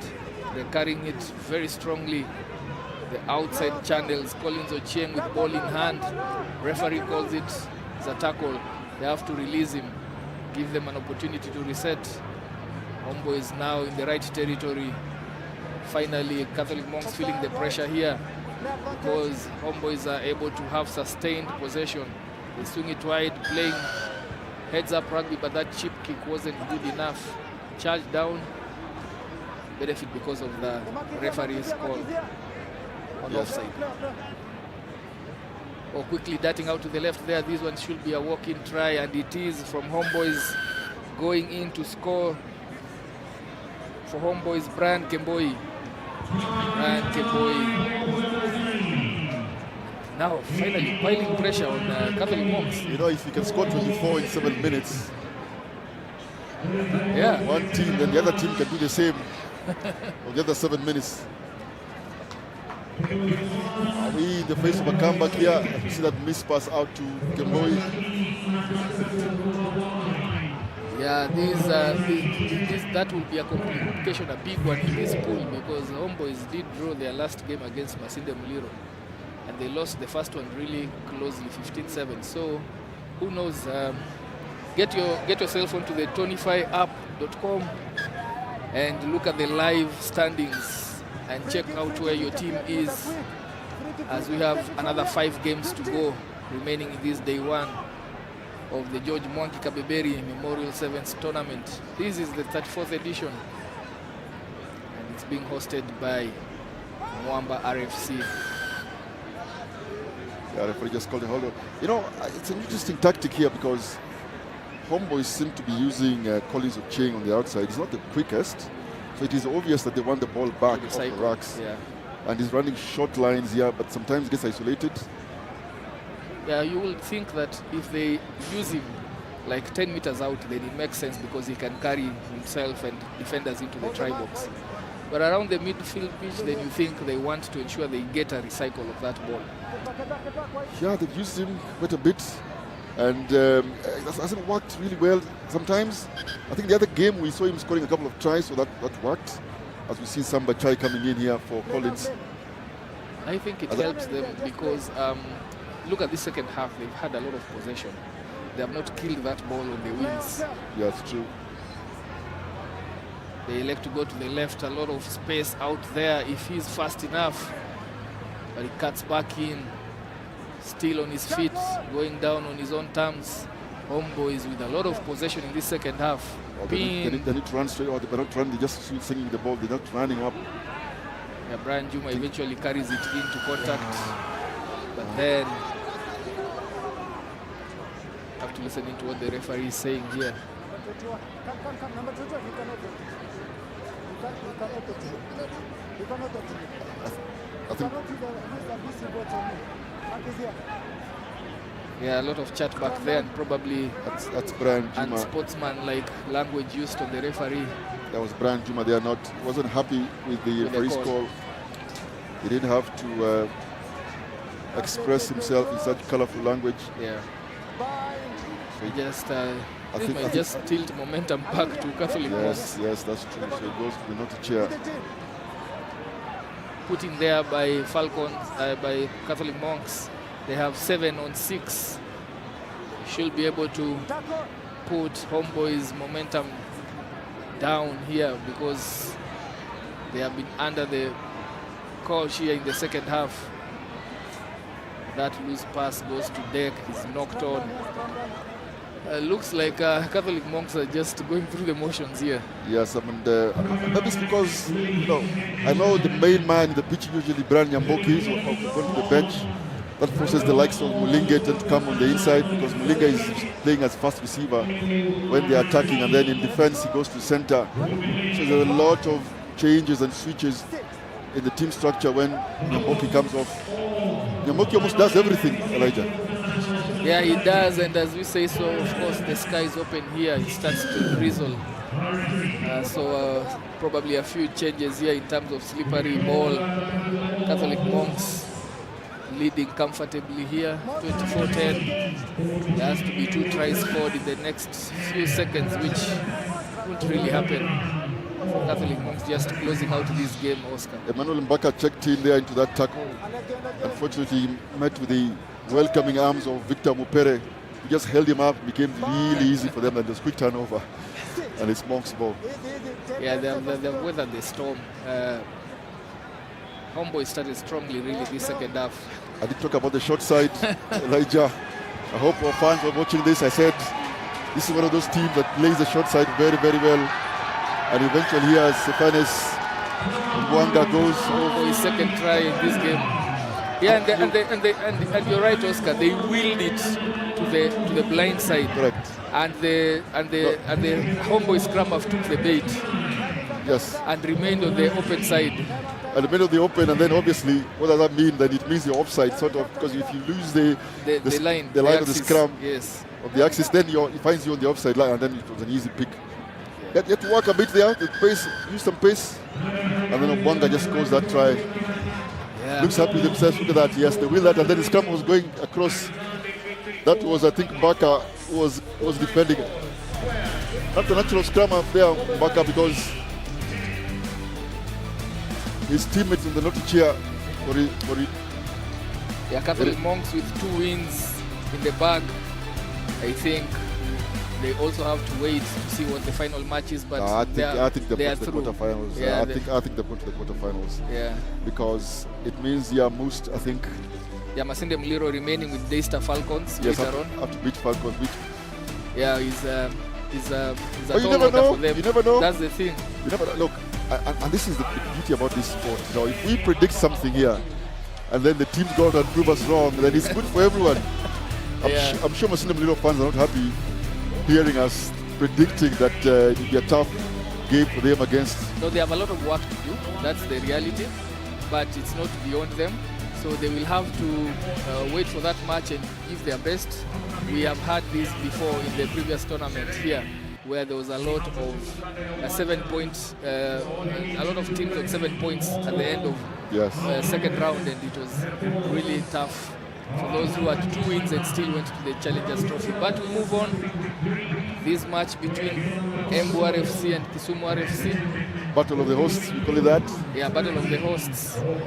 Previous hosts and the forthcoming hosts taking on each other here. Both teams have had a torrid time today. No, it's not been good for them. They've tried their best. But as they kick off here, let me just get my calculator out, because I think we're going to have an interesting end to this day one. As we see some of these teams all trying to make the quarterfinals.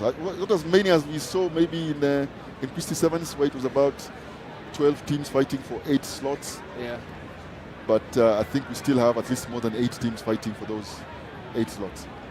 Yeah, in their first match today, Kisumu RFC got a pounding from Cabras Sugar, 61-0, that one. Then another big 52-0 loss to Menengai Oilers. So Kisumu really yet to score a try in these George Mwangi Kabeberi Sevens.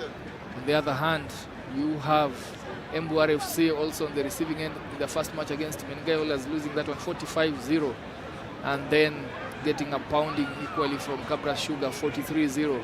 Both teams yet to score any try in this day one, and they will want to make that a better show in this fixture.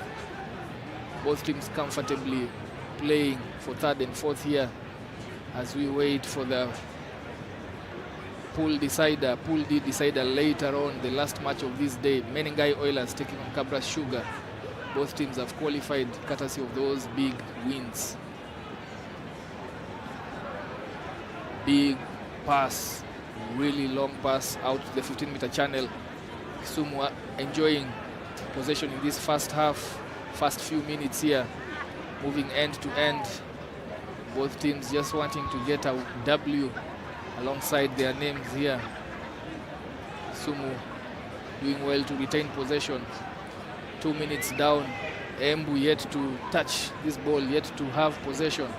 Kisumu taking their time trying to manipulate defense there, loses his footing. And immediately they go for the advantage played by the referee. Quick tap and go. Goes to the left.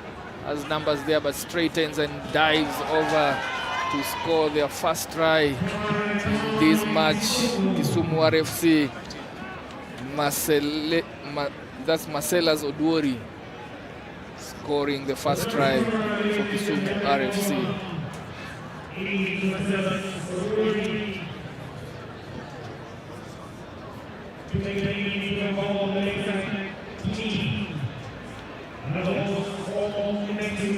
That conversion to come there, Kisumu showing us what possession can do.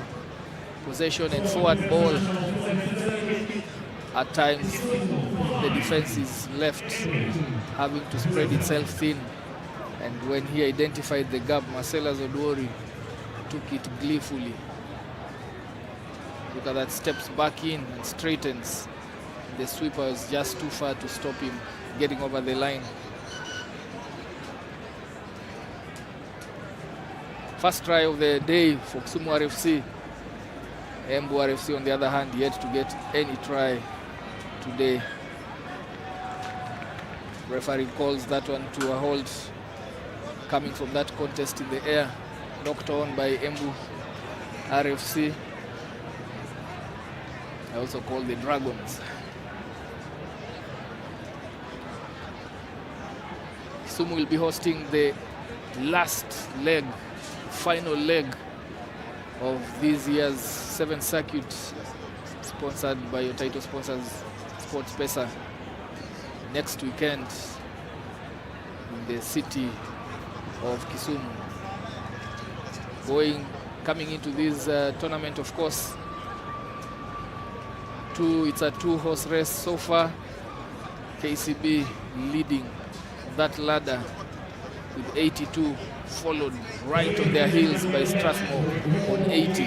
2 points separating the two teams. When you look at it, any slip-up by any team in this tournament will put them at a serious disadvantage going into Dallas Sevens. So all to play for this penultimate round of this year's 7th circuit.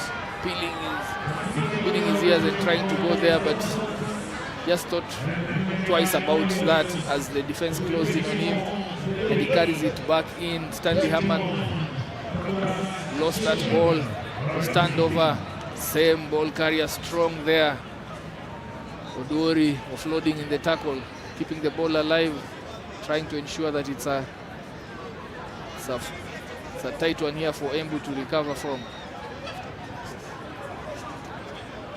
Kisumu showing really good possession rugby here, taking care of the ball, having it for long spells, pumps himself out of those two tackles. Then with support there, dancing around them, Ambe Walter releases the ball to his left. Numbers out there. There's 3 supporting players. But knocks it on as he goes to deck.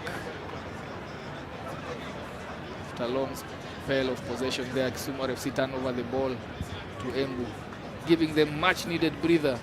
They were hanging on the ropes as you see there. Goes into contact, the tackler went for the ball. It wasn't secured. And it's knocked on. Embu get a breather here, but still within their own 22. Kisumu sort of in charge here on this one. They're the ones putting the early pressure on Embu. Again, they try to play out of the area versus the other stronger team. They still struggled. And these are some of the adjustments you would hope teams can make. There's nothing wrong in trying to play out of the air. I've always said that. But if your efficiency is not as good in terms of your skills, then you try something else. Kicking is also an option. But again, you only kick if you think you can either chase down the kick and get it back, or at least put pressure on the opponent. But playing out of the 22 here, and the skills are not up to scratch, makes it really, really easy for the defense team. All they have to do is just put pressure on your skills, and then hopefully you get a turnover. And I think Kisumu, in this case, I think will want to do that. You can take some risks here, Elijah, isn't it? If you're 10 meters away from the try line, you can take some risks. Do a hard blitz. And then if the skills are not good enough, something comes to it. Over the ball, But Kisumu sort of allow them. They're not blitzing Kisumu. They're just sort of shepherding. Here we go. That looks high. Again, they make an error. Looks like an error. Yeah, some hint of high shots here. Yeah, looked high. I could be wrong, but it looked like a high shot there. Yeah, we wait to listen in to the referees and just look at that replay there. Puts his head on the wrong side, and then that one looked like a high tackle, but the player on the floor. Yeah, must have gotten a bump. Yeah, I think Benjamin Wanyonyi on the floor there. I think sort of had a muscle cramp. Looks like a muscle cramp. Nothing to do with the. Yeah, looks like a bump on his knee or something. But I think what we were talking about earlier later was that tackle. Here we go. He popped the ball. That's fine. Oh yes, there was a grace. Yeah, it is unrelated to the tackle really. Got a bump there, and then found themselves on the receiving end. Gets himself, he's testing himself and seeing whether his limbs can take that pressure. I think he got a knock while he was on the ground there. Embu, of course, finished 11th in their home tournament. Did quite well, finishing that position out of 16 other teams. And they got an invitation into this one.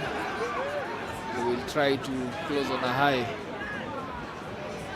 Under pressure here, 4 meters out, the try box. The referee declares that there's no advantage really accruing. Gives a scrum down to Embu for handling errors there from Kisumu. Kisumu just barely 5 points ahead, despite all the possession, despite the territory.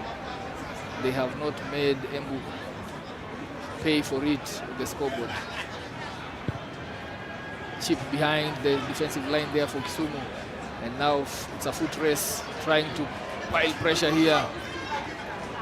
Does he arrive? Yes, he does recover it and waits for his teammates to come. But again, eventually, FIFA Tao Omoro gets bundled into touch. And I beg your pardon, that's Peter Juma. And we go into the halftime. Kisumu RFC leading this tight affair 5-0.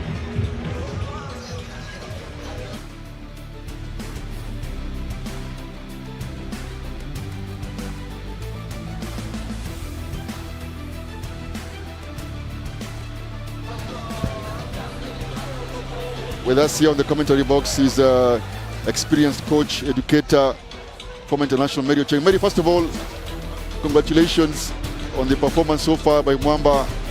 How did you do that? You played, you won the series, the last two series you won with Impala? Is it the last two, Mary? Yeah, it's actually the last two, 2024, 2023. I won with the Impala back-to-back 7 circuit winners. So, Mary, I mean, half done, isn't it? The only thing now we are chasing is the leg, our home leg, because the cycle is already gone. But mathematically, we are way ahead of the pack. So how do you manage this, the women's game? What do you think about the women's game? It has improved. Kenya Harlequins have also improved in their space. What do you think about that? Do you think there's new players there from what you've seen? I think generally the women's game is improving. More clubs are also coming up. But again, remembering women, we are going better from better.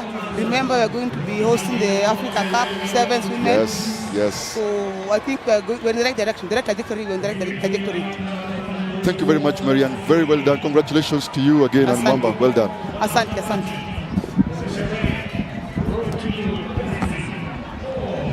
Yeah, thank you, Oscar, for that one. Very enlightening views there as we resume on this match.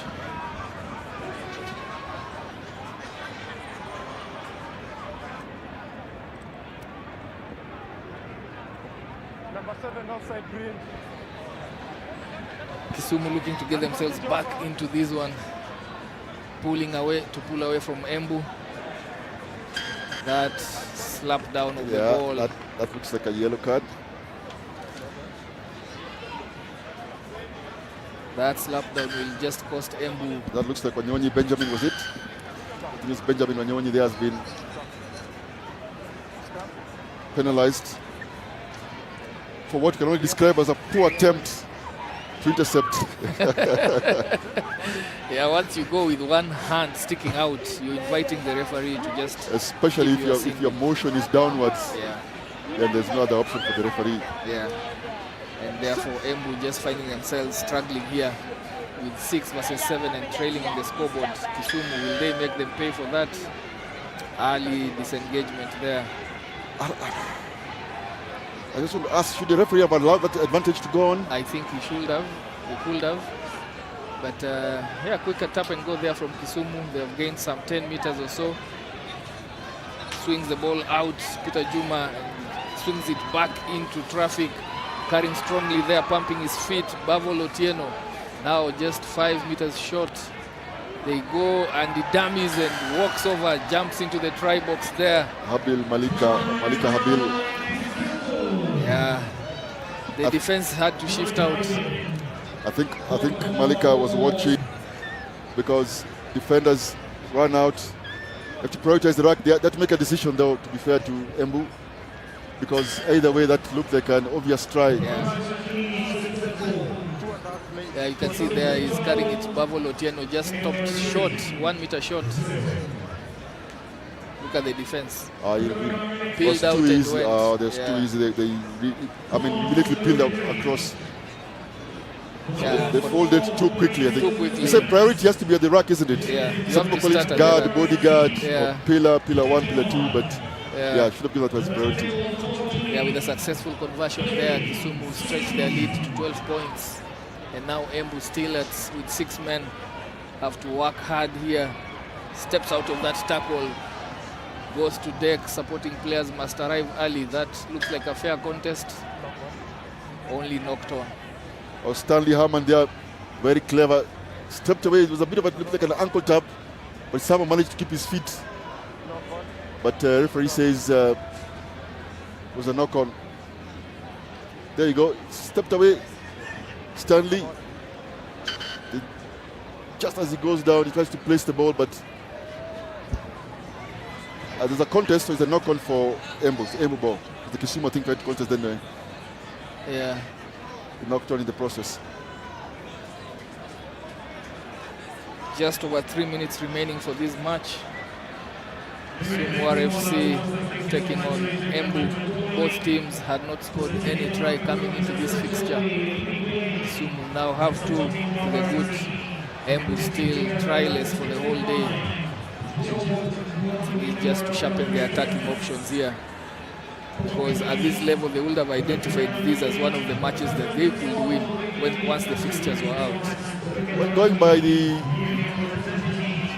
events of the field so far, I think it's an evenly balanced game. Yeah.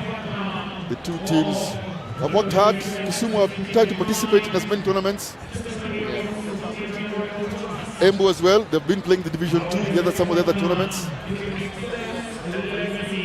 So even though they've really suffered some heavy losses today, both teams have come a long way since Mombasa Driftwood Tournament 7th. As you look there, Stanley Hammond just carrying the ball into contact and losing it as he went to deck.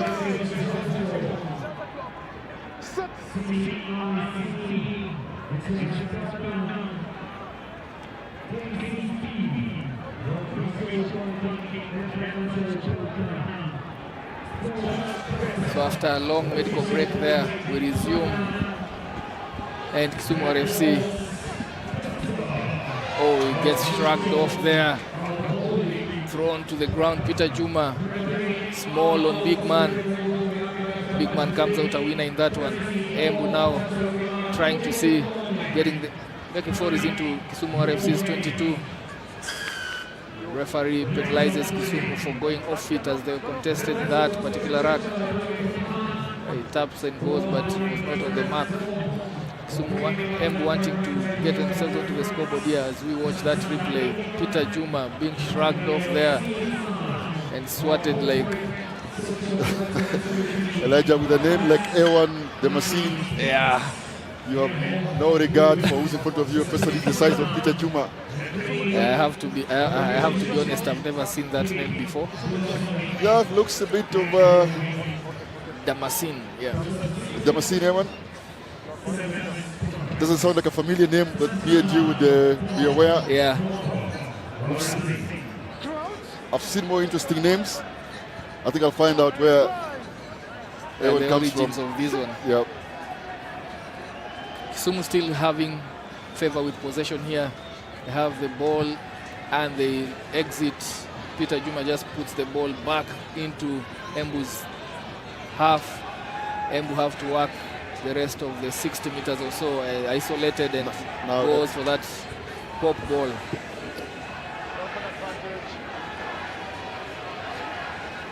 Kisumu look like they will close this one out.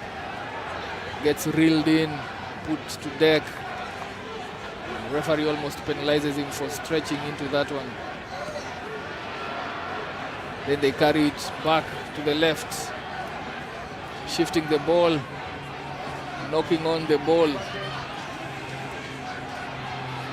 carrying it closer to the touchline there, and the touchline comes in as an extra defender there, steps there onto the touchline, and the game is stopped. Elijah, they are about 7 meters away from the try line with a penalty. They didn't receive. They were deep in their own territory, Kisumu. Peter Juma decided to kick down the field. They came and put a really hard press on Embu, and then there was a knock on there by, I think it was Igor Dopate from Embu, and then eventually they got a turnover. And then between Peter Juma, they sort of kept possession, good possession here, and then again now they have a chance here to score.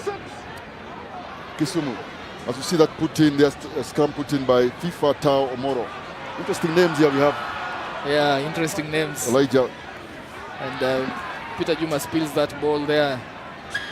Embu with one more chance. Yeah, number 14 for Kisumu, guilty of tapping the ball. Brian Kipchirchir went for it, missed it, and just interfered with ball there. He won't be coming back in because the hooter has been sounded to conclude this match. Embu tap and go there, still in their 22. A lot of breakage in play, a lot of stoppages here, as Kisumu just looking to be very indisciplined around this break, around the set piece area.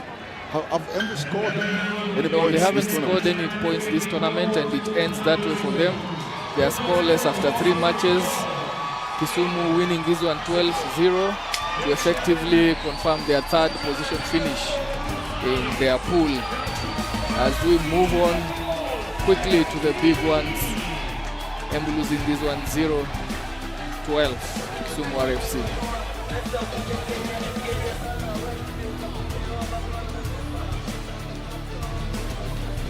Oh.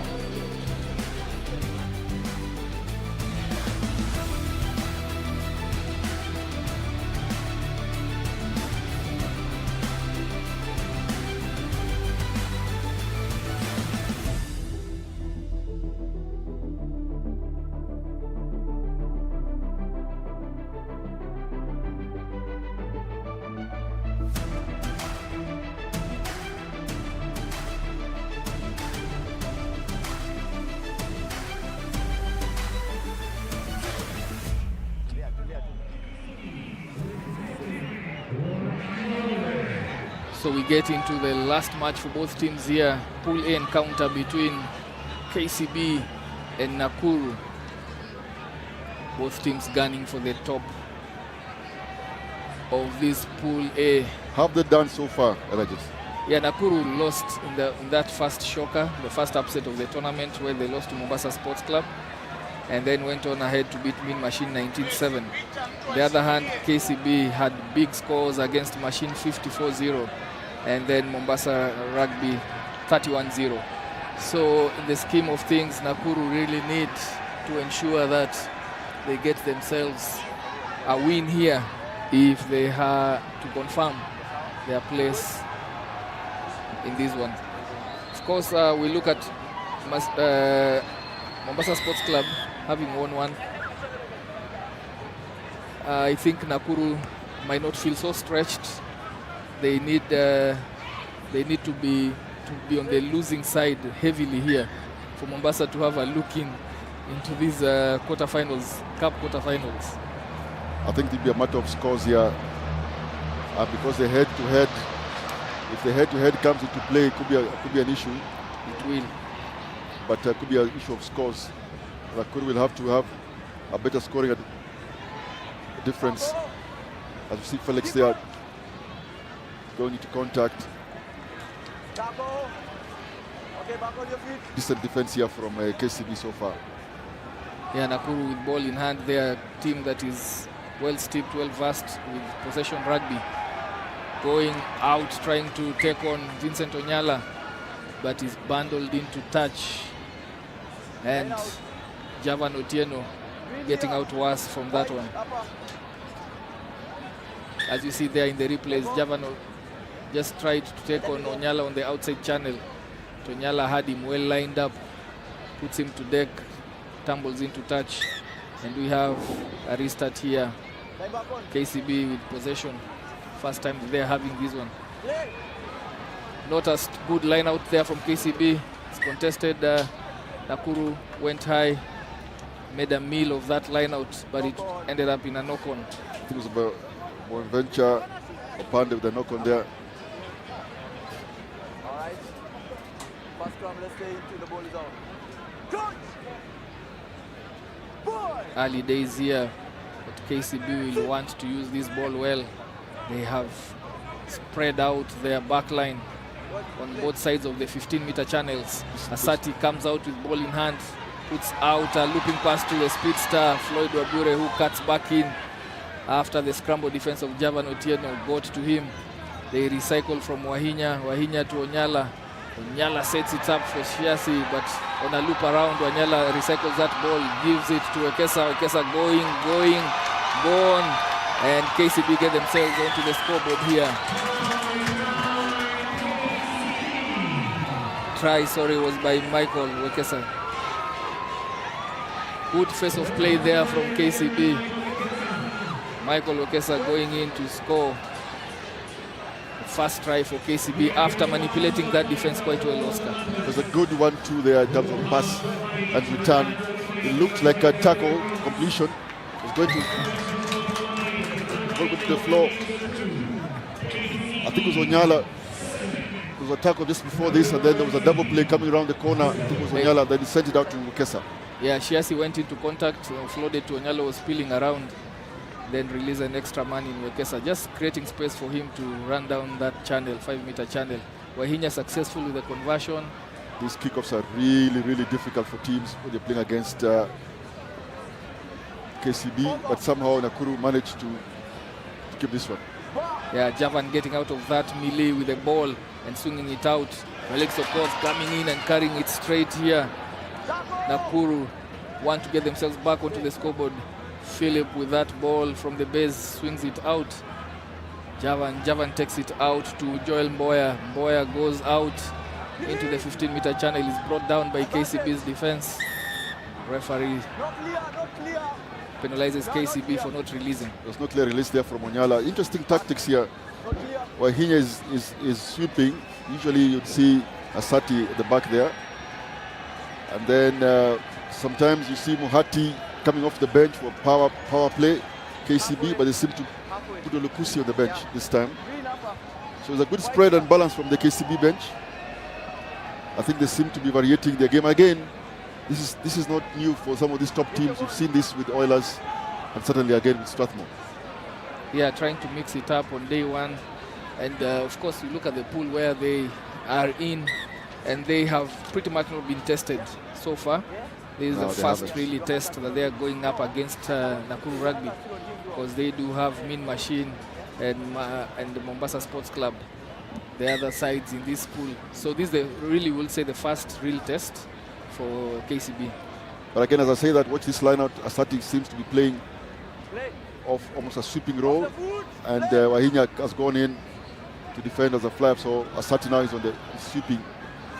Yeah, Joel Mboya with a cut-out pass, taking two defenders of KCB out, and then cutting back in is Javan Otieno. And Nakuru just recycling the ball well here, getting into contact, securing that ball.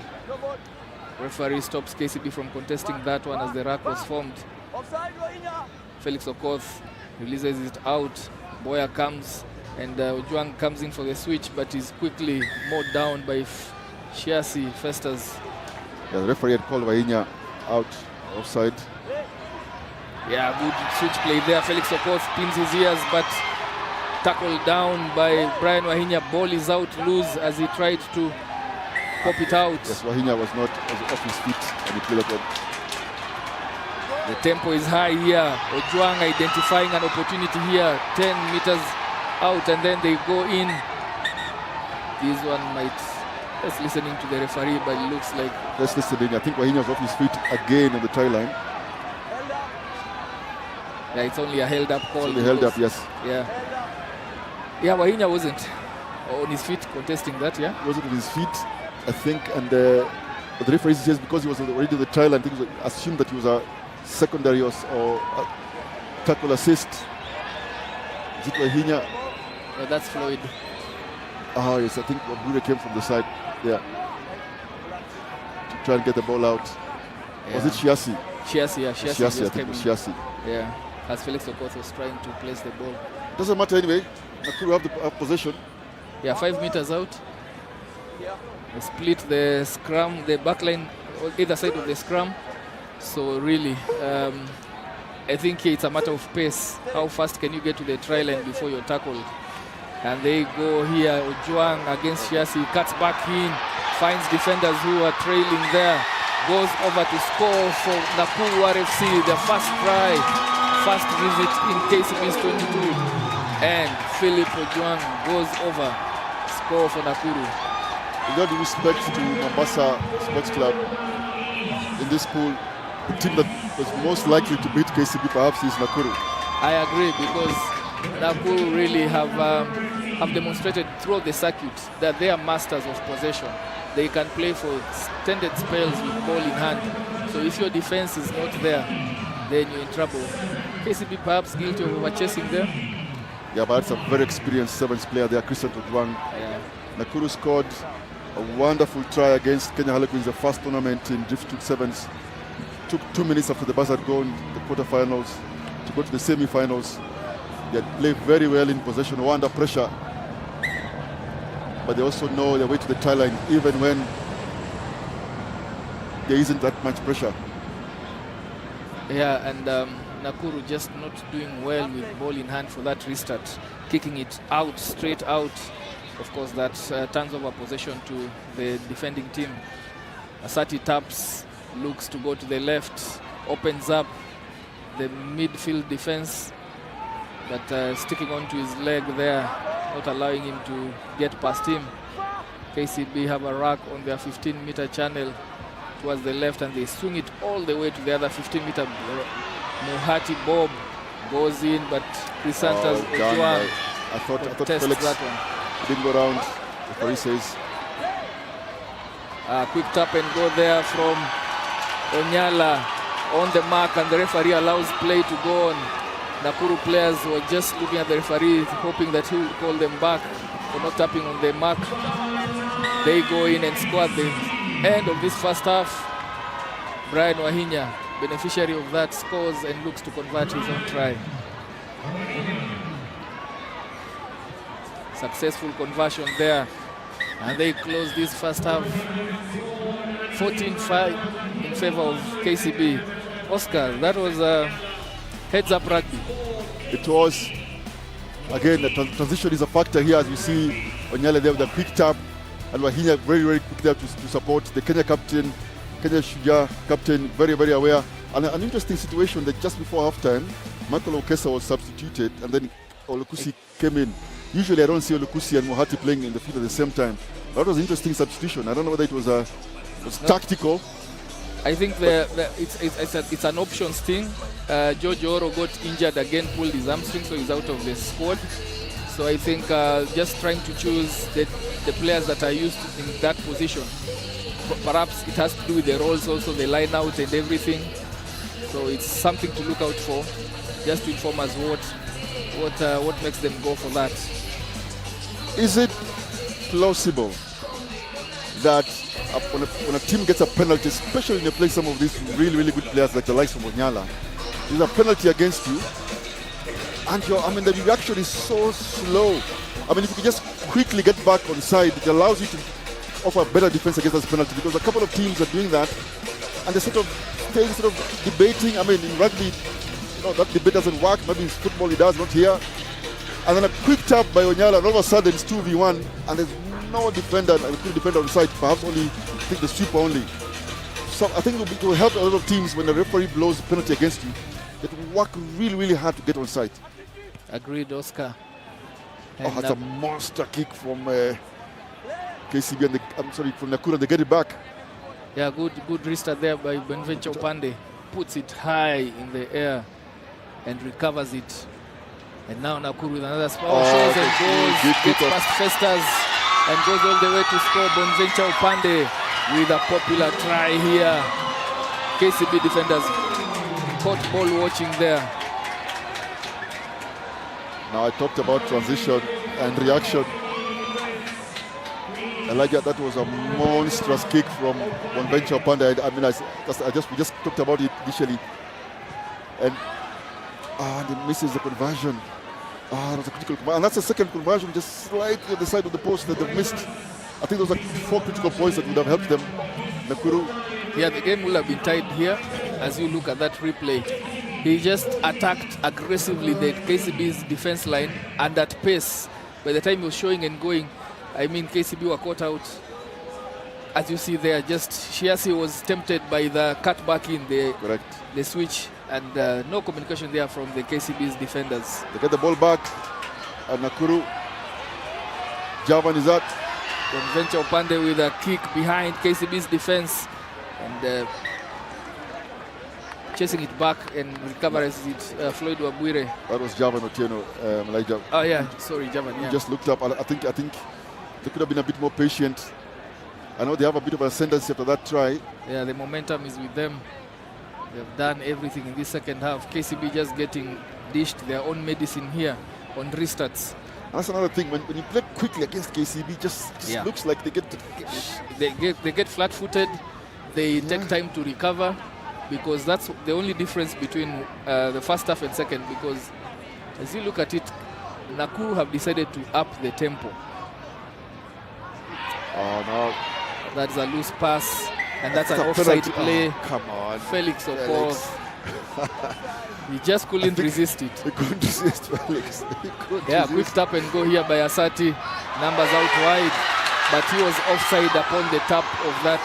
No, he wasn't offside, I think. Oh, was he? Yeah, he was offside. He actually hadn't gone back 10 when Asati tapped it. Okay, so he didn't go back 10 enough, I think, the eyes of the referee. when you look at the replay, you'll see that when Asati took it, quick tap, Javan Uten wasn't yes, backed in. I think we have to give to the benefit of the referee because he was closer there. And the assistant referee too. Coming in on a switch there, Bob Muhati taxing the ball. He won't pass that ball once he's put it in like that. And then KCB get to recycle the ball 7 meters out. Asati going flat out. Good wide pass to Shiasi. Shiasi steps. That's Floyd steps out of that tackle, gives it to Festus who strolls in for KCB's third try. KCB hit back immediately with a try of their own. This is shaping to be a real cracker for Oscar. It's a wonderful game of sevens here. And a good tactical play from both teams. What the KCB bench kept doing, and I think by now all teams have known that Wabure sometimes Floyd comes into the center. What he does because of his pace, he makes life very, very difficult for the defense to worry. Because he doesn't have to pass, just has to try and go around the center, his opposite center. And he did try that, so he forces the winger to come in, and then he sends the pass. Now, I mean, Wahinya is converting from the edges here, then and Bonventure is missing right next to the post, so that's the difference in this match actually. It does make the difference as you see substitutions here for KCB. Yeah, Wahinya goes out, Austin comes in, Wabwire also goes out, and in comes Osumbwa. Kick and chase behind the KCB defense, no man there. Does he have the will to go? No. He's reeled in by Onyala. Onyala just had enough pace to bring him back in, but they get to attack to the left, shifting the ball from one end to the other, going from 115 zone to the other 15-meter channel. Referee penalizes KCB there. Yeah, Lokusi just came from the side of Lokusi. I think this is a tactical play also from KCB defense. Came from the side of Lokusi, and then as they're retreating, they sort of fumbled over the balls. Just conveniently fumbled over the ball accidentally to slow down that momentum. Looks like KCB wanted to play very quickly against them. No, I think they want to keep the tempo at what they can control, turn it up when they want to, then keep the pace at a level which allows them to operate optimally. Because the tempo at which Nakuru are trying to play, they can get KCB caught out. To be fair, it doesn't matter the outcome here. KCB will win this pool because all these teams are. Joel Mboya with a cut back move for Chris Santos Ojuang. Ojuang goes to deck there. They go to the shorter side. Felix Okoth with a strong carry gets big hit there from Olukusi. And now they're under pressure, though they have the ball. Good defensive play there by Olukusi. Turns over possession in that rack. But the referee adjudges Onyala or Zito Olukusi to have come in from the side. Yeah, this chat back with the referees, I mean players. That's a yellow card right there, probably. Let's listen in here. I think it was like the Homer kicked the ball away. I talked about the convenient fumbling over the ball. I think the referee spotted it. Yeah, I think to be fair to Felix, the good tackle from Olukusi, take nothing away from that. But I think Felix, they just jumped into that tackle. Sort of went into the shoulder of Olukusi. Felix made the tackle easier for Olukusi. It doesn't mean Olukusi wouldn't do it even if Felix doesn't jump. I think it was just a bit convenient there for him. Yeah. Now Nakuru 7 against 6. And substitution here. Asati going out. Jenkins Kipruto coming in. 6v7. 2. What do KCB do here? Around 10 meters out from their try line. They will look to really do a lot of scramble defense. The scrum has to come out to the ball. Yeah, has to come out to the ball. Joel Mboya goes for the kick pass. If he catches that, should be a try. If he catches that should be a try. Steps back in, no defender there. Javan goes all the way to score. Steps back in, but is time on their side. No, they're out of time. It was always going to be hard for KCB against... If they had done those 4 conversions. Yeah, if Nakuru had gotten their conversions. Because This would have been 19, Should have been a tight 21. match. Then it would have been tied, yes. Yeah. And even that one is that's an interesting kicking style. Sort of stays behind the ball and then tries to kick it straight. Yeah. That looks like a kick-off, sort of kicking stance. As you look at that kick pass, went to hand, and from there, 6 versus 7, Shiasi had no inside defender to support him. The other interesting thing here is that even with the injury of George, we did have time for kickoff, so we are on the kickoff. So this is dangerous territory here, dangerous and worrying Navi times for KCB here. They've had the buzzer. They've had the buzzer. There And we go. Sikutwa not taking any chances, kicks the ball out at the hooter. KCB surviving this one courtesy of their conversions. Exactly, and I was saying, if you're kicking off as a kicker, chances are you can be at least under the ball or behind the ball, sort of almost straight, so that because you need that height, and a lot of kickers put their head down so that you get that good kick follow through. But when you're converting, you may want a bit of a side angle. I've seen some kickers do that. It's an interesting stance to see that he's kicking for post. And very straight. Because the post is in front of him. So I don't know if it's an assumption that then if you're behind the ball, then you kick and you go straight. Yeah, I mean, and that has been the difference, really. Because Wahinya's Wahinya's done really good kickoffs throughout the series. It has paid off even with these conversions. Makes a difference. But again, the other thing you notice in that game is that the substitutions for KCB sort of use the tempo, but they don't care about that. They'll take this win 21-15, and they go into the quarterfinals for tomorrow. Yeah, so finally we get to Pool B, last match from this pool, pitting Strathmore Leos against Kenya Harlequins. And in this one, Strathmore Leos coming into it at the back of some big, impressive wins. They won against Mwamba RFC 25-7 and then beat Impala 31-0. So conceding only one try in the first 2 matches. Kenya Harlequins, on the other hand, had a drawn game against Impala 10-all and then were beaten by Mwamba RFC. So here they have to win and win convincingly for them to get a look into the main cup quarterfinals. As we say that, nice restart there, nice kickoff by Kenya Harlequins. They recover it courtesy of a knock-on from Strathmore Leos. They move quickly to the left. Their advantage is over. Kenya Harlequins with a much changed side after a couple of players didn't turn up for training and the team had to be changed. A lot of problems around the community rugby teams. The payments here, electing to go back there. These are dangerous times. This could be a try. It is a try. Brian Mwendwa coming under pressure there and fumbling that ball in the try box. And then pouncing on it, Kenya Harlequins scoring fast here against all expectations. Yeah, it's a makeshift team, these Kenya Harlequins. They are Kenya Harlequins after all. And they draw first blood here. I was going to say that on paper, you'd think Strathmore will walk over. Yeah. They probably will. They probably might end up winning, but not after they work hard, I think. Yes, they'll be put to work here. For sure, they'll be put to work by Kenya Harlequins because most of these players have been on the fringes of the team and now they have the opportunity to just put themselves into contention. Victor Kichana there just having good awareness, Victor, and eventually scores that one for...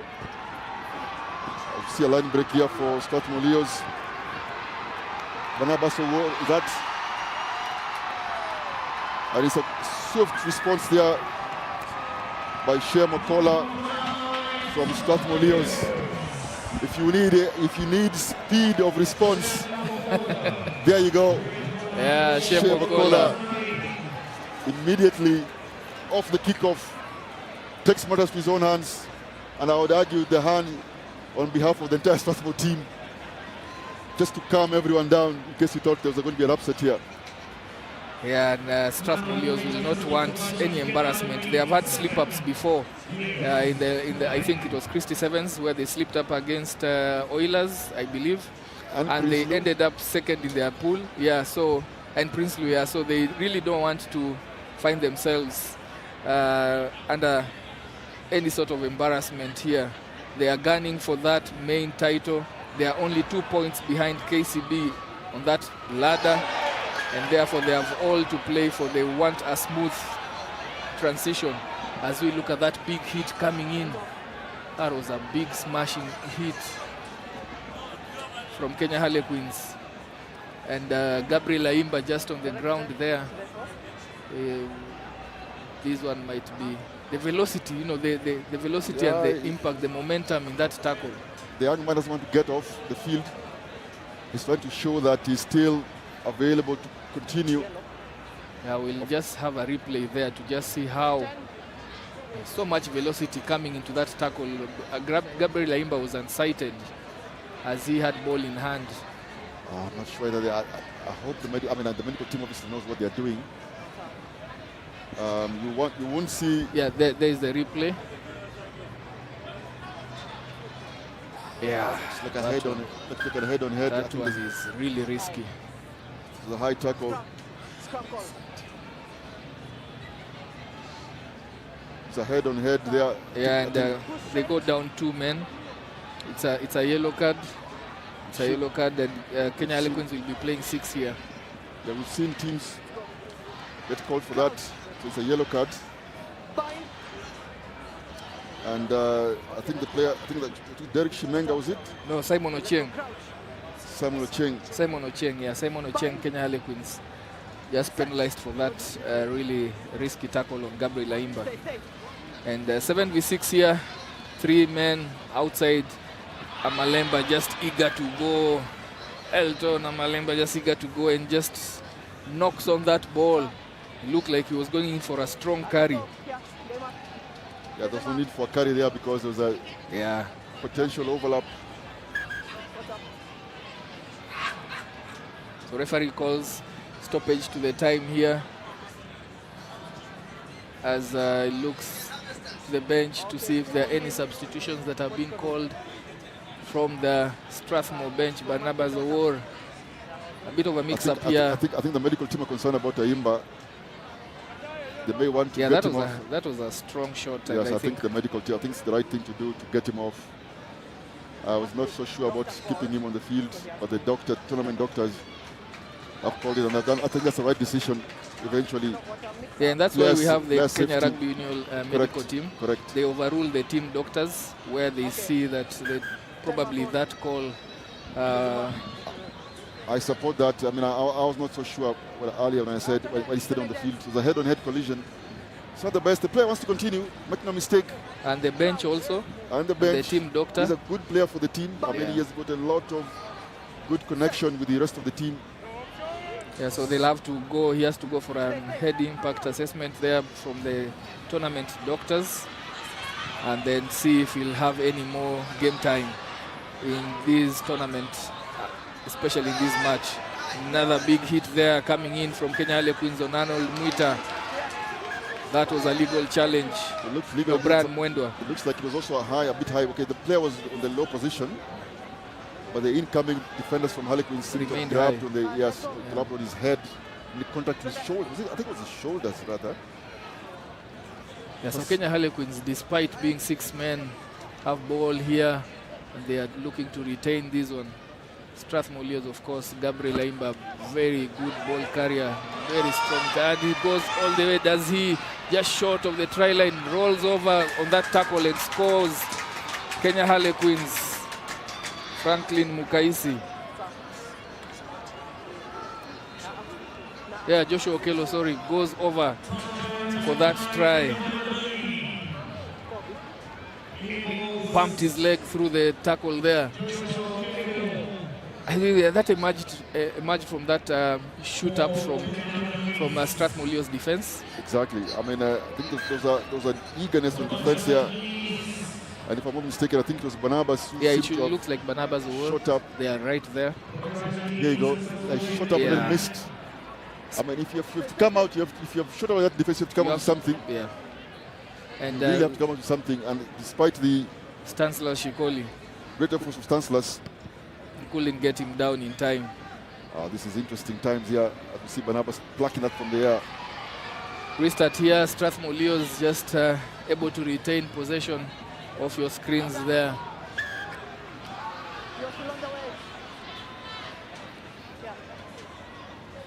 So Kenya Harlequins back to the full complement of 7 as we see Vincent Mola taking matters into his own hands here. Hint of a knock on there from Shemo Kola. Yes, well called by the AR. Well caught by the assistant referee. The referee, I think the assistant referee had missed it. Yeah. That's why he has his assistants on the outside. Strathmore a little bit shaken here. Yeah, still a close one, 14-5 with seconds remaining on the first half. And Kenya Harlequins have applied themselves well in this particular match. No one gave them much of a chance against Strathmore Leos. Exactly, and I'm not speaking on behalf of the fans here. But it looks as a bit of a little bit tension here when there is when Kenya Harlequins does Kenya Harlequins have the ball. There are Kenya Harlequins fans here as well, to be honest. Yeah. But I think the stadium seems to be. Yeah, technically, this is their home ground. It is their home ground. Yes, there you go. It is their home ground.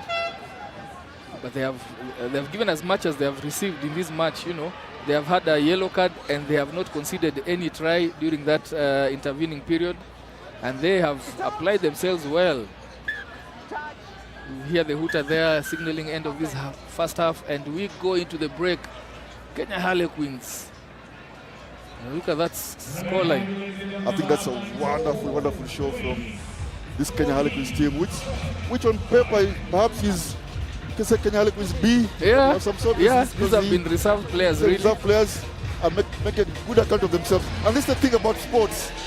If you get an opportunity, grab it by both hands. Grab it, yeah, and they've done a really good job, this team. And they just behind here should have a good account of themselves. As Strathmore lead this one by 14 points to 5. So the scoreline talks about. The scoreline is a strange scoreline for many. Very strange. And what makes it interesting is that Strathmore Leos, you wouldn't get surprised if they lose this match because they have had slip-ups before.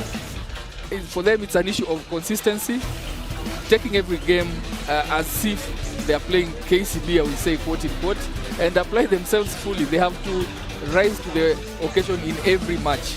And I think that's what's lacking here. They have the same feel of the game prior to kickoff as all of us had. These are reserve Queens match, so it should be a walk through the park. But it's nothing like that. Absolutely. And I am one of those who looks at some paper and think, come on, Strathmore's gonna win this one. I think the loss of Gabriel Aima also makes a difference. You know, he's a really fleet player. He creates a lot of opportunities with his feet. Yeah. Steps up, puts players into space. He offloads, he tackle, he creates. Correct. We saw the players demonstrating they didn't want him to leave his teammates. They wanted to stay on the field, but such is the game of sevens. Look, if Strathmore do anything, they have to play quick fire rugby like they normally do here. Yes. They have to go off the blocks here very, very quickly and score a quick try here. And all of a sudden it could be 12 points, but it looks like a knock-on by Strathmore Leos. Yeah, and they kick off and they knock it on. It's an advantage, but the referee says it's over. Strathmore Leos now with all to do, they have to come back into this one. They have to do it quickly. And they have no sweeper. Like, they have no sweeper. I think just now they put a sweeper. Oh, yeah. It looked good. Oh, it did. From where we are, I don't think it drifted forward, but yeah, referee also on site says it drifted forward. We'll take his call. Not much complaints from the Kenya Harlequins players. As you see there, yeah, it probably it went forward. Oscar. Yes, we'll take his call. It drifted forward. We'll take his call. We are not in the right position to be fair. Yeah. So we'll take that. But yeah, you said the mental state of Strathmore Leos players when that conversation was around Gabriel Aima getting out. You could see they were very animated. He should stay. Yeah. And it shows you they recognize that this game is harder than they thought. Yeah, it does, and they appreciate what each player brings to the team. Yeah. To the team. Yeah, Malemba there with a strong carry and knocks it on. He knocks it on just 2 meters from the try box. Good defensive play there. Good defensive application there from Kenya Harlequins. Look at that, high fives across the team. Yeah, they're all pumped up. They're enjoying themselves, playing at home. In their heads, I think they feel like they're playing at home. Most of them probably wouldn't have thought they will be playing against Strathmore Leos in this circuit. Opportunity presents itself and they're taking it very well. This will be a big shock if it does remain this way. So what does the coach do next week? Look, I'm sure there are reasons why those first team players are not playing. You know, we never get into that. I'm sure there's good reasons. Nobody. Look, they're the defending series champions, Kenya Harlequins. So I'm not convinced that the players just didn't want to play. Yeah. They must have very good reasons. But having said that, they've given a chance to their alternate players. We can say that as we see this. That's Stanislas. Shem Okola just badging over. Quick tap and go there from Brian Mwendwa. 5 meters out, weighing over 110 or so kilograms. You're not going to stop him there. No, you're not. There's still 4 minutes to go, even though I don't think they'll convert that. And I say that it goes right, because that was a score right at the corner. You've seen them be converted, but I think there's enough time here. Oh, Mwendwa just makes it very clear who's going to score this one. Yeah. So Strathmore Leos, all the experience. They have an eye on the bigger picture of the circuit, winning the circuit. On the other hand, Kenya Harlequins just need to take the chance they have been given here. They run the risk of just running out of steam, running out of experience in the last, we have 4 minutes remaining. They have nothing to lose. Nobody expected about them. We included, we feel that Strathmore still has this game. 4 minutes to go, we're still talking about it. But Strathmore, even though Kenya Harlequins is leading, but they have nothing to lose. You know, they've been given this chance, sort of good fortune, if you can call it that way, and they're making a good account of the club here and the jersey, as they say. Yeah, coming under pressure there, but surviving that scrum, shove, and then they use the boot to get themselves out of the red zone. I think they could have gone deeper with that kick. I think they could have gone deeper. Yeah, still just inside their own half. Brian Mwendwa looking for runners. Samuel Wafula coming in, straightens his run, ducks under that tackle and goes all the way. He's always a strong ball carrier. Just ducked under one tackle and gets open for him. That's what a good bench does for you. Substitution there. Samuel Wafula, Samuel Wafula coming in. I think he came in for Shem Okola. Yes, indeed, he did. And there you go, all of a sudden. Yeah, going in front for the first time, 15-14 here, after Harlequins had put them under pressure. They're still in this one, Kenya Harlequins. Yeah, they're still in this one. They just need to score. If they do score next, it will be very interesting time again.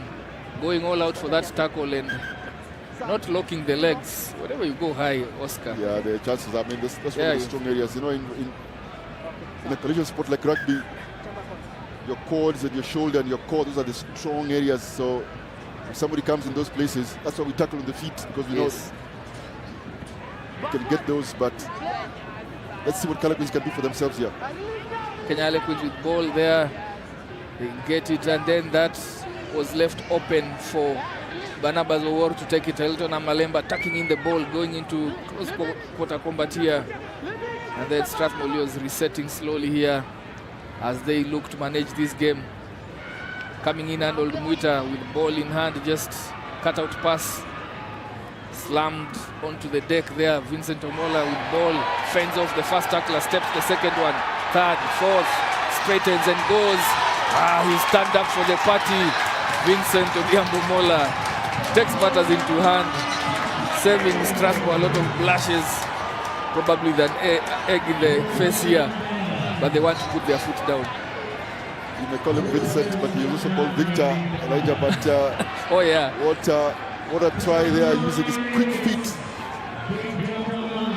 You know, there's an amazing feet there from Mola, just showing his pedigree, and then accelerating to space, the 0 to 10, the 0 to 5, 0 to 10 speed was really good. When conditioning coaches talk about being racing to space between 0 to 5 meters, this is what they're talking about here. Sharp on your feet, look at this, stepping off left, stepping off right, using the fend, left again, good step, left, back again, left, and then accelerating there, just into space there. Those first 5 meters make a difference, because if you don't catch him then, and it's with this accelerative speed, then you're not going to catch him later on when he's going beyond the 10 meters. Good try there by Mola. We see that again. Fantastic use of his feet here, Mola, and then a swan dive there towards the Jamhuri try line. Yeah, and that slam of that ball, that shows you the passion, you know, that they do have, and you know, just shows the tension that has built in. I think it also shows that, look, come on, just in case you're doubting us, here we go. Yeah. So yeah, Strathmore Leos stretching their lead there by another 8 points, and now comfortably in control of this match with seconds remaining as he goes again is just come in. There's a strong carry, Collins Minor. Arnold with ball just shows and goes. Barnabas with a nice floating pass to Samuel Wafula, who just tries to step his man, but continues one route all the way to score another try. Strathmore Leos now finishing with a plum here, finishing with, you know, how they should have started, Oscar. Yes, I think the slight difference here, if I'm to compare them with the KCB, the bench seems to have lifted up. Oh yeah. Strathmore. Oh yes. I think KCB, there was a slight drop, if I can call it that. Yeah. They still did win, KCB. You know, they're consistent, they play, whether they play poor or they play well, KCB, they just somehow move on. Yeah. Strathmore have their moments, and here the bench has played very, very, very well. And they've come here and won this one for the students. And this is one of those few matches, as we see that conversion just going on. One of the few matches that we have seen Strathmore Leos coming from behind, you know, and digging in deep and then closing the game out strong. Because they usually start very well and finish poorly. Yeah. That was a Barnabas award, by the way, attempting a conversion. Yes, good attempt by Barnabas, but his bench was just laughing at him. Yeah. So Strathmore Leos emerging winners in that one, topping their pool and marching on into the quarterfinals. We'll wait for confirmation on who joins them from Pool B as we move on to the next match. Get your calculators out for this one, because we did say Daystar, Masinda Muliro, the Catholic monks, I think, as well, were in this pool. Yeah, this one is going to be... I think if Daystar beats Most here, they go to the quarterfinals. And I think if Most beats Daystar, I'm not sure they can have a chance. Let us look this up for you. But you can also check for yourself. Go to tonyfireup.com. Tonify, that's TOURNIFY. And then up at awp.com/live, and just have a look at that. I think this one you have to watch it live, Elijah, to appreciate what it means for this pool, which has Monks, Most. Yeah, Daystar and Homeboys. Daystar, of course, now trying just to ensure that they get themselves into another quarterfinals. Earlier on today, they got a sneaky win over Homeboys 15-7. And then in their second match, they emerged winners over Catholic Monks 24-12. So for them, they are fighting for the leaderboard top of this Pool C. On the other hand, Masinda Muliro lost to Catholic Monks and then went back playing against Homeboys. It was a drawn 10-all in that one. So Masinda Muliro will just throw a cut into the pigeons here with a win, because it will open up the second slot that currently, if you check in the Tonify app, is held by Daystar coming into this match. So Catholic Monks currently topping, then Daystar, Homeboys and Masinda Muliro family rooted at the bottom there. So we'll just wait at the end of this as we see Veron Kabura applying himself, galloping. Eddie Wambugu gives up, and Veron Kaburu just goes all the way with very interesting running. The interesting running style there by Veron Kaburu. Call it what you want. Maybe not galloping like Patrick Odongo does, but it gives you the same outcome. A try at the corner there. And he's attempting to convert his own try here, Veron. Yeah, and you know, Eddie Wambugu felt like with his running style, this guy is not moving. But then he realized 5 meters out that, wait a minute, this is too much for me. As you see there, he steps, fends him off, then Wambugu recovers and chases him down. Then at some point, Wambugu decides no. There's a cross cover coming here from Patrick Odongo, but it's just too late.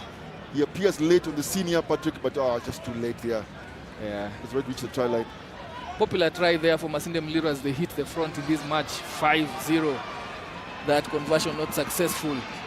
And we get back to kick off, and Daystar just having good territory here, finding themselves short of Masinda Muliro's 22. They swing the ball out to danger man Patrick Odongo. who comes cut back switch for Clinton Amukwachi. Amukwachi shrugs off 1-2 players running across, setting off here, but just gets the attention of Masinde Muliro defenders. Cross covering the whole pitch, then taking off on the shorter side and going all the way to score. Duncan Olile. Duncan Olile going the short route. It is an option. We've seen that now. I think there's sufficient evidence across the last 5 tournaments that if teams have a tackle somewhere towards the 5-meter line, they feel that there's enough done already and nobody sort of bounces to the shorter side and they will go to the open to defend, and a lot of teams as well have come around and taken advantage of playing the short side. Initially, I think the likes of Onyala used to take that short space, but now I think a lot of players have played that. We saw that with Dennis Mulinge for Monks, but Monks do play that way anyway naturally. It's default for them. So I think teams have to work out. Teams call it bouncing. Somebody has to bounce to the blind side. And watch Nyambok Brand when you're playing against Monks, he usually goes to the blind side, always looking just to make sure that you don't play there. Always trying to bring players that side. Yes. And if you don't come, he goes. And he goes if you don't put a defender there. Yeah. So that conversion missed, and it's a tied game here. Just around 3 minutes remaining of play. The other thing just to look at also, Daystar, they get a lot of balls carrying. And sometimes they have an overlap pass, but they seem to carry it as opposed to passing. I've seen them do a couple of that. I mean, a couple of times the ball carriers just take the ball in. When there's a 2v1, they could have released the pass. Hopefully they can just keep playing outside and they'll have the likes of Victor Odongo outside, Patrick Odongo rather, but see him on the ball. Yeah. Yet just to be fully utilized, just being eased into the squad here. But they do need him now because we are the tail end of affairs in this day one of the George Mwangi Kabeberi Sevens tournament. Masinde Muliro with ball outside of their 22, going through the faces here. Second man arriving to protect that ball. Too many committed, and he has to get himself out of that, create space. They look to go. Nigel Obare just knocking it on under no pressure really. Those are some of the errors that, well, don't know what it speaks towards the state of mind for the players. Well, these are some of the things that you could argue that there's a bit of pressure on the pass. On the ball. Oh, this is unforced. He could have been a bit patient also with himself, maybe use his feet. Yeah. Brace for contact and then restart again. Yeah. So Edu Ambugu at the base of that, and they open up. This is 2v1. Patrick Odongo, no one is getting him there. Goes all the way to score. We'll have to look at just the replay to see how it so opened up so quickly. I don't know what Masinde Muliro did there, but it just patted and opened up. I think there was a show and go, then he went into space and then immediately released the ball. Initially I was saying they carry the ball too long. They do Daystar sometimes. Yeah, Arnold Agonda was the one who broke through that. Was it? Yes, I think it was Arnold.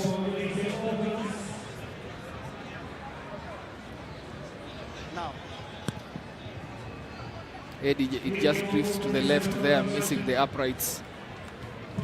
Yeah, it doesn't look himself, Patrick. I think he's been a bit of fatigue, maybe. But the pace is still there. The pace is still there. Yeah, it's actually Moses Keragori who... Yes, that was my thought, so... Yeah, broke through that first line of defense.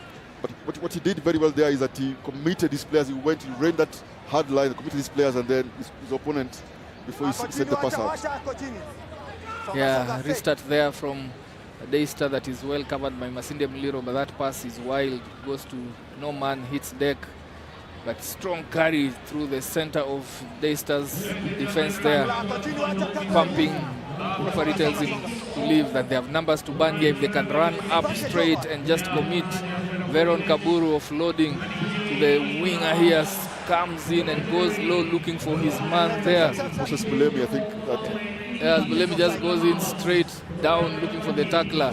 Then they swing it all the way to the other 15-meter channel, going off and gets a seatbelt tackle there. Referee. You don't need that. Move 10 meters. That was a high tackle that was dished out on Bevan Okoth. It was Bevan Okoth who got that tackle. I think Patrick, yes, Yeah, he's gotten a yellow card for that seatbelt tackle. Yes, for that tackle. So Daystar have to play 6.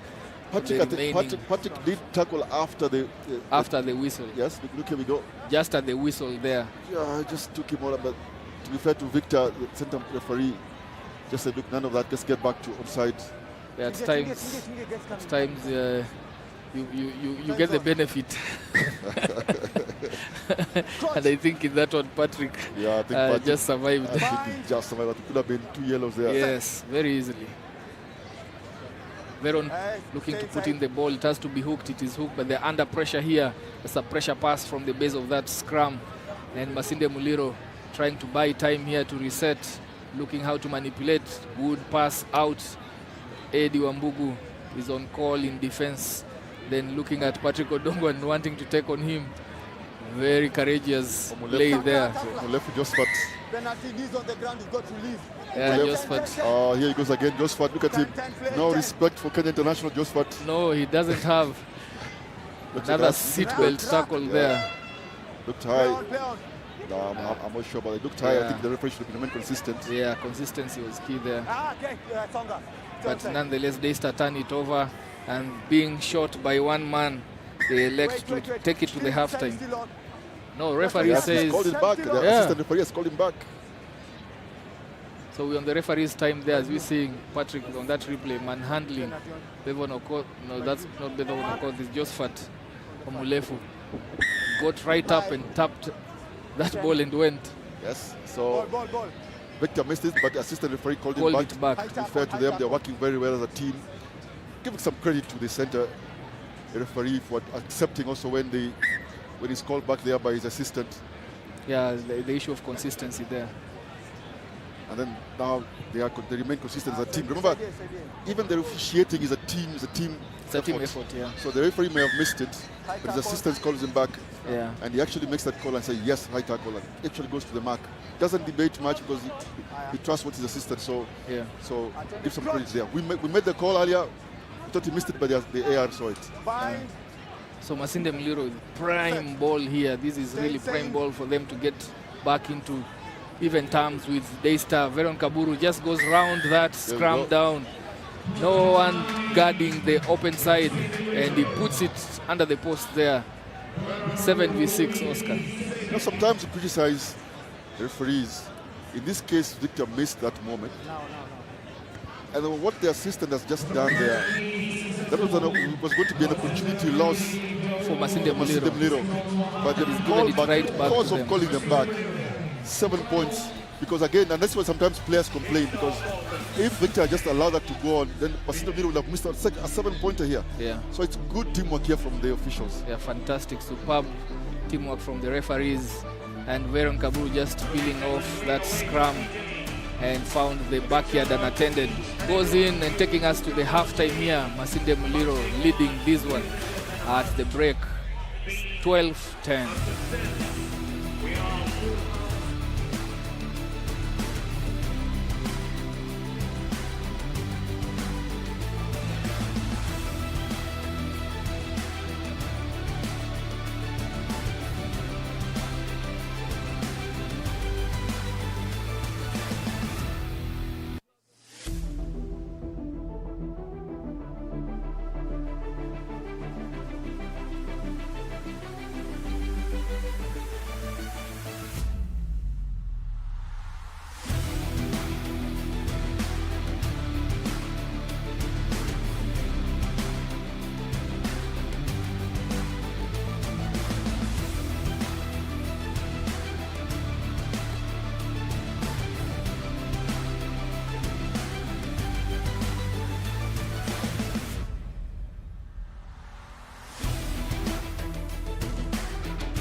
Stop. 19, stop.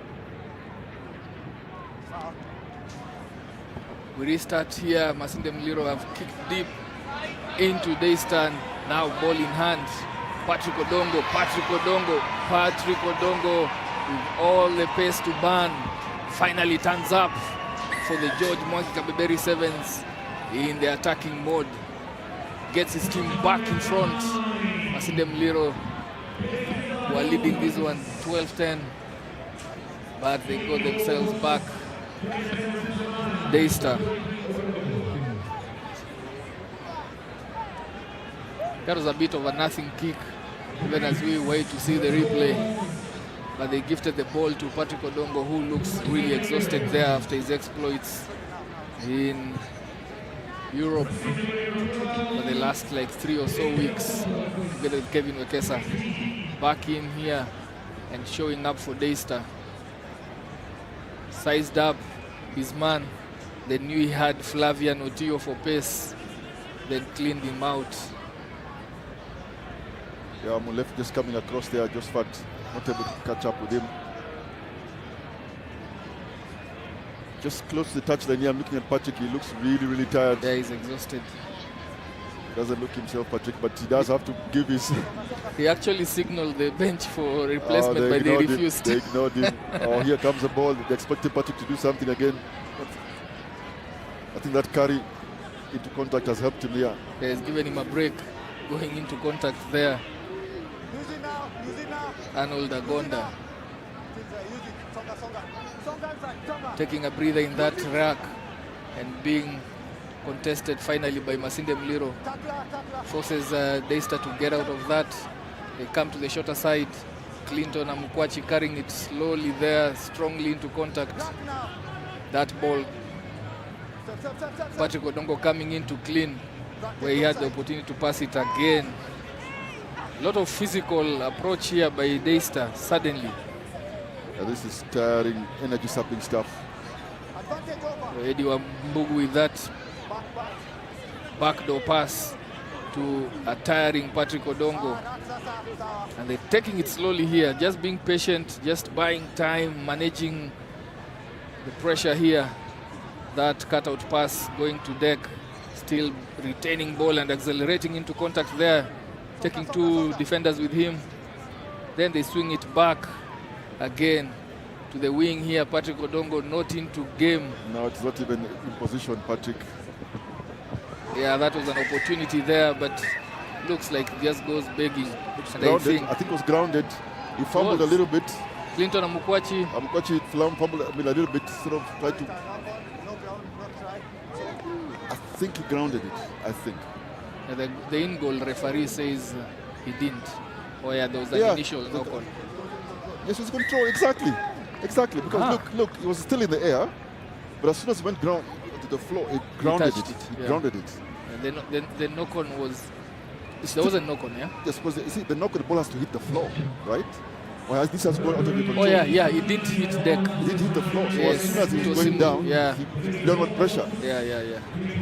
Good call there by the in-goal referee, working together with the assistant referee, Victor Mola, to award Daystar another 5-pointer. The conversion is missed, but they pull themselves away from Masinda Muliro. A comfortable gap of 8 points now. Again, good teamwork from the officials here. Victor and his assistant team just working together there to make that call. Remember, there's a dead ball official across both try lines, so they are working very closely and making those calls. I think those are two good calls that they made. That's initial seatbelt tackle, giving a booster try, and then this one for Mukwachi's try. So Daystar take Masinda Muliro back into their 22 with that restart. And Masinda Muliro just under pressure here, feeling the heat as they try to exit the red zone. They have ball in hand, but they have no territory. Dummy there, quick show and go, but is brought down. Has the presence of mind to just release the ball, stand up and continue playing. However, it's a turnover ball for Daystar, who finally have found their rhythm, and they have pinned Masinda Muliro after those first few minutes in the first half where they were on the receiving end. They have just composed themselves, took their chances, played a lot of possession rugby denied Masinda Muliro any ball, as Veron Kaburu is penalized for not releasing the ball carrier. Paul Murwa just dragged in to touch there. For your viewers, in case you're wondering, Patrick Odongo is already off the field. He looked really, really tired, but he's good enough for a couple of tries. Even a 50% Patrick Odongo is dangerous for any team. Yeah, he is, absolutely. All he needs is those moments. And with his pace and what he has, you can be sure that he can cause problems to the defenders. Veron Kaburu there just getting rid of the Daystar player. Good defensive work. A good shot in the slow-mo there from our camera crew. Put in and attacking now to their left. The whole width of the pitch to work. A wrap-around move there from Daystar Falcons. Coming in and carrying ball there is Vincent Omoroka. They go all the way to the 5-meter channel. Referee tells Masinda Muliro not to contest that one. It's a ruck already formed. I thought they had every right to contest that one, but the referee, I guess, made his call. Yeah, they swing it out. Duncan Olile with ball in hand offloads. And now decision time here. As he approaches the sweeper, goes to deck. Good recycling and good ball retention by Daystar Falcons. Again, he's been strong for them, carrying it Nathan Sindoli. Nathan Sindoli secures ball and releases it out. Masinda Muliro doing all the defending in this second half. Nice move there, cutback move.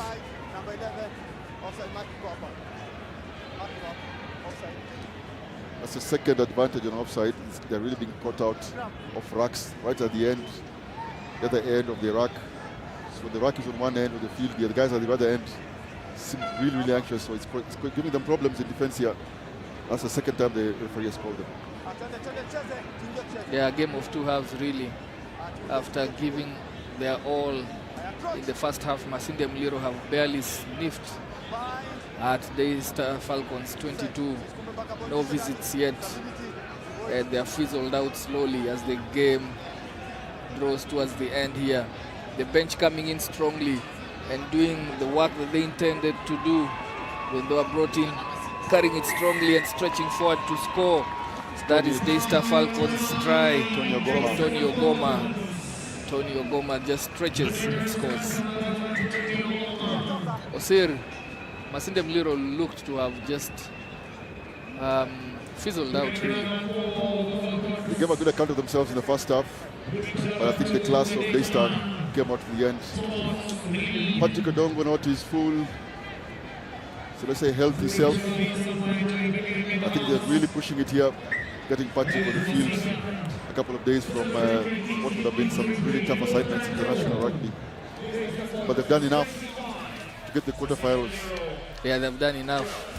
And who else has done enough, Elijah, to get to the quarterfinals? Yeah, for those who are down at the 0-meter altitude, be aware that Mombasa Rugby have finally made it to the quarterfinals, leaving Nakuru out, going for the challengers. Mombasa Sports Club finishing second, Nakuru third. You know, in Priestley, Elijah, when the first game I said they have improved from how they played in the Drift 7s. And I think they're one of those teams who just gotten better and better and better and better with every tournament. And they've worked really, really hard to attend all tournaments. It's not easy to Mombasa to come and play all 7 tournaments. But I think they've earned their spot here in the quarterfinals because they did beat Nakuru after all. Yeah, they beat Nakuru fair and square. And when you look at it, they have done really well to put a case forward for consistency, ensuring that as many teams as possible can play all the rounds. And Mombasa just getting the rewards for being there frequently for several of these legs. Finally being rewarded in these Kabeberi Sevens with their first appearance in the quarterfinals. Now we move on to the last match on day one. This is match number 24. You've been with us for the last 23 matches. This features Menengai Oilers taking on Cabras Sugar for who goes top. Both teams have qualified for the Cup quarterfinals, but who will go top and get what should be a favorable draw. Cabras kickers off. They go deep towards the touch line, but then that's knocked into touch by Kevin Wekesa. The referee calls knock on into touch, and Oilers given the option to choose either the knock on or line out. As you see that Kevin Wekesa going up, knocking it before he landed down, and that becomes a knock on into touch. Oilers elect to go for the scrum option. Put it in there, carrying it from there, Philip Okeo. To Daniel Kipchichi, who switches sides to go into the number 10 role. Hilda Dogeta, strong ball carrier there, bumps him twice, but immediately gets supporting defense there. And Cabras being put to the test early on here. John Okoth with a move there. Did that ball travel forward off the hand? No, it didn't. So Oilers play on. Again, recycling. Philip Okeo, ball in hand. Creates space outside here for Benjamin Abukuse. Abukuse hands off Matthias Osimbo. Cabras hanging on very well here, keeping their defense structure solid despite the ferocious attack here at the channels, at the 15-meter channels from Oilers. Good quick offload there from John Okoth. Eldad Ogeta trying to commit his man, but passes the ball forward. And after interesting face of play there, Oscar, Cabras survive, and they survive well. I didn't think that what will stop that phase of play was a poor pass. I would have expected perhaps a good defense, not a poor pass, because they kept the possession very well. And then remember, I don't know whether it's the Nakuru teams, but Oilers also keep possession very, very well. Yeah. But just going side to side here, and eventually a poor pass from Belden just lost them the opportunity. Let's see whether Cabras can do a better job here. Yeah, Brian Tanga starting this one at number 9. Has ball, skater with a pass there. They go into the defensive line just at the backyard of Oilers here. Oilers do well to protect this ball, recover that kick, reset it. They're in their 22, Daniel Kipchichi with ball in hand, looks to attack the center of Cabras defense, but he turns it over with that loose pass that is intercepted by Brian Mutua. Cabras having advantage here for a high tackle. Still a standing tackle here. And now the Cabras players, Tanga calls for that scrum.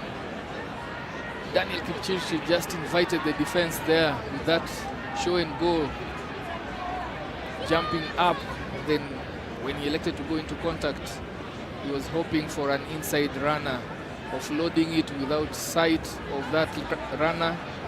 Brian Mutua had filtered through, turned it over, and Cabras now have territory. They have territory just 10 meters or so short of Oilers' try line. Oilers now being called to defend here.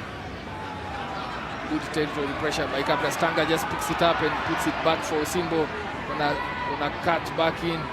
He carries it strongly. They retain ball. Wekesa with ball in hand. This one gonna be close, but he's put down by John Okoth, fellow Shuja player. Osimbo stretches. Matthias Osimbo stretches and scores. Puts Cabras Sugar into the lead in this Rai derby.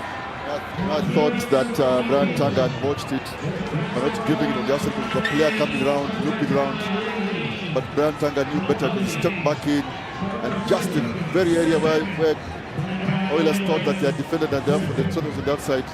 Osimbo comes in, good pace, and then very strong there on under the post, and puts a convincing try there. Good stretch and a convincing try, no doubt. But that's a score under the post.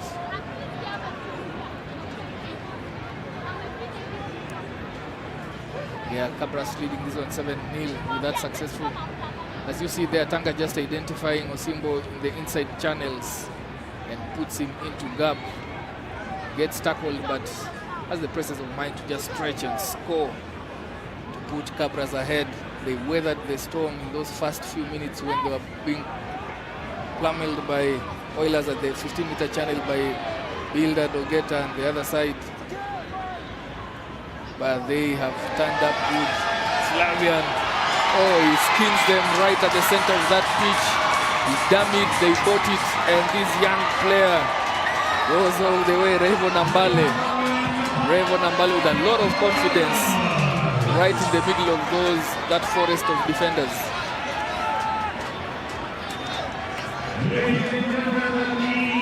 Rayvon Ambale looked up, saw the defense drifting in. Damn it. And once it was bought, stepped back in and went through. Converts his own try.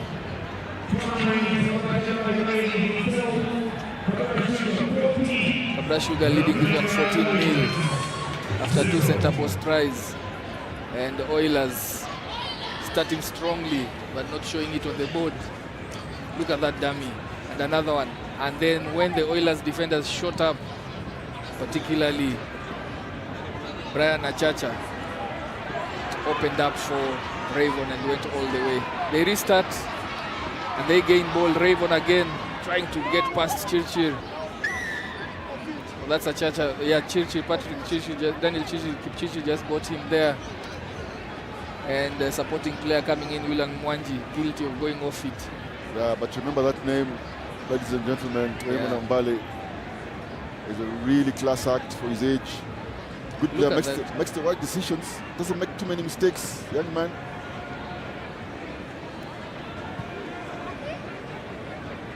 Did very well early in the day as well. Scored some really good tries for Cabras, and created also some really good tries for Cabras. Yeah, and actually this is the first tough match for both teams, really. They had really big wins earlier on, both of them. And so this is the first test for both teams, and so far Cabras handling it well. Oilers just not getting any territory to work with.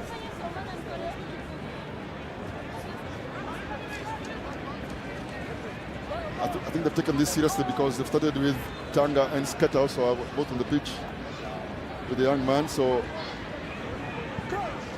well, if you're Skata is also a young man, if I can call it that. Yeah, perhaps, young on age only. Young on age, perhaps. Tanga a bit more experienced among all these. Yeah, Tanga just goes right round that scrum. There was no one attending to him. Oilers being found out in the fringes of those scrum downs. Yeah, as I talk about Tanda, that's what he does, that's what he can do. Done that for Kenya, for Cabras. Yeah, it's the pace at which he attacks the line of that scrum that causes a bit of confusion in the defenders. Exactly. And also at the height level, he's very low as he's taking off. He's really low. So even as a defender, he has to deal with that speed, he has to deal with that height because he's coming really low, taking off. So you have to scramble really hard to come and catch up with him. But he's shown some good speed there, and then uses his experience there to show, and then just that little gap, he takes it, and then all of a sudden he's under the post. Yeah, so Oilers being put to the sword here, trailing 0-21 at the halftime break, and Cabras turning up for this one really strongly, denying Oilers any possession and putting them to the sword of the scoreboard, Oscar. Elijah, look, we asked. I think the team that can spoil the party for both Strathmore and KCB, I thought was Oilers. But in this particular tournament, I think Cabras just have that look in the eye where they feel a little bit confident. Maybe not too many people would perhaps expect them to do much. But on account of this game, first half so far, I think they're a really decent side here. And I'm wondering what they're supposed to meet tomorrow in the quarterfinals, because both teams have qualified. I think it doesn't matter what happens the outcome here, just one team goes tops, and then the other goes second. So I think it'll be interesting to see who Cabras plays tomorrow. Yeah, it will be interesting to see who they play tomorrow. But I think they will find themselves, that pool, Catholic Monks should be topping. We'll just check and see who is on top there. But they should be meeting the runners-up in Pool C, which has Daystar, Falcons, and Catholic Monks in contention there. Well, if that is the case, then you'd argue on paper perhaps Cabras may have the edge. But to be fair to Oilers, there's still 7 minutes to go. Yeah, there's still 7 minutes. It's still a close one. And part of me just thinks, Oscar, it's because of the many changes that they have made. Off goes Samuel Mvuamu for this tournament. Off goes Fortune Turo. Off goes Samuel Moura. I mean, big changes. So maybe it could be unsettling for Oilers, maybe not. But in this match, it is showing because they have had no possession. And when they've had it, they haven't made good use of it. There has been no chemistry. We've just seen some big carries from Bildad, but nothing has come out of those particular. Very true and well observed there. But there's still second half here, 7 minutes to go. Let's see what they make out of this. Nice retention there from Jackson Siketi as he soars into the air there. Cabras retaining that ball well. Tanga, the long pass that drifts forward to Mwanji. Yeah, good. To gone forward. The cut-out pass there by Brian Tanga, but referee says. Yeah, so way forward. So winner of here meets Pool C, and in Pool C we do have Daystar Falcons at top, then Catholic Monks runners up. That'll be an interesting one against Catholic Monks. They're not pushover. No, at all. And then it will be on a Sunday. In fact, Oilers were beaten by Catholic Monks, I think, in Prince Sevens, the third and fourth playoffs. So Catholic Monks will come into that one thinking they have a chance. But if Catholic Monks are, that be the case. Stops here, you're if right. Cabras stops. If Cabras wins this one. But back onto the pitch there, illegal scrummaging by Oilers. Just turning over possession whenever they have an opportunity to have it. In this case, as the referee there saying that not taking the contest and scrummaging illegally there from Oilers. Most of these players are Gen Zs, able to identify with them linguistically at their level. Helps also in refereeing. Juggled there by Brian Tanga, as that pass was a little bit too hot for him. Wekesa has been silent in this match. Bumps off.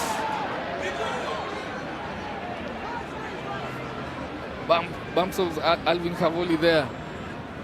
But Cabras just mixing things up here. They are peeled. They're not necessarily taking the racks. They're sort of playing a pivot play at the edge here. Let's see whether they'll do that again. Sketty just loses his footing. Yeah, a bit of heads-up rugby there, identifying space at the rear. And it's a race here. Bildad Ogeta and Matthew Osimbo.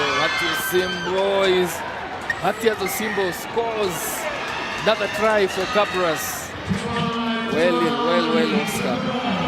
Oilers not showing up in this one. Not at all. And Matthias has been really feisty in this game. The first two carries, so they had to defend them. He was attacked, I think, a couple of times by Bildad and a couple of the other. Yeah, took a couple of hits. He has sort of dealt with that. Sketty went deep into a pocket, and instead of damn it like there's a player coming short, and then they sent it deep to that Sketty in the pocket. Then it went right across the field to the other side, and that's when Wekesa engaged into contact. So it seems like sometimes they're avoiding the contact on this end of the field, and then when it comes back then to Kevin Wekesa, yes, when it goes to Wekesa, then they punch it up, yes, they punch it up. But when it comes back to Matthias, what they're doing, then they're either using the kick or trying to play out wide on the scoreboard here. And also in terms of the way the game has been played, Cabras have just been superior. They have had possession, they have played in Oilers territory, they have been clinical with ball in hand. Oilers just guilty of a lot of penalties. And so this one, Cabras really showing strongly. Are those substitutions a sign of that Oilers have retired themselves to accepting their second, because Bildad is now bringing the changes? Cabras still on them like Terrier Dog there, William Mwanji hustling and going for those racks, making it, buying his fellow defenders time to realign as he hustles that rack back into the squad. Abukuse with that pass that floats past Cavoli into touch. All things going wrong for Oilers so far, not being accurate with their passes, and also just butchering opportunities when they do have possession. Yeah, I think they'll have themselves to blame here, but they'll regroup tomorrow. They're still in the quarterfinals.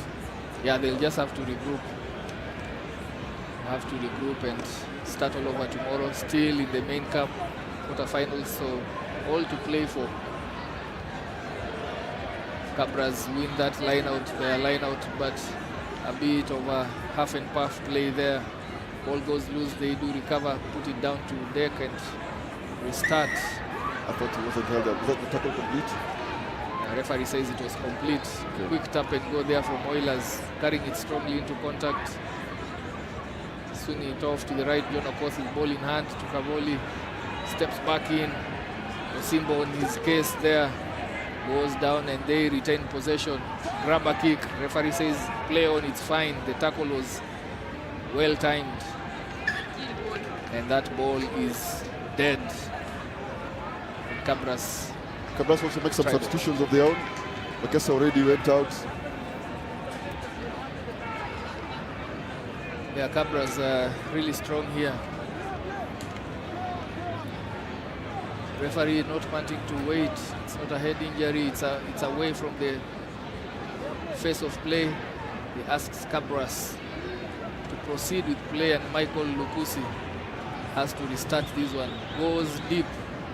And all 7 players from Cabras are up on their feet, chasing this one down, trying to get territory pressure, and kicks back at them. Sweeper was at hand. Tries to evade him, but he's nabbed. Makes it a wrestling contest here. Goes to deck. Roy Maruti did well there to wait for his supporters to come in. Cabras just managing the game here, playing on their own terms, taking contact as it suits them. Going into the 15-meter channel there, hip step, skip, and kicks the ball into the backyard and goes for it. These balls have troubled Oilers, and not any better here. They are surviving that one after a long passage of play. I thought he played the ball deck there legally, the Oilers player. I didn't see it was from here, but the referee says let's play on. And eventually I think he awards knock on against Cabras. So as this game ebbs and flows, as it comes towards the end, we're looking forward to tomorrow. We start early, we start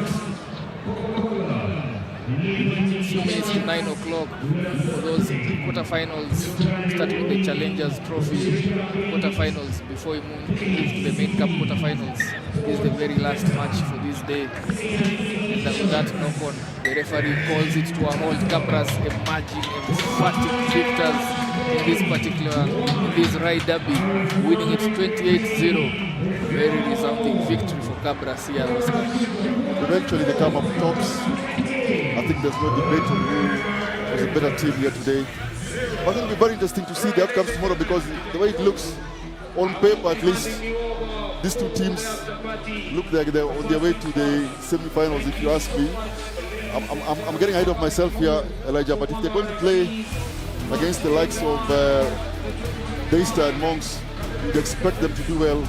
But I think in the past, those games have come up slippery for them. Slippery, yes. Yeah. But Cabras, this is a really good Cabras. They look very efficient, they look comfortable on the ball. The set pieces are really good. So to give you a snippet of tomorrow, you will expect now KCB will play Mwamba RFC and Strathmore will play Mombasa Sports Club, coming into the quarterfinals for the first time. And then we'll have Daystar taking on Menengai Oilers, and Cabras will take on Catholic Monks in the quarterfinal pairings. Very interesting fixtures, those ones. Not easy to call them as quarterfinals are, but looking forward to day 2 tomorrow, Oscar, as things now get very interesting. This is the penultimate round. We expect that whoever walks away with the title tomorrow will have a serious upper hand as we go to Dallas Sevens for the last tournament. Yes, as long as it's either KCB or Strathmore, yeah. I think then they have a big shout to take the national series. At the moment, I still feel KCB is the more consistent team throughout. Yeah. So they just need to be consistent this tournament. I guess one of their main challenges will obviously be will be the main challenges. I think will be, of course, Strathmore. So thank you so much for joining us. We've had a fantastic day one. The morning you're with Walter, Orangi and I, together with Oscar Osir. We are signing off here. We'll see you tomorrow morning from 9 a.m. as we count down this penultimate round of hosted here at George Mwangi Kabeberi Sevens 2025. Have a good night.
After 3 rounds of action-packed rugby here at the RFUA grounds in Nairobi, Machine and Nakuru Yes. to pay Machine and Nakuru Yes. to make it, and that's the beauty of the Sevens rugby. Just generally out of day one, 3 out of 3 wins for you guys. Just can you take us through how the matches were for you guys as a team? It's been a good day. The boys have been very efficient today. 3 very difficult games against quality 7 sides. Mwamba, Impala and Harlequins there at the end. But the boys have been efficient. They kept to the structures. They've worked really hard. We've been able to use all 13 of them today, which was we've been able to use all 13 of them today, which was very good. The structures went well. A few things to just clean up between today and tomorrow morning for the quarterfinals. But day one, as you said, 3 out of 3, that's what we wanted.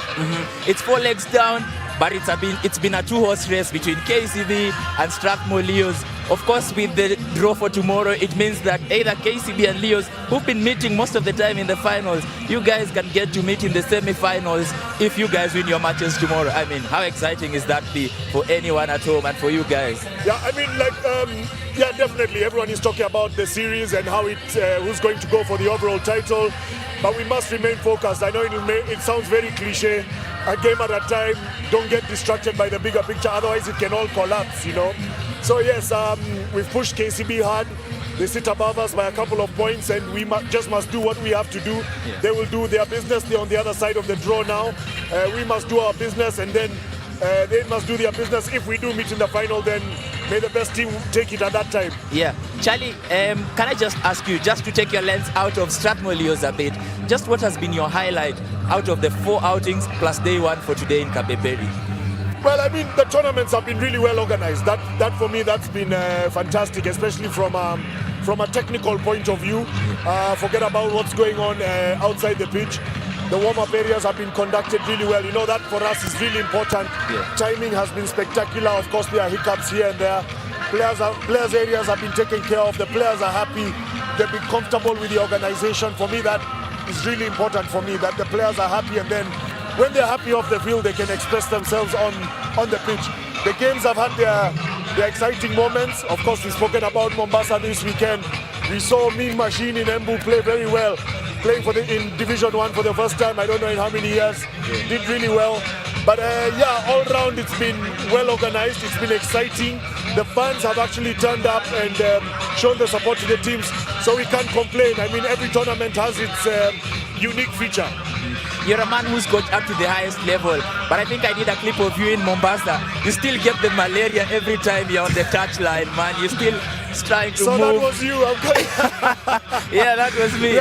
So just from a POV, just standing there and trying to push, wishing you are there, and the players right now.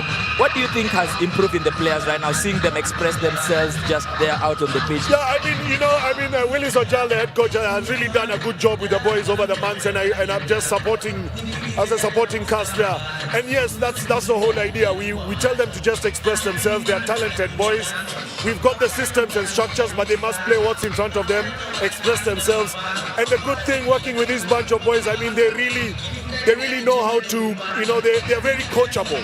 They're very coachable bunch of boys. They're very good boys. They become like younger brothers to us. And it's been a fantastic journey. It's not been a very long one, but it's been so exciting. And yes, you know, every game for me is very unique. I take every game very passionately. I'm very passionate about it. I want to see them play at their best. And like I tell them, I don't get annoyed with them. Maybe I just get disappointed that they're not giving what I know they can give. But the journey so far has been fantastic. Yeah, it's just now 2 legs to go. Tomorrow we are into the main cup quarterfinals. They say day 2 is what matters most. Just 8 teams. What do you think counts? You have been there twice, thrice, in fact, in the main cup finals. What do you think counts in day 2, and what does a team need to do to just get over the line? Number one, you know, it's your quarterfinal. It's how you wake up in the morning and play that first game. We've seen a lot of shocks in first games, whether it's day 1. We saw Mombasa beat Nakuru today on day 1. You just need to get off the blocks really quickly. And then, you know, when it comes to the semi-finals and the finals now, it becomes very tactical. Which team wants it more? And that's what happens. So at the end of the day, we need to get over. We get into that top 4, the final 4, and then now it becomes a game of chess and who can master the opposition better. All 8 teams have a really good chance. You know, on paper, people sort of underestimate certain teams, but you never know. The bounce of the ball just goes your way, and it could be your game. Just before I let you go, you're a former Kenya Sevens coach. Just any advice to any upcoming players on what they need to do to crack it to the highest levels of this game? Yeah, what I tell the players, any player that I work with, is it's very important that let's keep the game beautiful. You know, it's a beautiful game. It needs to be played with the respect it deserves. Let's enjoy. Don't try and copy anyone else. Just be who you are and push your talents. Ask coaches around what you need to do. If you can find the national team coaches, ask them how you develop your game. If there are senior players who play in your position, watch them, watch what they do on and off the pitch. Very important, how they carry themselves, the little things they do, and that's the way your game will grow. My phone number is open. Any player can come and talk to me, approach me. If you want any advice, I'm always willing to give it to the young players. All right. Thank you very much, ladies and gentlemen. That has been Charlie Kadovilis, former Kenya Sevens coach, but now helping with the coaching duties at Strathmore, one of the teams who are gunning for the overall SportPesa 2025 Sevens title. And just in case you missed out on the teams who will be making it to the main cup quarterfinals tomorrow, they include KCB and Mombasa from Pool A, Strathmore Leos and Mwamba from Pool B, Daystar Falcons and Catholic Monks from Pool C, and finally Cabras Sugar and Menengai Oilers from Pool D. That has been day 1 at the Kabeberi Sevens 2025, and Sunday is where it matters most. Because why? The main cup quarterfinals will be kicking off bright and early. So right about now, that has been it from us, my name is Ochieng Steven, and I'll just leave you with the highlights of day one. Enjoy and good night. See you tomorrow.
Let the battle begin!